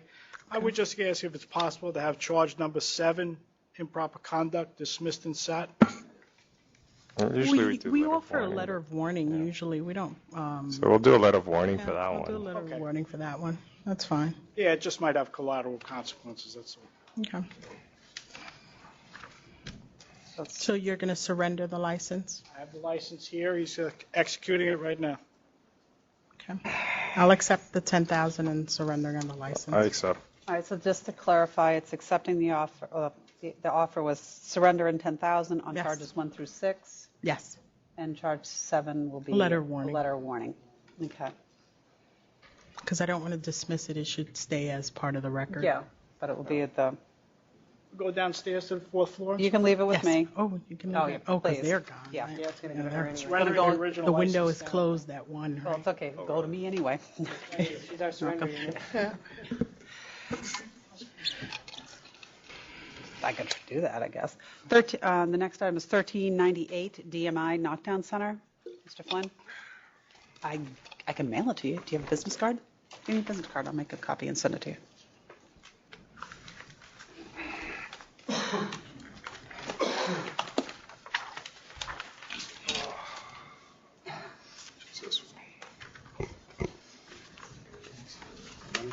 $13.98. Good afternoon again. Yeah, it's the biggest. Good afternoon. We had put this over. I don't know if you want to, as you normally do, start with the opposition to move it along. Yes, we'll hear from the opposition. if any.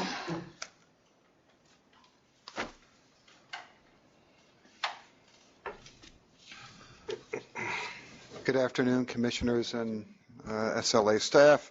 I'm Gary Giordano. I'm the District Manager at Community Board 5 in Queens. The Community Board, based on this reconsideration request from the applicant, the owner, took the matter up again.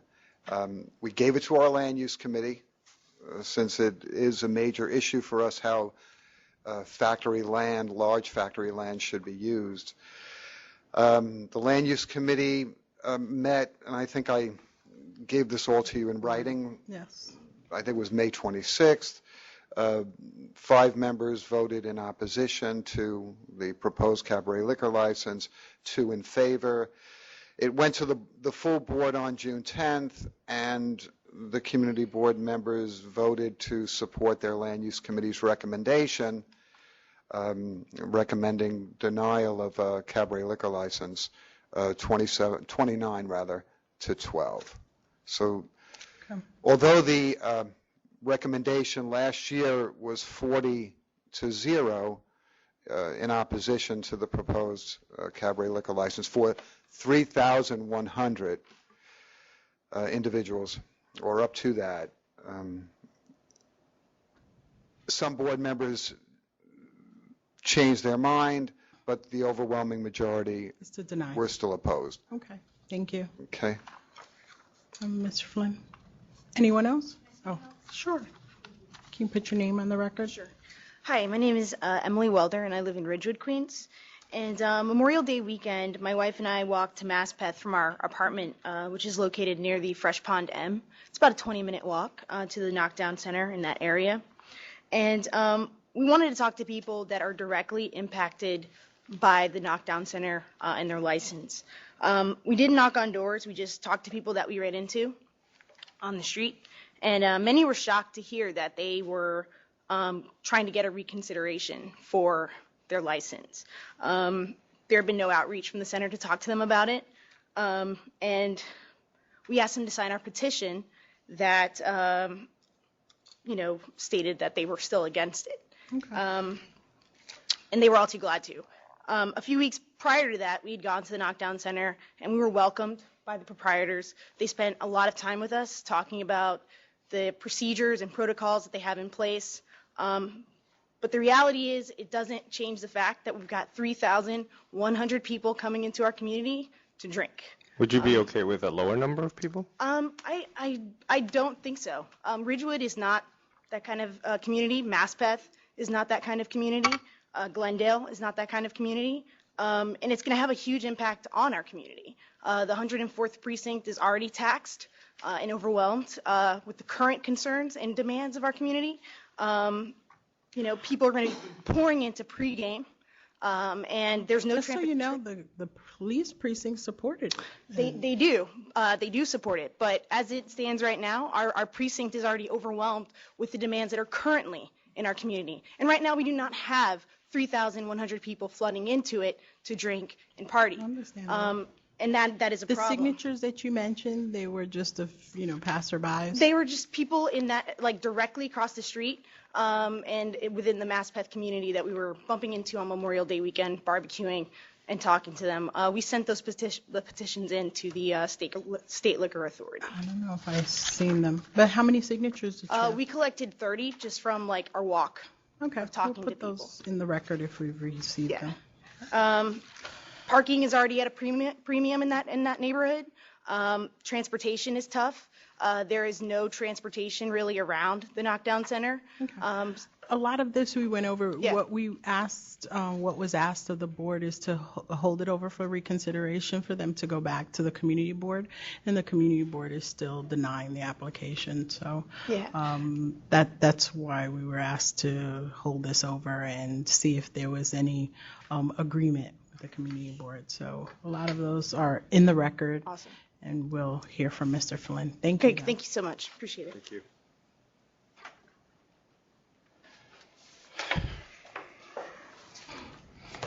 I believe you did get the petitions that were referred to. They were part of the submission by the General Community Board, I believe, too. There were 28 signatures. I'm sure it's in here. Yeah, there were 28 signatures. The one I have has 28.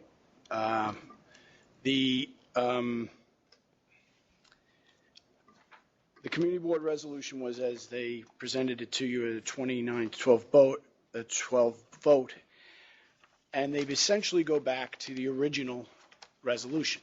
And I think it's important that we look at the original resolution as the grounds they're using for saying that they don't want this premise there.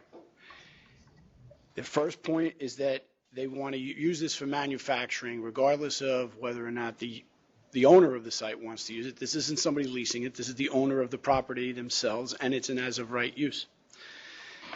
The second is that they continue to say that this is going to put an enormous strain on the police department, and the police department has indicated to you that that is not the case. And you have those letters. And to my knowledge, there have been no letters from the police department contradicting their change in position. The next is they just assume, they make assumptions saying that typically if young people are getting together, there's going to be problems when you're having people of this, events of this size at this location. They make a statement that the residential community is against this, where we have stipulations that we've worked out with the groups to make sure that the operation of this premise would not adversely affect the community. Okay? Then they talk about if there's a possible fire. There could be a possible fire anywhere. I mean, that's such a weak point as a grounds for not supporting something. I can't even begin to stress how weak a point that is. And the fact that they go back and they said that there's no on-site parking or no parking in the area when we went through this. In our papers, we've addressed the parking that is on-site, the parking in the area, and we've also addressed the fact that they're using the shuttle buses to get people to and from where there is transportation in the area. I believe you got the submission from my client dated June 11th. Yes. Okay, which addressed all of the concerns that were raised by you at the previous meeting with regard to working with the MTA, the transportation issues, buying the shuttle bus to go back and forth, even looking to contract with a larger bus company when there are larger events. They were very particular in outlining in the method of operation how many events would actually reach the large capacity that they're talking about. Well, the percentages don't work out, by the way. Excuse, what doesn't work out? The events that you put, are you doing 45% fine art exhibitions or 30%? I think that's the previous one. Are you looking at the June 11th? June 11th. Oh, that was 11th? April 20th. Oh, this is the April one? Where's the June one? Yeah, the June 11th one, we took time to break it down specifically as you had asked for. That's in here. Thank you. Yeah, if it's in an email.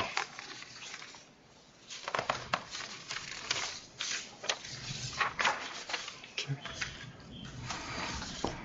So 80%, you're saying will be less than 1,000 people? That's correct. And 15 events for 1,000 to 2,000 people? That's correct. So you won't go over 2,000 people? Only for those 18 times. Oh, 18 times you Right. go to capacity, got it. Right, for the events. And with those stipulations of working with the police department, notifying them in advance, the security that we've already given you, the addressing the traffic, the buses, moving people to and fro without there being incident, the fact that there have been some events at the place that have approached this size and there haven't been problems. I think logistically they've shown that they can do this. And there are licensed venues that have events that are this size that are bigger than this size. So you can't just make an assumption, I don't think fairly, you can make an assumption that it can't be handled. But one of the concerns, even with the police department, the events that they actually observed, which was before the commanding officer changed, because even in the letter of the new commanding officer, he's deferring to the prior statement, that even the events that they observed and participated in was nothing compared to that maximum number. All of them were like a few hundred people that the police actually observed. Right. So putting it on a scale of thousands of people there. Theory from the one large event, No, otherwise they've denied. Unlicensed. There've been no unlicensed Right. alcohol, but Okay. there've been large events without alcohol. Right. Yeah, and that's ideally. If you can have all the events you want, Right. but I mean, you want to we serve. applied for catering permits for some of those large, and were denied. Yeah, see? And I mean, based on the police recommendation was that it was just a couple of hundred people that they were observing. But now that, go ahead, no, Tom. No, go ahead. This is the time to speak. Yeah, I mean, based on what I understand, CB5's objections to be, a lot of this is transportation, sort of quality of Not life. only transportation, but the number of individuals that you're going to have at that location. And And what they observed concerns two me is events that with it that didn't come number, down. granted not with alcohol, but two events that were at that capacity of 3,100, and witnessed the operations relative to the processing, how we were filtering out contraband as we brought people into the building, how we were exiting them. The police actually observed. Absolutely, they had a event of dedicated. how many people? How many were? MIA was 33,000, and Dead Mhm. Mouse was But 3,100. no alcohol, because you've received permits to have to serve at that MIA, location. we were denied twice to have a catering permit for that. We had a wedding permit that was also But temporary. all of your catering permits were issued. They were under a couple of hundred people When that they the have police been issued, observed. they've been for small amounts. But the point is, the police witnessed how they handled a crowd that large. Not the issue of whether or not they drank and how they were when they drank, but the issue of could logistically that amount of people be taken care of when they came in, be taken to and from the site without there being a problem and without there being difficulties. And the police saw that.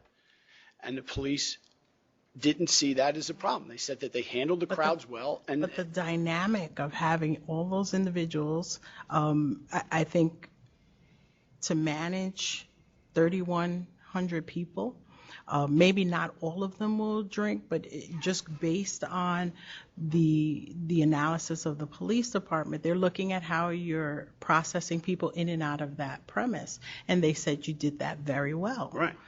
This is without having alcoholic beverages on the premise as well. Even if they have alcohol, they're going to be processed in and out the same way, which is what I don't understand. It's the same concept as saying, well, Madison Square Garden has alcohol when they have events there. They process their people in and out the same as an afternoon event when it might be the rodeo when they don't have alcohol or they family always have escapades. But if someone can handle that amount of people and move them out, and we've been shown to be able to do that, to assume that they won't be able to do that just because there's alcohol doesn't make sense. But I don't understand And it's how only the- occurring 18 times. You're unable to present or at least have members of the community board come and actually observe what you're doing at these events. They're not convinced. But if you look at the resolution, they're not convinced because they want the space to be used for light manufacturing. And Even if it's even coming down the number of participants you want to have. I haven't seen that, only the number of events. But one of the biggest concerns that the board expressed when they were here back for was either bringing down the number or telling us how many times that number might approach 3,100. We've clearly broken that down. You're talking about 80% of the events are going to be less than 1,000 people. That list again? 80% are less than 1,000 people. You're talking about 15 events are between 1,000 and 2,000 people, and you only have the 18 events that are going to approach the total occupancy.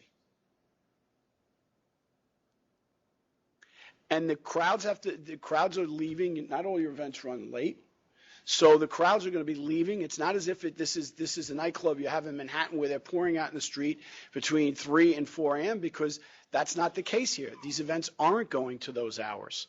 That's already in the record and in the stipulation, things we've been willing to stipulate to. 80% less than 1,000 people. What's in the stipulation? Yeah. What hours? 2 a.m. was late. Yeah, So we're gonna go. 2 a.m. is what we work with in the building. 2 a.m. was the latest any event was going to go. I'd like to add just one more thing What's specific to the 80% of community board. 150 events? Damn, that's more than like 75. It's 120 events. Under 1,000, so it could be And 999. under 1,000, we're speaking to the. I mean, if you look at the past page on our calendar, we primarily host art exhibitions. That's like 70 people, 100 people. But just to break it down and try to make it as clear as possible in there, I just picked the 3 levels. But also, of the community board, there are 4 people from Maspeth. Those 4 people voted in our favor.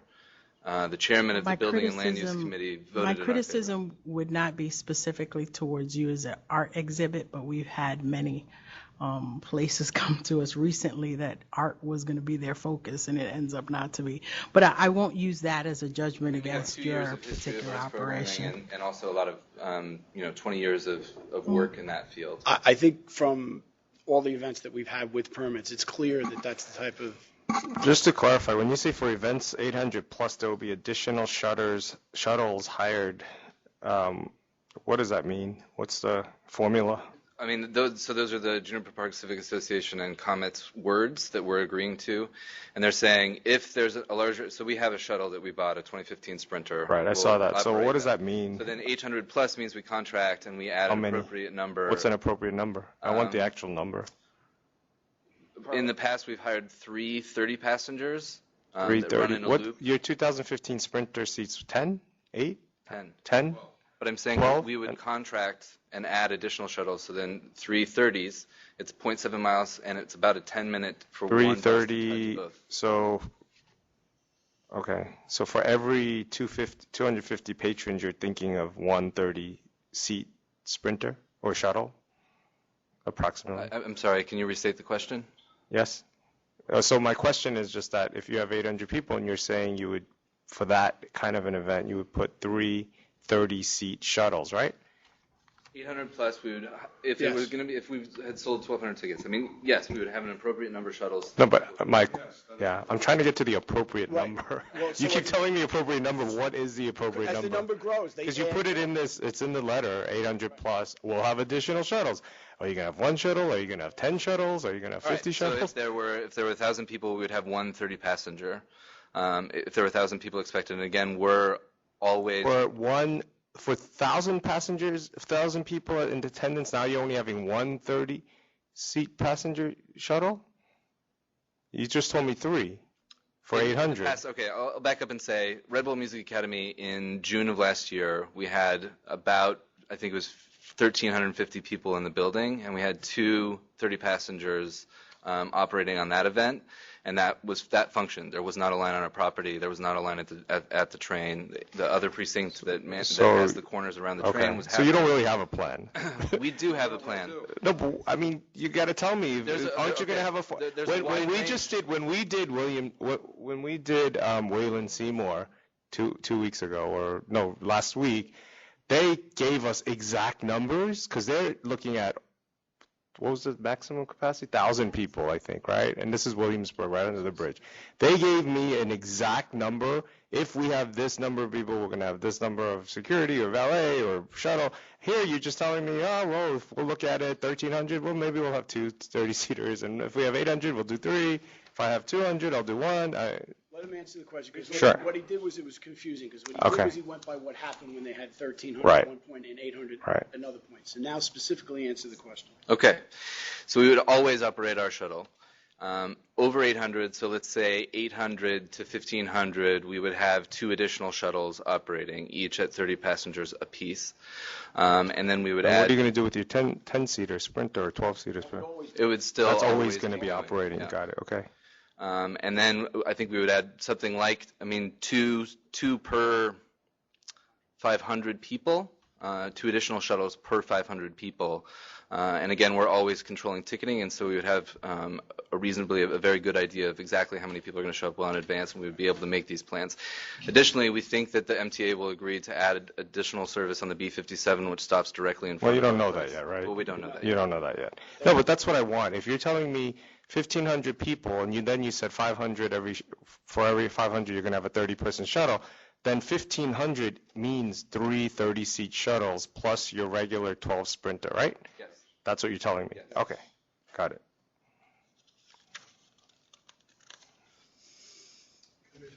Yes, did you want to say something? Come on.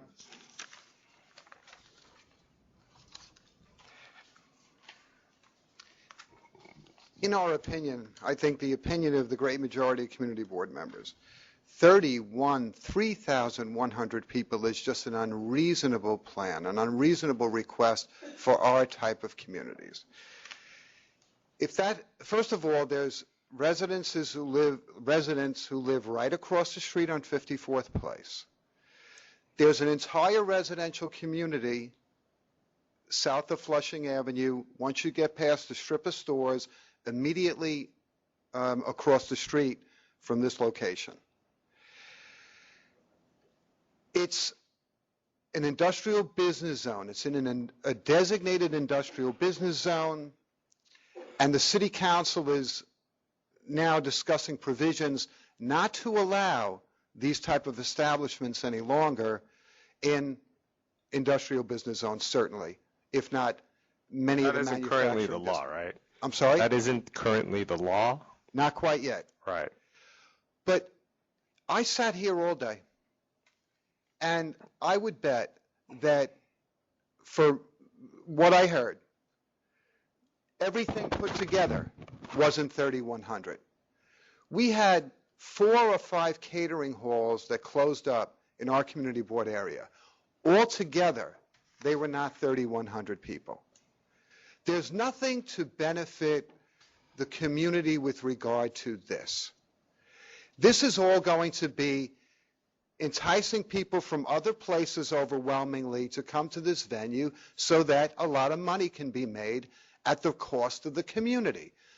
The police captain, and I said this last time, sometimes captains are wrong.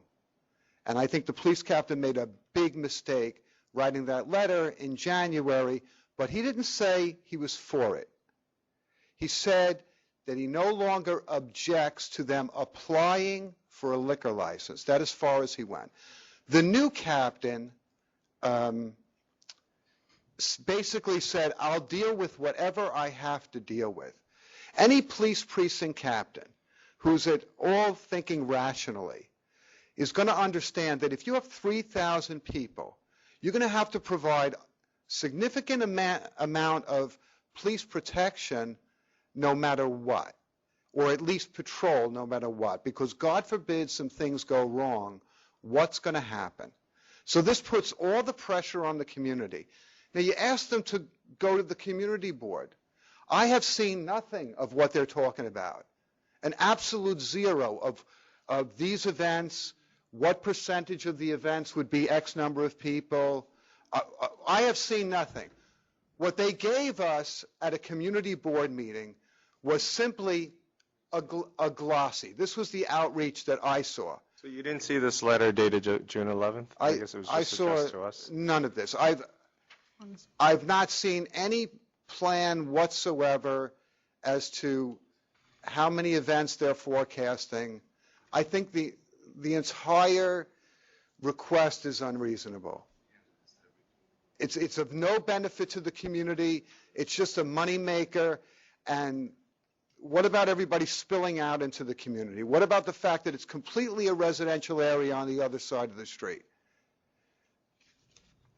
The train station is 3/4 of a mile away, and we're going to have to live with any problems that occur there.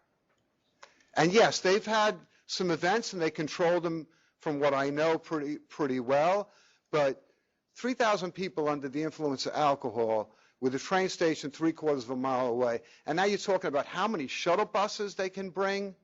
I don't see anything sensible with regard to the whole matter. Thank you. I thank you. If I may pass this up, this was handed out when they went to the community board meeting. It addresses those points. And he got a copy. And he received it. So I have roots there since the 1920s. I'll get you, you'll speak in a second. That's the old one. It's the police. Also, when Tyler went to the community board, he made comments and responded to questions with regard to the events and how many events they thought they were going to have. So it's disingenuous at this point in time to say that they didn't impart any of this information on the community board. And as far as community outreach, Oh, they didn't get the June 11th letter where you broke it down more specifically. that June 11th, they didn't get it. But to say that they weren't told what was in the June 11th letter and the content isn't accurate. And it's nice to say you think the captain was wrong. I don't think the captain was wrong. I think the captain looked at what took place here. Numbers, but it's 3,000. The ability to handle these crowds, and then based upon that, he made a decision. Sometimes community boards are wrong. Can I just say something about the materials too? Yes.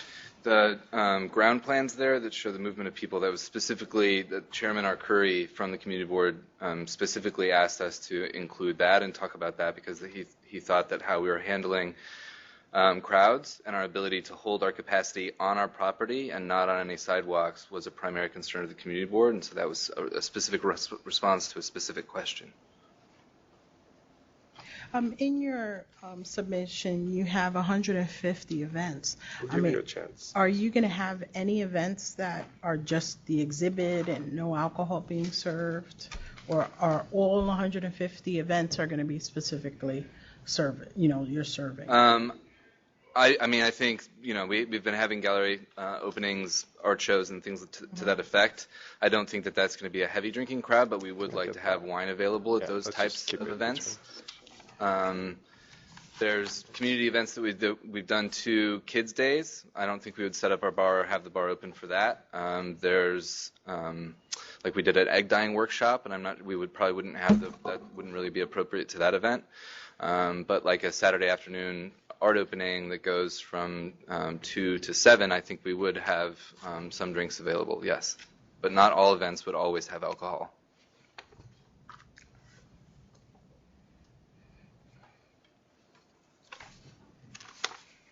Did you want to comment? Like I said, we spent a lot of time talking to Tyler and David about the protocols that they have in place. I have no doubt, with their experience, that they're probably going to do a great job on their site. The problem is that people leave their site, and then they come into our neighborhood. I was at Irving Plaza a couple of weeks ago to see Azalea Banks. When we left the show, people poured out into the streets, on the sidewalks. No, they were not raucous. No, they were not, tearing things down, but they were standing around chatting. Some settled in to wait for the performer to come out.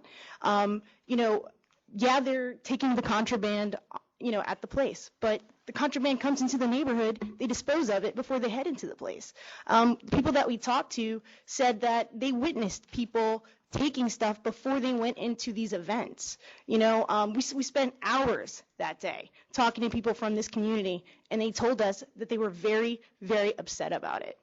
And it's going to affect our community. 3,100 people. And everything that they've done thus far has not involved alcohol for that many people.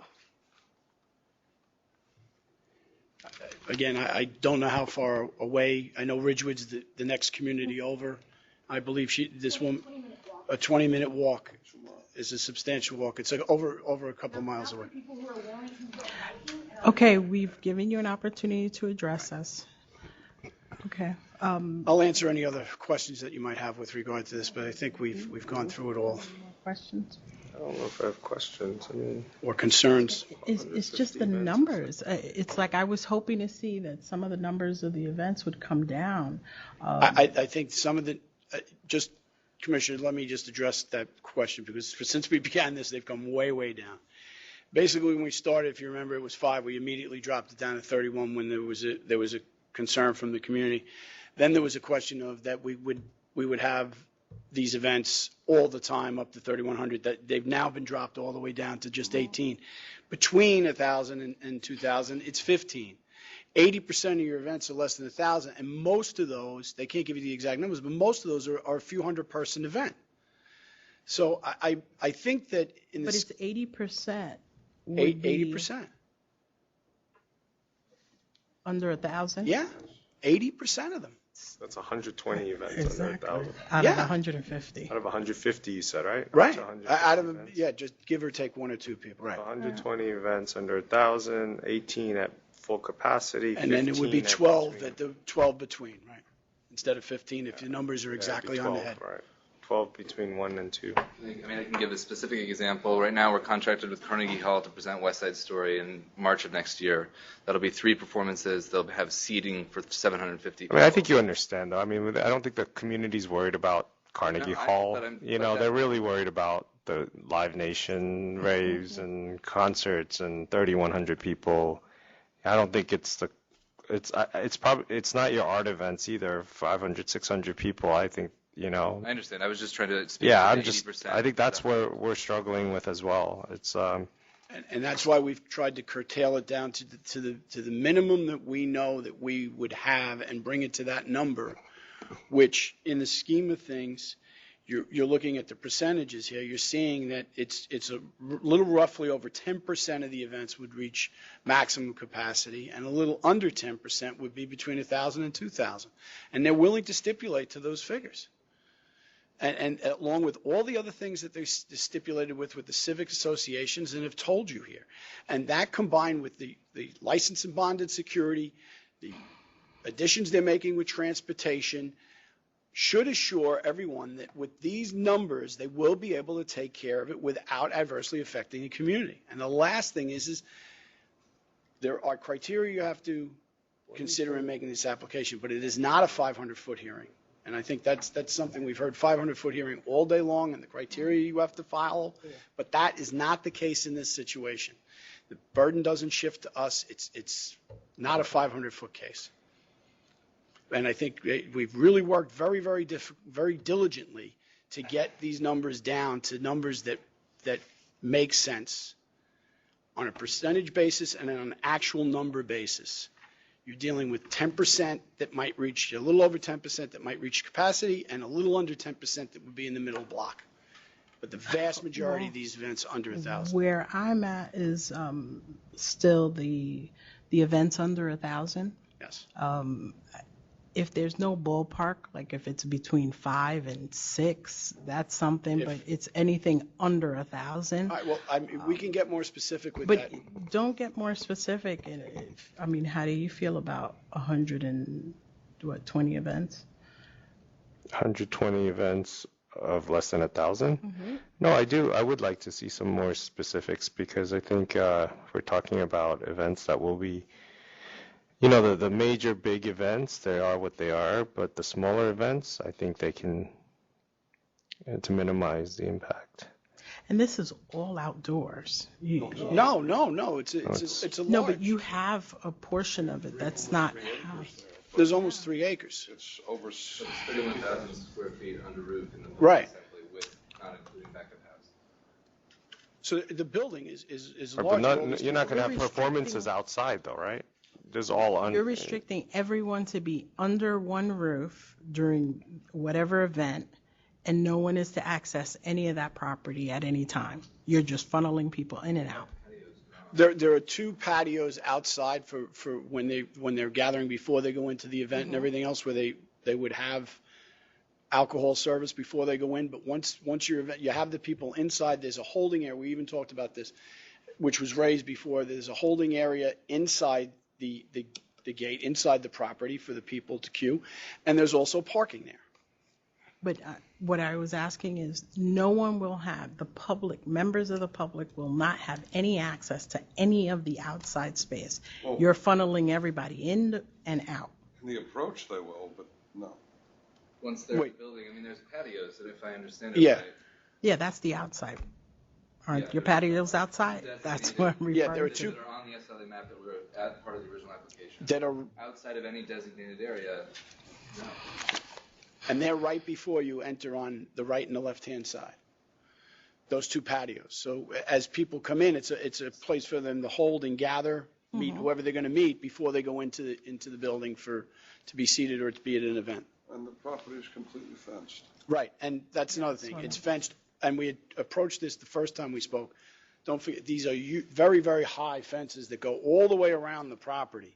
So it's not as if somebody's there and they can look over the fence or even reach over the fence. These fences are way. It's not even a fence.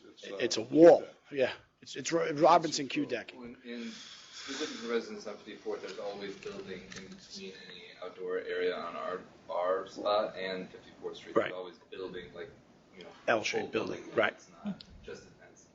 So it's an L-shaped building there. Is there any concessions or any stipulations or that? How many events do you plan to have less than 500? How many events do we plan to have? So of that 120, I would say half, at least. 60? Yeah, because again, we're talking about at that point, egg dyeing things, kids' days, gallery things, like we had a dance piece in that only sold 50 tickets a night, that sort of thing. Break it down. It's the only way to do it. Because as it is, I can't see 1,000, events under 1,000 people. It's just no range. It's anything up to 999. Well, if they do 60, Well, if we half just under said they were 500, doing half of them under 500, and then 60 then you're at 60. under 1,000, and they do shuttle buses, 30 seaters for every 500, and then for But still, the 18 times for the 3,100, it's too much. That's almost every weekend. That's almost every third weekend almost.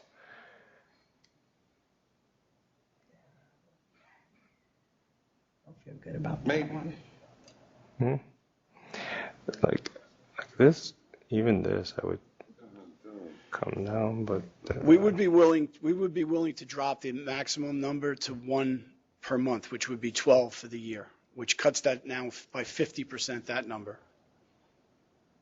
33%. Well, 33%, yeah.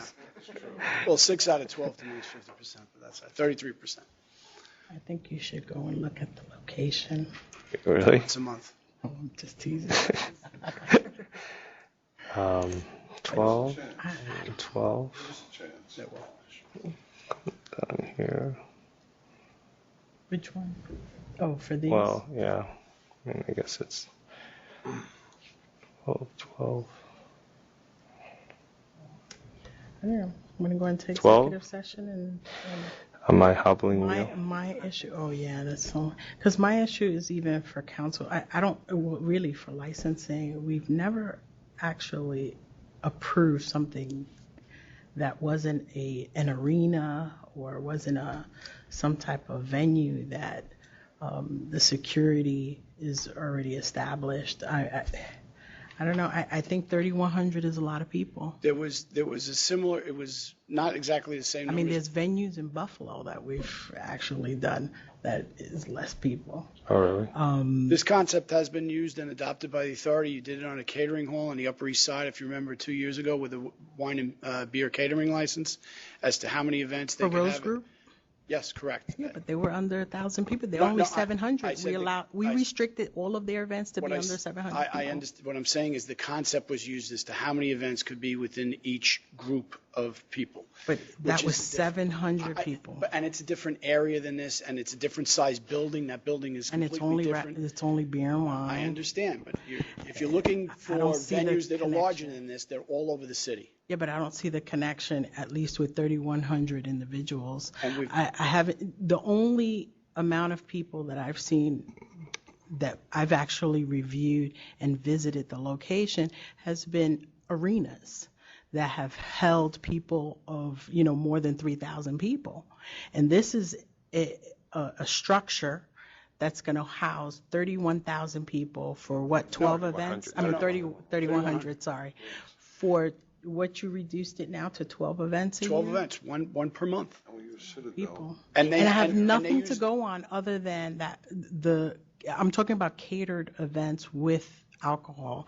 I've only had the couple events that the police department actually witnessed and participated But in. you also have Citadel, the security company, with all their bios and reviews of doing exactly this type of work and doing the security there and having an exemplary record for handling exactly these type of crowds at exactly these type of venues. And bigger stuff.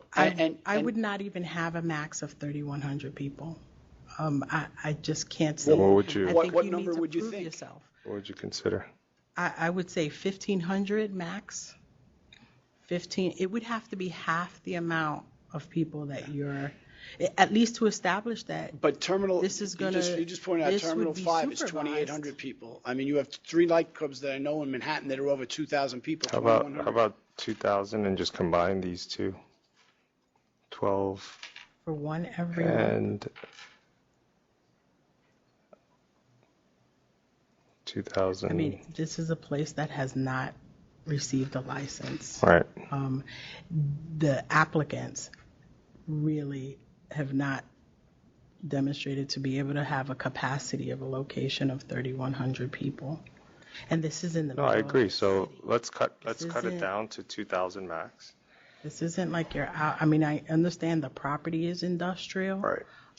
But it is in the city. I'm just concerned that even with the shuttle bus and with the MTA, how late are your events going?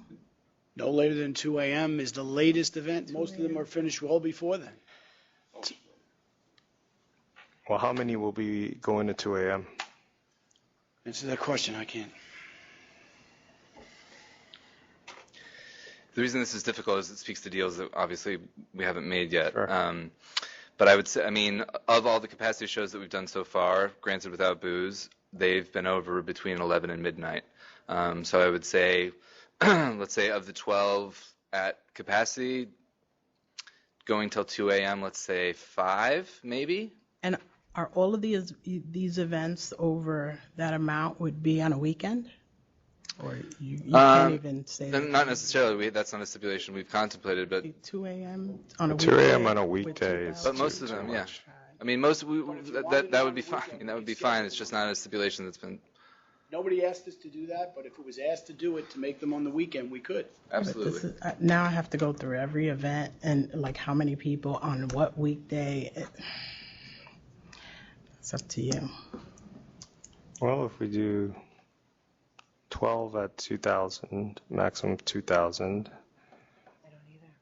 On weekends, 2 a.m. And then the rest is what they said. 60 events at under 500 and 60 events over up to 1,000. It's 120. You have the 12, so it's 132 events, one every 3 weeks. Or yeah. I can't agree to 2,000 people. Yeah. You're saying 1,500? Half? Max. Yeah. I just can't see it. I would prefer a track record. So you want them to do that and come back in a year? That could be any time, but yeah. I'm just really concerned about signs in a community where, it's not like if you're on a pier somewhere. So you want them to prove they have themselves to travel. that You have to travel through a community. It's not like if you just hop off and the train is right there. It's a lot of people. I think that's overwhelming. Even for a bus to rely on MTA to bus people out on a weekend schedule. Yeah, I don't know about that.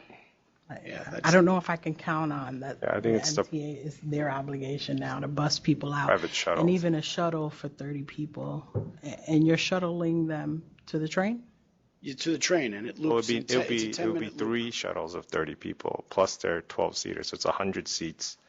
So if you're talking about 1,500 people and they're going in rotation, right, and not everyone's leaving by subway necessarily. And not everybody is leaving exactly the same time. So I can do. I mean, if you think they should start off with 1,500 to prove themselves. That's the max I'll go. It's 1,500. 1,500. This is a place that hasn't been licensed. This is all projection based on, the couple of events that you've already had. Other than a transfer, every place is based upon having a new license. Not everybody's asking for 3,100 people. And not everybody has a situation where it's not a 500-foot rule. But, I mean, this can go back and forth. But because it's not a 500-foot rule, there's a different criteria. But I can't impose what you're going to do. I can tell you that 1,500 may not be financially viable, but it's tough. You're going to have, Would you do 2,000 and ask us if we could come back in 6 months and see how we've done? Yeah. For 2,000? No. How about 1,800? 1,500. I would do 1,800. 15. And restrict them to the 18 weekend. is a lucky number. Well, and restricted to the weekend. Yeah.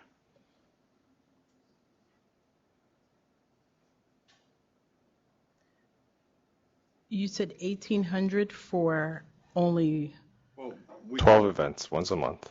Yeah, right. And we can come back max. and see you in 6 months. Well, I think you need to come see us after you do 6 events, That's great. That's fine. which is 6 months similar, but it might not be necessarily a time thing, right? Or 6 months. You have to be in operation at least 6 months or 6 events, whichever is later. Yes, we understand. So 6 events. That's going to be the. That's a 12. They're going to get 12. The 1,500. Well, you're saying 1,500. You won't It go said over 18. 1,500? 17? That's what happens when you only have two commissioners. I I know. know. Well, we can hold it over one more time. Oh, 17? All right, I'll do 18. 18? The 1,800, you're only going to have 6 events. At that maximum, yes. Before you come back. Six events in 6 months. once One every every 6 months. Once, right, max. once every, basically it'll come down to once every month. And then the others, it's just a matter of what we talked about. 60 events, less than 500, 500 or less than 500, and then 600 from 500 to 999, I guess. Right? They would actually go to about 70 and 70 because of the fact that you're knocking us out of all the higher numbers. Wait, what's the number? What's No, the is that fine? All right, leave it at 60 and 60. Yeah, don't. All right, leave it at 60 the and number? 60. That's fine. 60, 60 and 60, just like the 60, commissioner said. 60, what we originally said. So it's a total of 132 events for the year. 60 at what number? 60 at Under 5. under 500, Okay. so up to 499, I guess, and then another 60 up to 1,000. Yes, you can we'll give him a chance to speak. Go ahead, come to the mic, please. Assembly permit. That'll be a Certificate condition. of That will be a occupancy. condition. All of those of things will approval. be This We won't won't give him a even, license this without it. won't even apply if they can't get that. Right, they have to conform with all. So going forward, if they do not receive one, Can you come to the mic, please, Mr. Whatever the Flynn? man said, I haven't seen. So any plans for how many events, since the community board, who's opposed to this, first unanimously, and now better than 2 to 1, as the district manager of the community board for the past 25 years, I have personally not seen any of the plan for how many so how patrons. did the community board vote and come to this conclusion if you've absolutely seen? All I'm saying is that maybe some community board members have seen things that I haven't, but I have not seen that. What they gave out that I saw, Mr. Sklar, okay? What they gave out that I saw was a glossy that had a picture of the business from way back when, okay? That's what I have in the office. After that is Captain Manson's letter from January of 2015, says he no longer opposes them applying for a license, followed by the letter from the new captain, followed by the proposed stipulation agreement from those 3 civic leaders who are saying that they are not in favor of the proposed application, but if it were approved, they'd want to have stipulations in there. But I have not seen any specifics with regard to what kind of events, how many events, to what degree. So the community board, wait, Mr. Flynn, the community board, when they sent this denial, received absolutely no information from the applicant as to going forward, what their method of operation will be. I and the have number of seen- events. No, but I'm asking, what did the board use to come to this conclusion on June 15th? Because that's the date of the letter, that's not the date Well, of the meeting. Commissioner, if nothing much different is proposed to one, No, but I'm asking, when they wrote this letter to the board, what information did they have to come to the conclusion that nothing has changed and they're going to deny the application? what I could say to you is all that I saw as the district manager of the community board is what I described to you. Okay, were you there on the date when they, I was, the review committee had the documentation? yes, on the 26th, yes, of course. So what did they review? They didn't review any new material. They weren't given any new material that I know of or any new proposals to review. Okay, Mr. Sure. On that meeting, the chair of that committee asked if we would agree to a number of stipulations, all of which we agreed to, but those then didn't make it out of that committee as part of the resolution. And also specific to Gary's visited our property and walked around and discussed it with us. But the information that you provided us, that your letter dated June 11th, that was provided to the community board? No, their vote was June 10th. Okay, so what information did you provide to the community board in order for them to assess? That packet was the hard data. It was also accompanied by a 3-minute speech. I was permitted 3 minutes, and I described many of that, including What how was the many packet? times. Because I have multiple. It was the I have packet with the multiple. Sklar building truck on the front. Here, right here. Yeah, it's just Okay. I handed This was what was provided to the community board? That's right. And the chairman, in advance of that, had asked me to include floor plans showing ingress and egress of non-emergency ingress and egress plan. And we shared the 104th precinct. Anyway, a number of things. And then in my remarks, I said that I described how often we would do events at particular capacities. And then David also spoke and described his history with the building, and then also a few more operational details. If the community board didn't have, I know there was a civic organization that had STIPs at the prior board meeting. Yes. And that was incorporated. Why didn't you think to share that with the community board? They did. He said he verbally shared it. Material, No, like just. but he said he also did a verbal presentation. It was in that. It was in the packet. That it was. But why not share this June 11th letter? Because the committee had voted, and he verbally went through what was in that letter when he gave his verbal presentation. And part of the purpose of the letter was to describe my interpretation of the spirit of that vote. Additionally, Mr. Giordano, 2 weeks in advance of the last time we were here on May 5th, so at the end of April, I went to see him in his office, and the stipulations had been done at that point, and I wanted to engage with him in a discussion as to what he thought of the stipulations and this sort of thing, and he, out of hand, refused to discuss it. So, Mr. Giordano, you were present for the May 26th meeting, and there was no presentation based on the stipulations?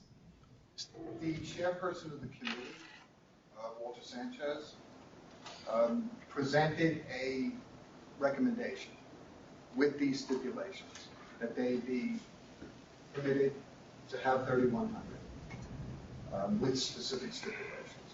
It was voted down by the committee. But the presentation that was before the community meeting, you did not have the stipulations. I understand in the form of this letter, but the oral discussion did not revolve around all of the stipulations, not just a hand up, but there was a discussion. I think the issue that I'm trying to bring about... No, but I know what your issue is. I want you to answer my question to figure out if the community board is making a determination on the same information that's before me here today. So if you were physically there at the meeting, was the information as it relates to stipulations, as the breakdown of numbers, lessening the participants from 3,100 down to, I guess, the 600? None of that was an issue of discussion whatsoever. We did not have... So what was used by the community board? You said there was a letter, I guess the stipulations that the civic organization came up with, that was distributed? It was stipulations that the chairperson of the committee came up with. The stipulations from those 3 civic groups were presented prior to the May 26th hearing here. Okay. The chairperson of the committee came in with a list of stipulations. Okay. But I have seen nothing. In a formal way, you would think that anything that you were going to present to the community board, you would present to the community board office for distribution. I have seen absolutely nothing other than what I've described to you. Certainly nothing that talked about lower numbers projected or requested for attendees. I want you to come up and make this clear. Commissioner, I want this to be clear, that when he appeared before the committee, he discussed doing the... That's right. Only maximum occupancy in certain amounts and the different numbers. We appeared before 2 community board meetings and a committee since last we were here on May 5th. The week after that, May 5th, I made a presentation. In my remarks, I discussed the number of times we would expected to do capacity events. The number I stated was 10 to 18. I also referenced in my remarks the stipulations we had made with those 3 civic organizations, and they were included in the packet that was distributed on that night. May 26th, we weren't given the floor. Some questions were directed to us, but we were not given time on the agenda to make a presentation. We made additional descriptive remarks during the public forum on June 10th. So in all, we addressed the full board twice and were only asked questions at that committee meeting. Okay. All right. So the community board already had possession of the civic organizations stipulations. And in the 2 civic organizations, they weren't all in favor, but they wanted the stipulations to be included, and they didn't oppose. So going back to the number amount, if we do the six events over the 6 months period, that would give an idea of how they'll supervise the location. Up to 1,800. Yeah, I'll do the 1,800. And then 60 events only under. 6 events. And 60, that's going to be under 600? Right, 500, under 500. Under 500? Right, and 60 under 1,000. Or between, yeah. Okay. And then for every 500 passengers, you're going to have one 30-seat shuttle bus? Correct. Including the regular Sprinter passenger vehicle that's going to be in use? In addition, right? Weekend events for the... Major events, yes. Right, the larger, right, above the 1,000. The others during the week will be done at midnight? At less than 1,000? Yes, yeah. I mean, I would Yes. like to do a little Yes. bit later, but you say that that's important. Come back in Midnight, 6 months. right? Yep, midnight. For security, you said over 600 people? No. Don't you need security there for... Is that referencing to when This- we have security on 54th Street, or? No, it's a security will be present for all 600 plus events that are open to the public. Yeah, right. But when are you going to have security? We need security there more than just... I mean, that's fine. Yeah. I think any event above, I mean, we'll always have 1 per 75. Per 75? The nightlife guidelines they'll follow. Okay.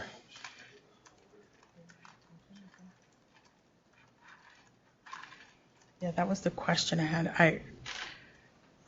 Carrie, I don't know if you remember, but there was an event, a catering establishment that we approved, and they needed to get some other permit for people over 600. And I don't know if that was local. I'm trying to remember. There was some catering establishment that if they were going to be over 600, Yeah, I think I don't remember that what in it the was. city.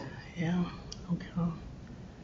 This is other, because the public assembly is just over the 75. But for some reason, Well, I can certainly research that.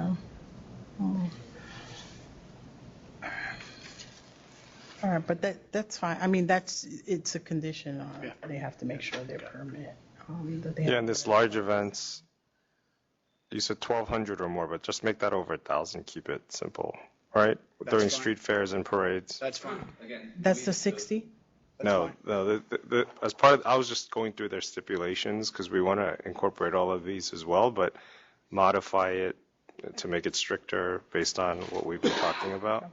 So like, for example, here it says large events 1,200 or more will not be scheduled during street fairs. I'm saying if it's 1,000 or more, because we have that limitation. That's fine.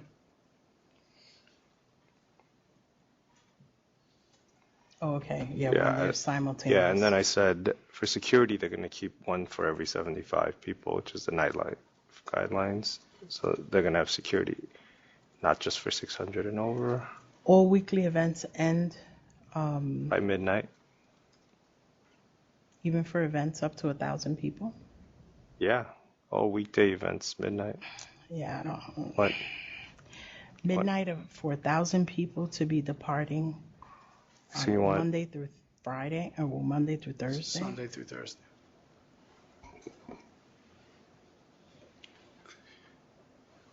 Again, not everybody is going to leave at the same time on the events. They'll be dispatched periodically, so there's an equal flow of everybody leaving in conjunction with the buses that we have.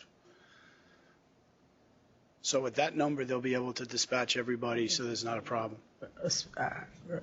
Earlier? This is like patching three different things, from Right. the civic group, this one, what I'm looking at. Right. I want to incorporate and make sure that the civic organizations are. So what do you want to do?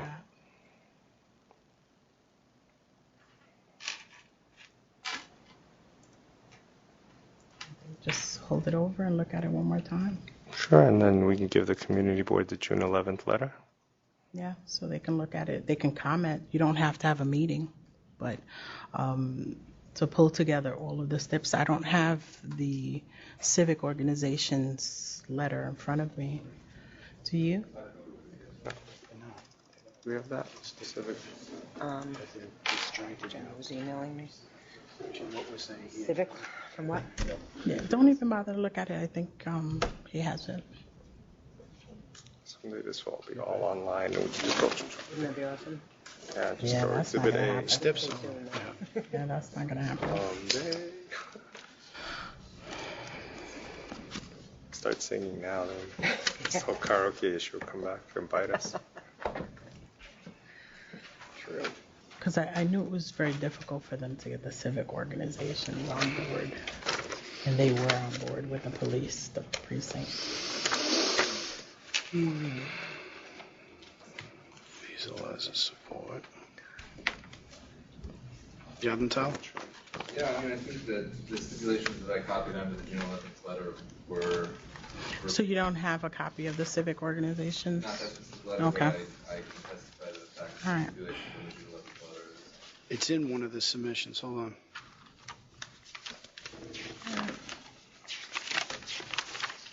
It's in the police letters. Because I want to make sure theirs is That's the police letter. incorporated. Here it is. Here's the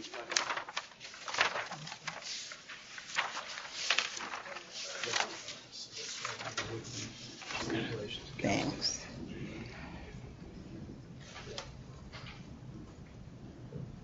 Same thing. Yeah, but I wanted to check and make sure. 600. This is really good. So up here. Okay, thanks. You have the 600 Is that title? Let me see that. Flushing Avenue exit.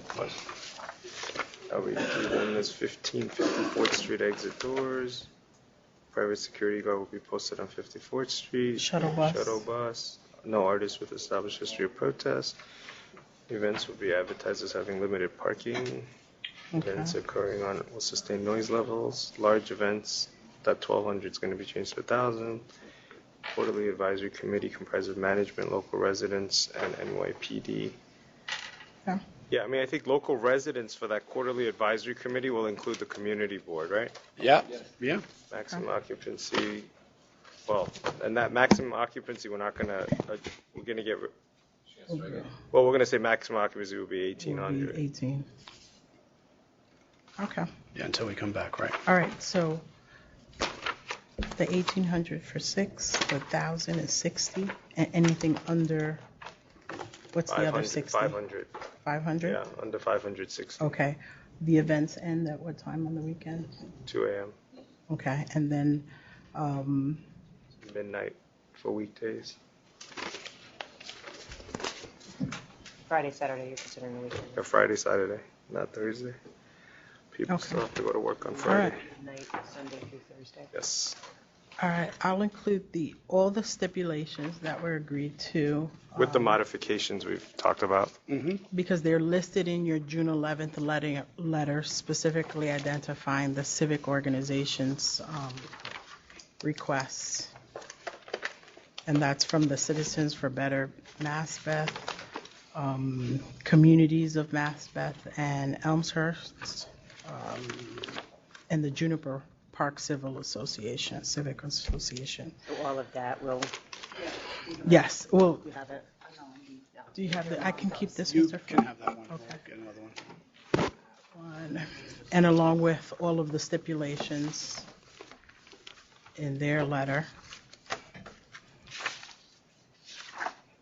And the breakdown would be 60 events under 500, 60 events under 1,000, and 6 events max 1,800. Until we come back here in 6 months. 6. 18, no, Yeah. 60 for 1,000 max. Last one is going to cover the Oh, only the 6 events on the weekends, 1,800 people max. 6 months. And then we come back here in 6 months. I want to put that on the record.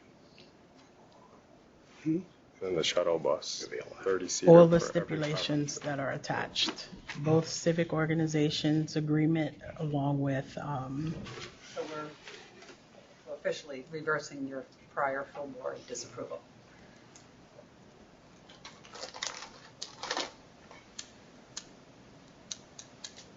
so with this now to be incorporated.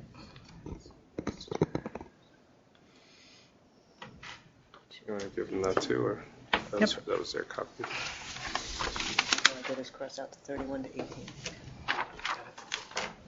Stay with my group. Consider doing 3 months. We have a hard shutdown next week for equipment. Yeah. Oh, which is- but now at this point, yeah. Yeah. Anything else? No. No. You just. I swear to God, I'm not.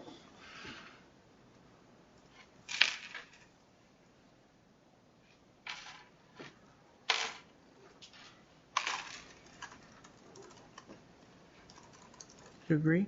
Yep. Okay. Yeah, I agree. Thank you. Thank you very much for your time and patience. We greatly appreciate it.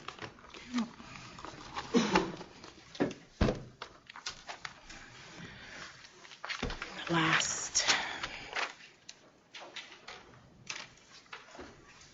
Just so you know, we extended the warrant.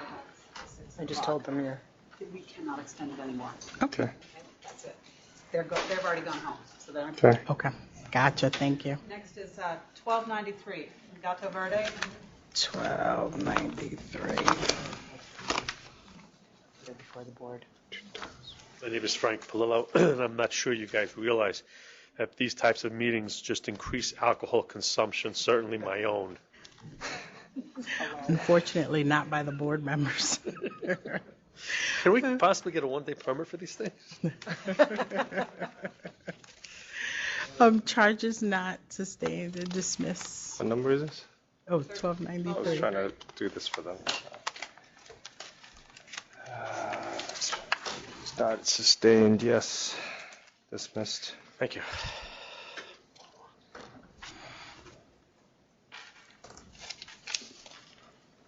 What's next? What's next? 1367, Arena Lounge. This is an offer and compromise. Offer 1,500, accept. 67? 67. How much? Do they have 1,500? food, though? He's made changes to it. They do, although we're not charged with that this time, I don't think. I think we're just charged with dancing. Well, live music and dancing.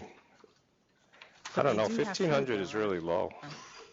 Commissioner Kim, you realize it's one charge. It's dancing. Yeah.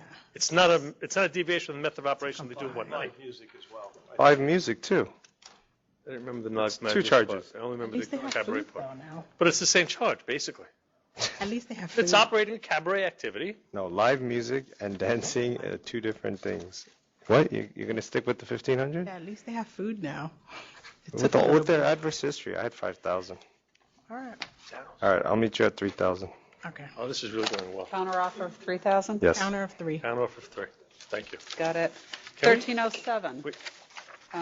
The Sugar Mill is also, not you? Not me. 1407. Oh, I was hoping to have the opportunity to address Mozzarella Holdings Okay, one more before time. I call that, you wanted to ask. Who was that, 1407?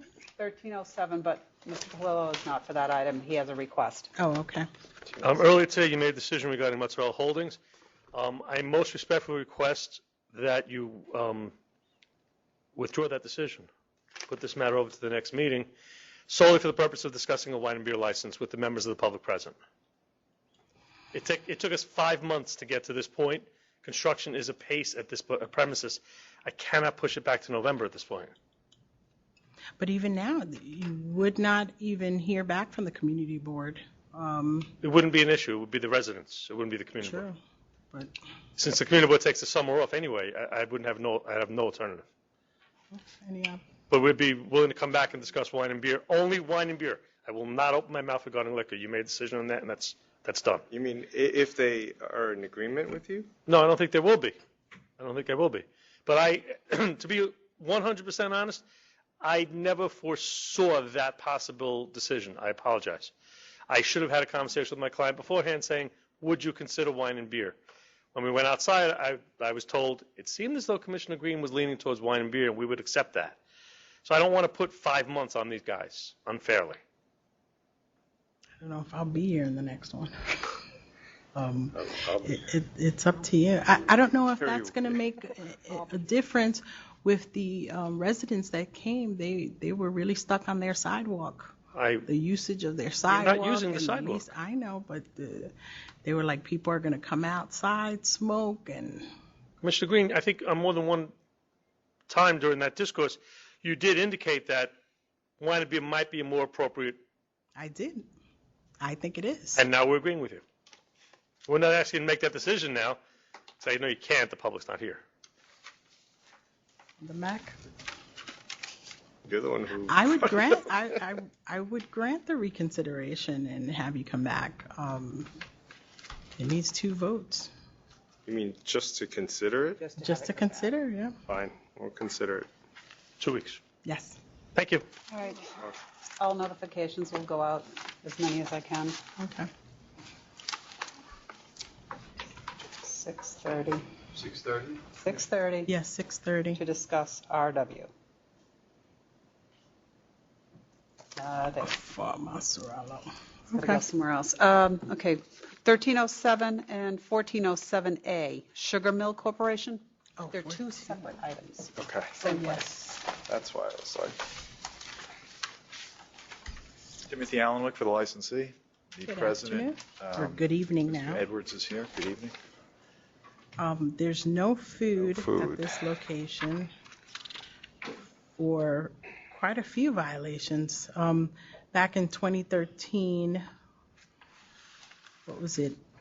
Well, I settled a case, I think, back in February. 2 case numbers, and they paid, my recollection is $7,500. 75, yeah. 7,500. That was in December. Oh, 2014. Mm-hmm. That was for, but then all these violations. Yeah, all 2013. All February 2013. But in they weren't included. 1407, those are 2014 violations, and Right. still no food, right? The one on August 2nd, 2014. August 2nd. Let me just take a look. Yeah, there was no food. So, he didn't get these pleadings, he's telling me. You know, I don't have these. What's the address? What's your the licensee's address?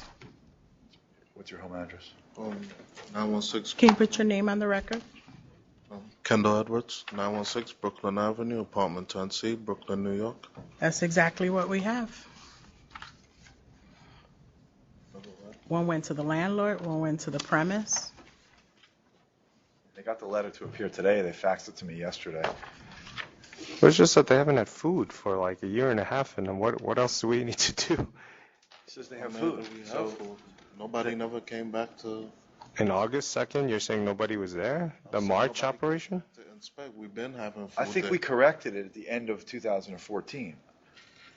Yeah, but it took how many violations to correct it? 1, 2, 3. When was the $7,500 Four. payment? That $7,500 fine was at the full board meeting of 12/2/14, even though the violation occurred May of 2015. Not sure what was going on with the disciplinary, if it was adjournments or things like that. What is it? Right, so we showed proof in May that he had fixed it. But then this violation back to around the same time. What were they licensed for? What did they represent that was present there? Restaurant. A restaurant. Yeah. Well, a restaurant with no food. Do you even have a facility like a? So when we paid, in, I believe it was May 15th. Is that the date, Ms. Held? Pardon? It was the 15th. The data violation, you're talking about the first violation for no food? Is that what you're asking? Oh, sorry, I was just looking up your history, that's all. When was it on the full board for It was on- 7,500? 7,500 was on the full board for December 2nd of 2014. However, it was on the calendar February 11th of 2014, where there was a request to return to council. And they had made an offer of 4,500, so you were well aware of that in 2014, that there was no food. I mean, you're aware of it during the pleading process. Right. Whether or not the board just coming before the board and the board announcing to you about there you have no food at the board meeting, it doesn't really set the clock. So I'm you're a confused with the restaurant? dates. I'd ask to send it back to council so I could see the dates and The dates are the December 2nd, 2014 took care of all the matters starting in March 7, 2013 through April 12, 2013. In case 1307, the violations occurred February 15, 2013. So it preceded the dates that you settled up on February 2nd, December 2nd, 2014. And then case 1407A is from all the charges except improper conduct are from August 2nd, 2014. I have cancel and bond, and you can go to cancel hearing. and bond too. You go to hearing on all of the charges. Because this is repeatedly, he's a restaurant and he knows that he knows his obligation is to have food. Even the workers' comp insurance lapsed. I see it's been reinstated, but I mean, are you even at this place? I mean, are you there during the day? Yeah, during the day. What are you serving? Like, people we're come not in, you open. have a full restaurant and there's no food? Not open during the day, ma'am. All right, and also, you've defaulted on another pleading, and that matter's going to be at the next board meeting. Yeah. Cancel and bond, go to a hearing if you want to. Cancel and Not bond. a counteroffer unless it's not you're. a counteroffer. It's a Or default. default. Oh, look at them. Yeah, cancel and bond. It's like, Combine the I penalty. mean, you're not even a restaurant. Yes, combine the penalties. Combine. It's Cancel not and even a bond. restaurant. And it's not as if you didn't know. I mean, when you receive the pleadings, and it's been over a year now. No, the violations from August and the proof. But his first violation was back in 2013 with not having food. But the proof that was provided and the photographs and the menu was done in December. So this violation still precedes. Yeah, but after that three settlement. charges of not having food, when does he Come want to after comply? December. It But happened when does he before. want to comply? After three Mr. other Allen, violations? Clear up, I want to clear up your dates. Okay, in October of 2013, you made an offer to the board, which was ultimately rejected.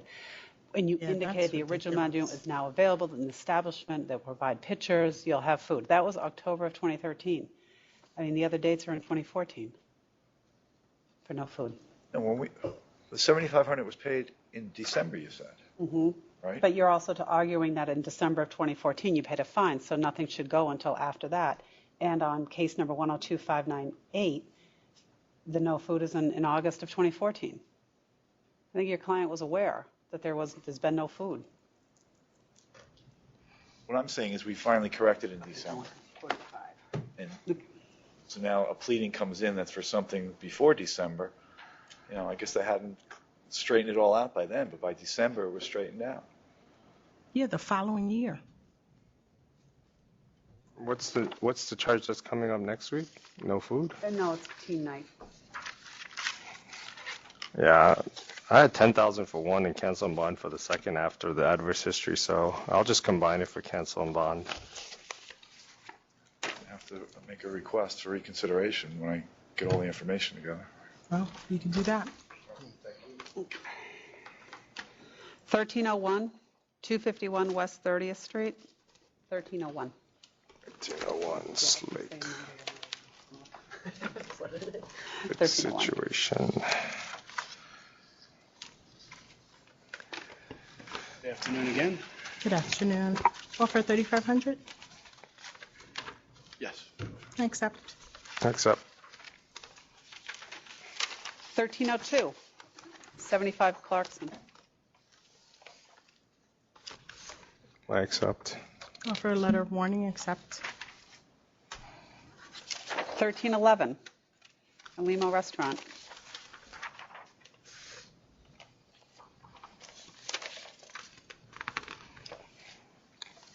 There's so many discrepancies here.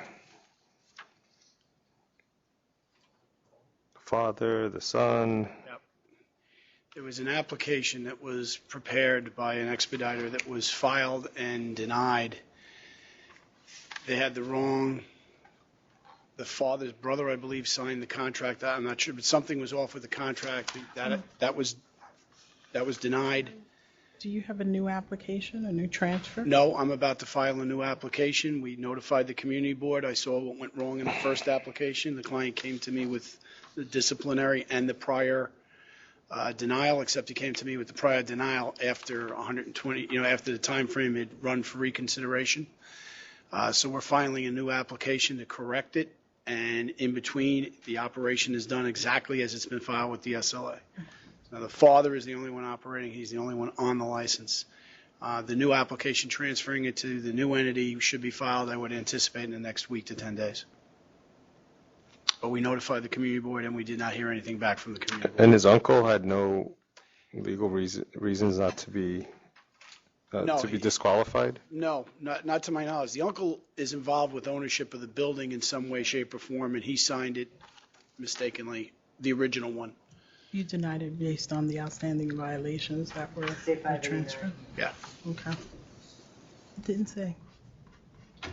Oh, this one says this one denied for cause. Oh, yeah, this one here. Yeah, it just says for cause. 1, 2, 8, 3, 4, 3, 3. Cause.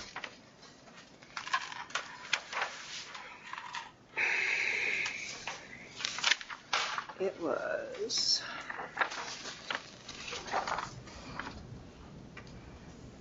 Oh, this was full board. Yeah, I actually saw a denial that said that the agreement The wasn't. transfer came to the full No, board? this is me not putting in the right serial Oh. number. This one down here? Yeah. I typed it wrong. 3433. Did 2433. Because the availing was done by the son back in 2020. Withdrawn. It was withdrawn? It was withdrawn. Well, hold on. Let me see if we did anything after. Oh, because, yes. The denial date was 3/6/15. Approval letter. I would not make that big of a mistake. It's withdrawn. Oh, it was withdrawn. Okay. All right. That was for original contract of sale submitted signed by Alicio Nava, who is not an SLA. Right, that's what I had seen, and Just a second. Then it was they withdrew after that. That's what it was. So they realized they messed up. Yeah, I think so. Oh, yes, all right, so I was looking at that. You were one. right. I was 213. I would not have made that big of a boo-boo.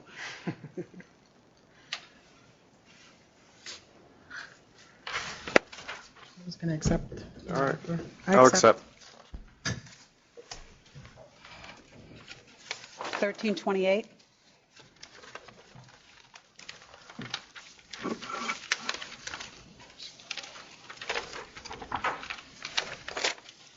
License surrender, cancel? Cancel and bond. the license has There's been no bond, I signed. think, right? Actually, we actually submitted an offer, and I think Cancel that and somehow it, I didn't have an offer. hold on. I have a default at Failure to hearing. restore bond, right? So Then it says I there have is a no bond, default at hearing. Oh. yeah, I saw that it was a default when I called, but we had submitted a offer of compromise that because we comes in spoke, from- they only wanted, it was a bounce check issue, wasn't it? Available. If I'm not mistaken, was this charges because he bounced the check? I just saw that he No, didn't this is- restore it. During the charge of bouncing the check, he didn't pay the $1,000 offer, so we claimed the bond. Okay. Then we that's what sent happened. notice I know to it was him an to accident. claim the bond, to restore the bond, and he doesn't. Because I know we had discussed a small monetary fine when we, I don't have Nothing, an no. offer. to make it clean instead of having a cancellation, would you accept the $1,000 fine? I'll accept the 1,000. Yeah, I'll accept 1,000. You offered 500. Okay.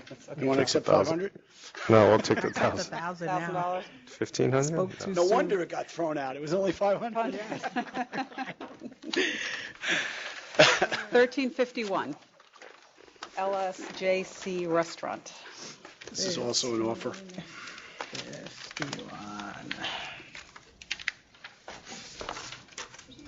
1351. 1351. Yeah, seriously. Offer of 3,000, accept. Accept. No, I'm serious. It should. 1402, Valley Stream Discount Beverages.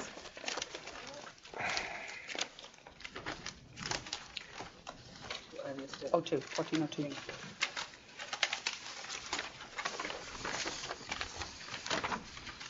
Cancel and bond. Yeah, a counter offer of cancel and bond. Agreed.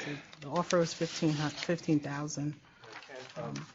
Council's office recommended 15,000 on the basis they sent enforcement out on 5/19 and there was no sale. Right. Okay. Yeah, but they've already, this is their fourth strike. I know. Can I just, in this case, if you looked at the dates, I know the charges came out piecemeal, but if you look at all the charges in the pit, there was a block of period of time where they had this difficulty. Since the last charge before this, they did get an ID system. They put it in, and they've been diligent with it since that time. I know of them not having any other problem. I'd ask that you accept the fine, and I will read them the riot act, because I know that if they get one more violation, they're done. And to make everybody go through, I understand. I mean, I have to, I just have been consistent with 4 strikes, you're out, so I have to stay consistent with And, this. even the 2012, I would have let go, but the 2 in 2013. Yeah, they're right together. That's what I'm talking about. Well, then But they December just were licensed in 2012. 2012. I understand. And Yeah, I'm inclined to counter offer cancel bond. another hearing. Agreed. Okay. Keep you busy. 1403. While you're there, grab 1404. That'll be the next. Oh, thanks. While you're digging deep. Okay. Over, yeah. We held this one over. Your offer is still 1,000? It's the same, yes. Okay, accept. All right, accept. And 1304, La Cumbre. This was also held over because I couldn't be here. No food? Was this licensee closed by the health department? I honestly don't know. Because I wanted to know if they were actually still open. They are open now. I know They are? that they're open now, and he gave me pictures that I submitted with the kitchen materials and everything else in there. All right. And he is supposed to be. They have using food? Yeah, Commissioner, I have not been in the place, so I can't answer that question. I made him give me pictures of the kitchen equipment, the menu, and he told me that he is now having food when he's open. I told him if he doesn't, he's going to lose the license. I was very clear. All right, I'll accept. accept 4,000. Thank you very much. I'm out of your hair. 1343. Take care of yourself. Thanks, you Bye. too. At 1343. El Claro Bar and Restaurant. 1343. You loitering? Okay. Good afternoon, Commissioners. This is an Afternoon. offer of a civil penalty for $6,500. I also wanted to address some of the ways that we're some of the issues that we're dealing with in order to be compliant with ABC law. So, for example, one of the charges was that the diagram did not conform to the one presented, namely that the entrance was on the far left and that the kitchen was in the basement. I actually have a diagram in my possession, and I can submit that. Number 2 is that the kitchen is being renovated at the time of inspection, and so what we offered to do was provide proof that the food is being served, namely pictures, or just generally speaking, anything the SLA needs in order to prove compliance that that food is being served, that the food requirement is being satisfied. And number 3, the initial application allegedly didn't have a manager there, and that security was not on the application. And so what we've done is we've submitted the paperwork, the personal questionnaire, the passport ID of a manager to Albany, and we during a recent investigation we provided the ID of security at the premises. Carrie, do we get a No, but do we get even an alteration based on the changes? All right, The kitchen yeah, is now I located understand. where? Right, so just to be clear, originally, the original application submitted had the kitchen in the first floor, and now it's in the basement. And so what was discussed... And you submitted an alteration? Yeah, so That to be specific, what was discussed with Mr. Kassir was that if this is all accepted, we would submit an alteration. Right now, there was an alteration in 2012. Mhm. Original application erroneously did not include the basement as part of the licensed premise. There is a direct access from main floor to basement, so they added the basement to the premise And that was approved?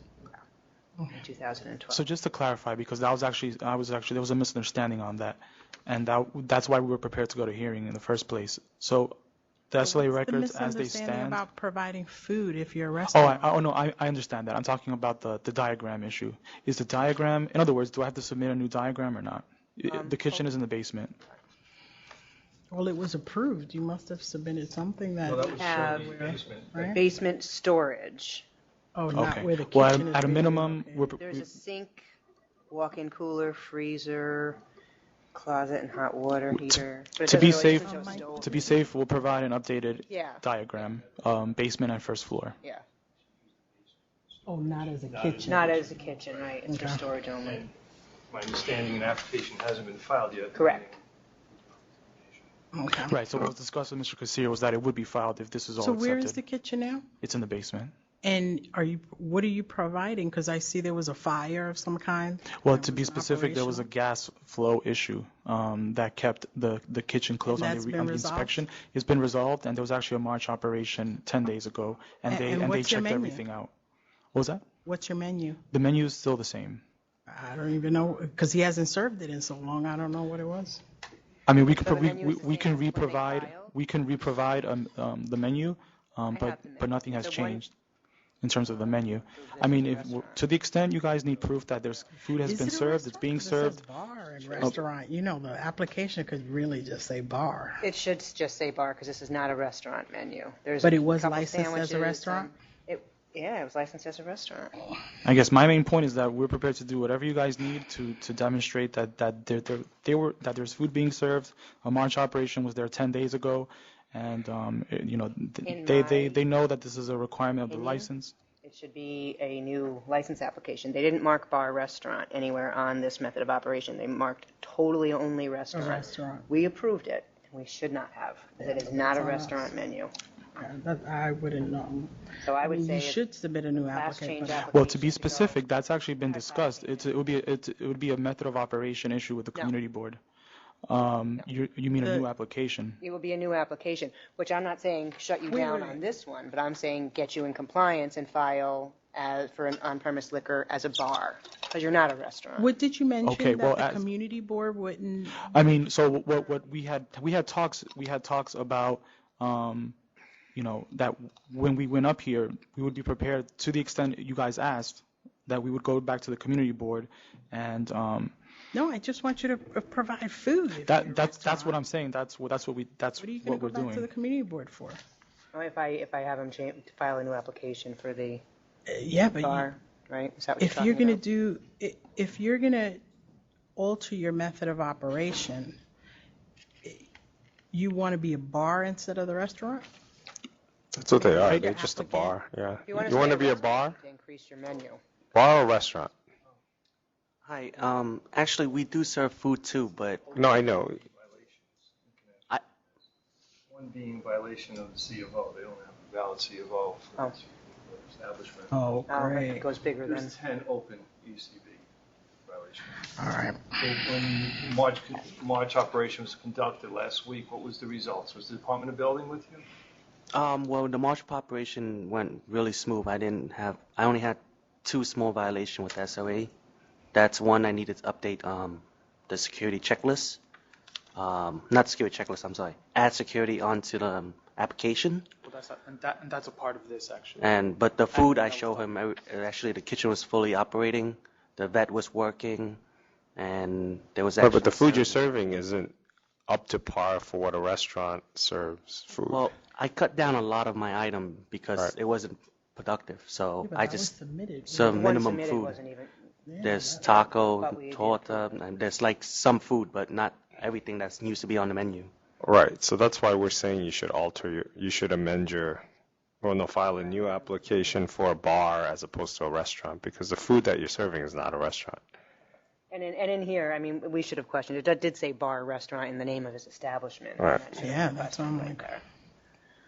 So that's why I wouldn't say, Yeah, Right. we're not going to take his Bar. license. Yeah, we're not going to take your license, but you just have to file a new application All right. for a bar. Carrie, can you follow up I with absolutely will, the changing of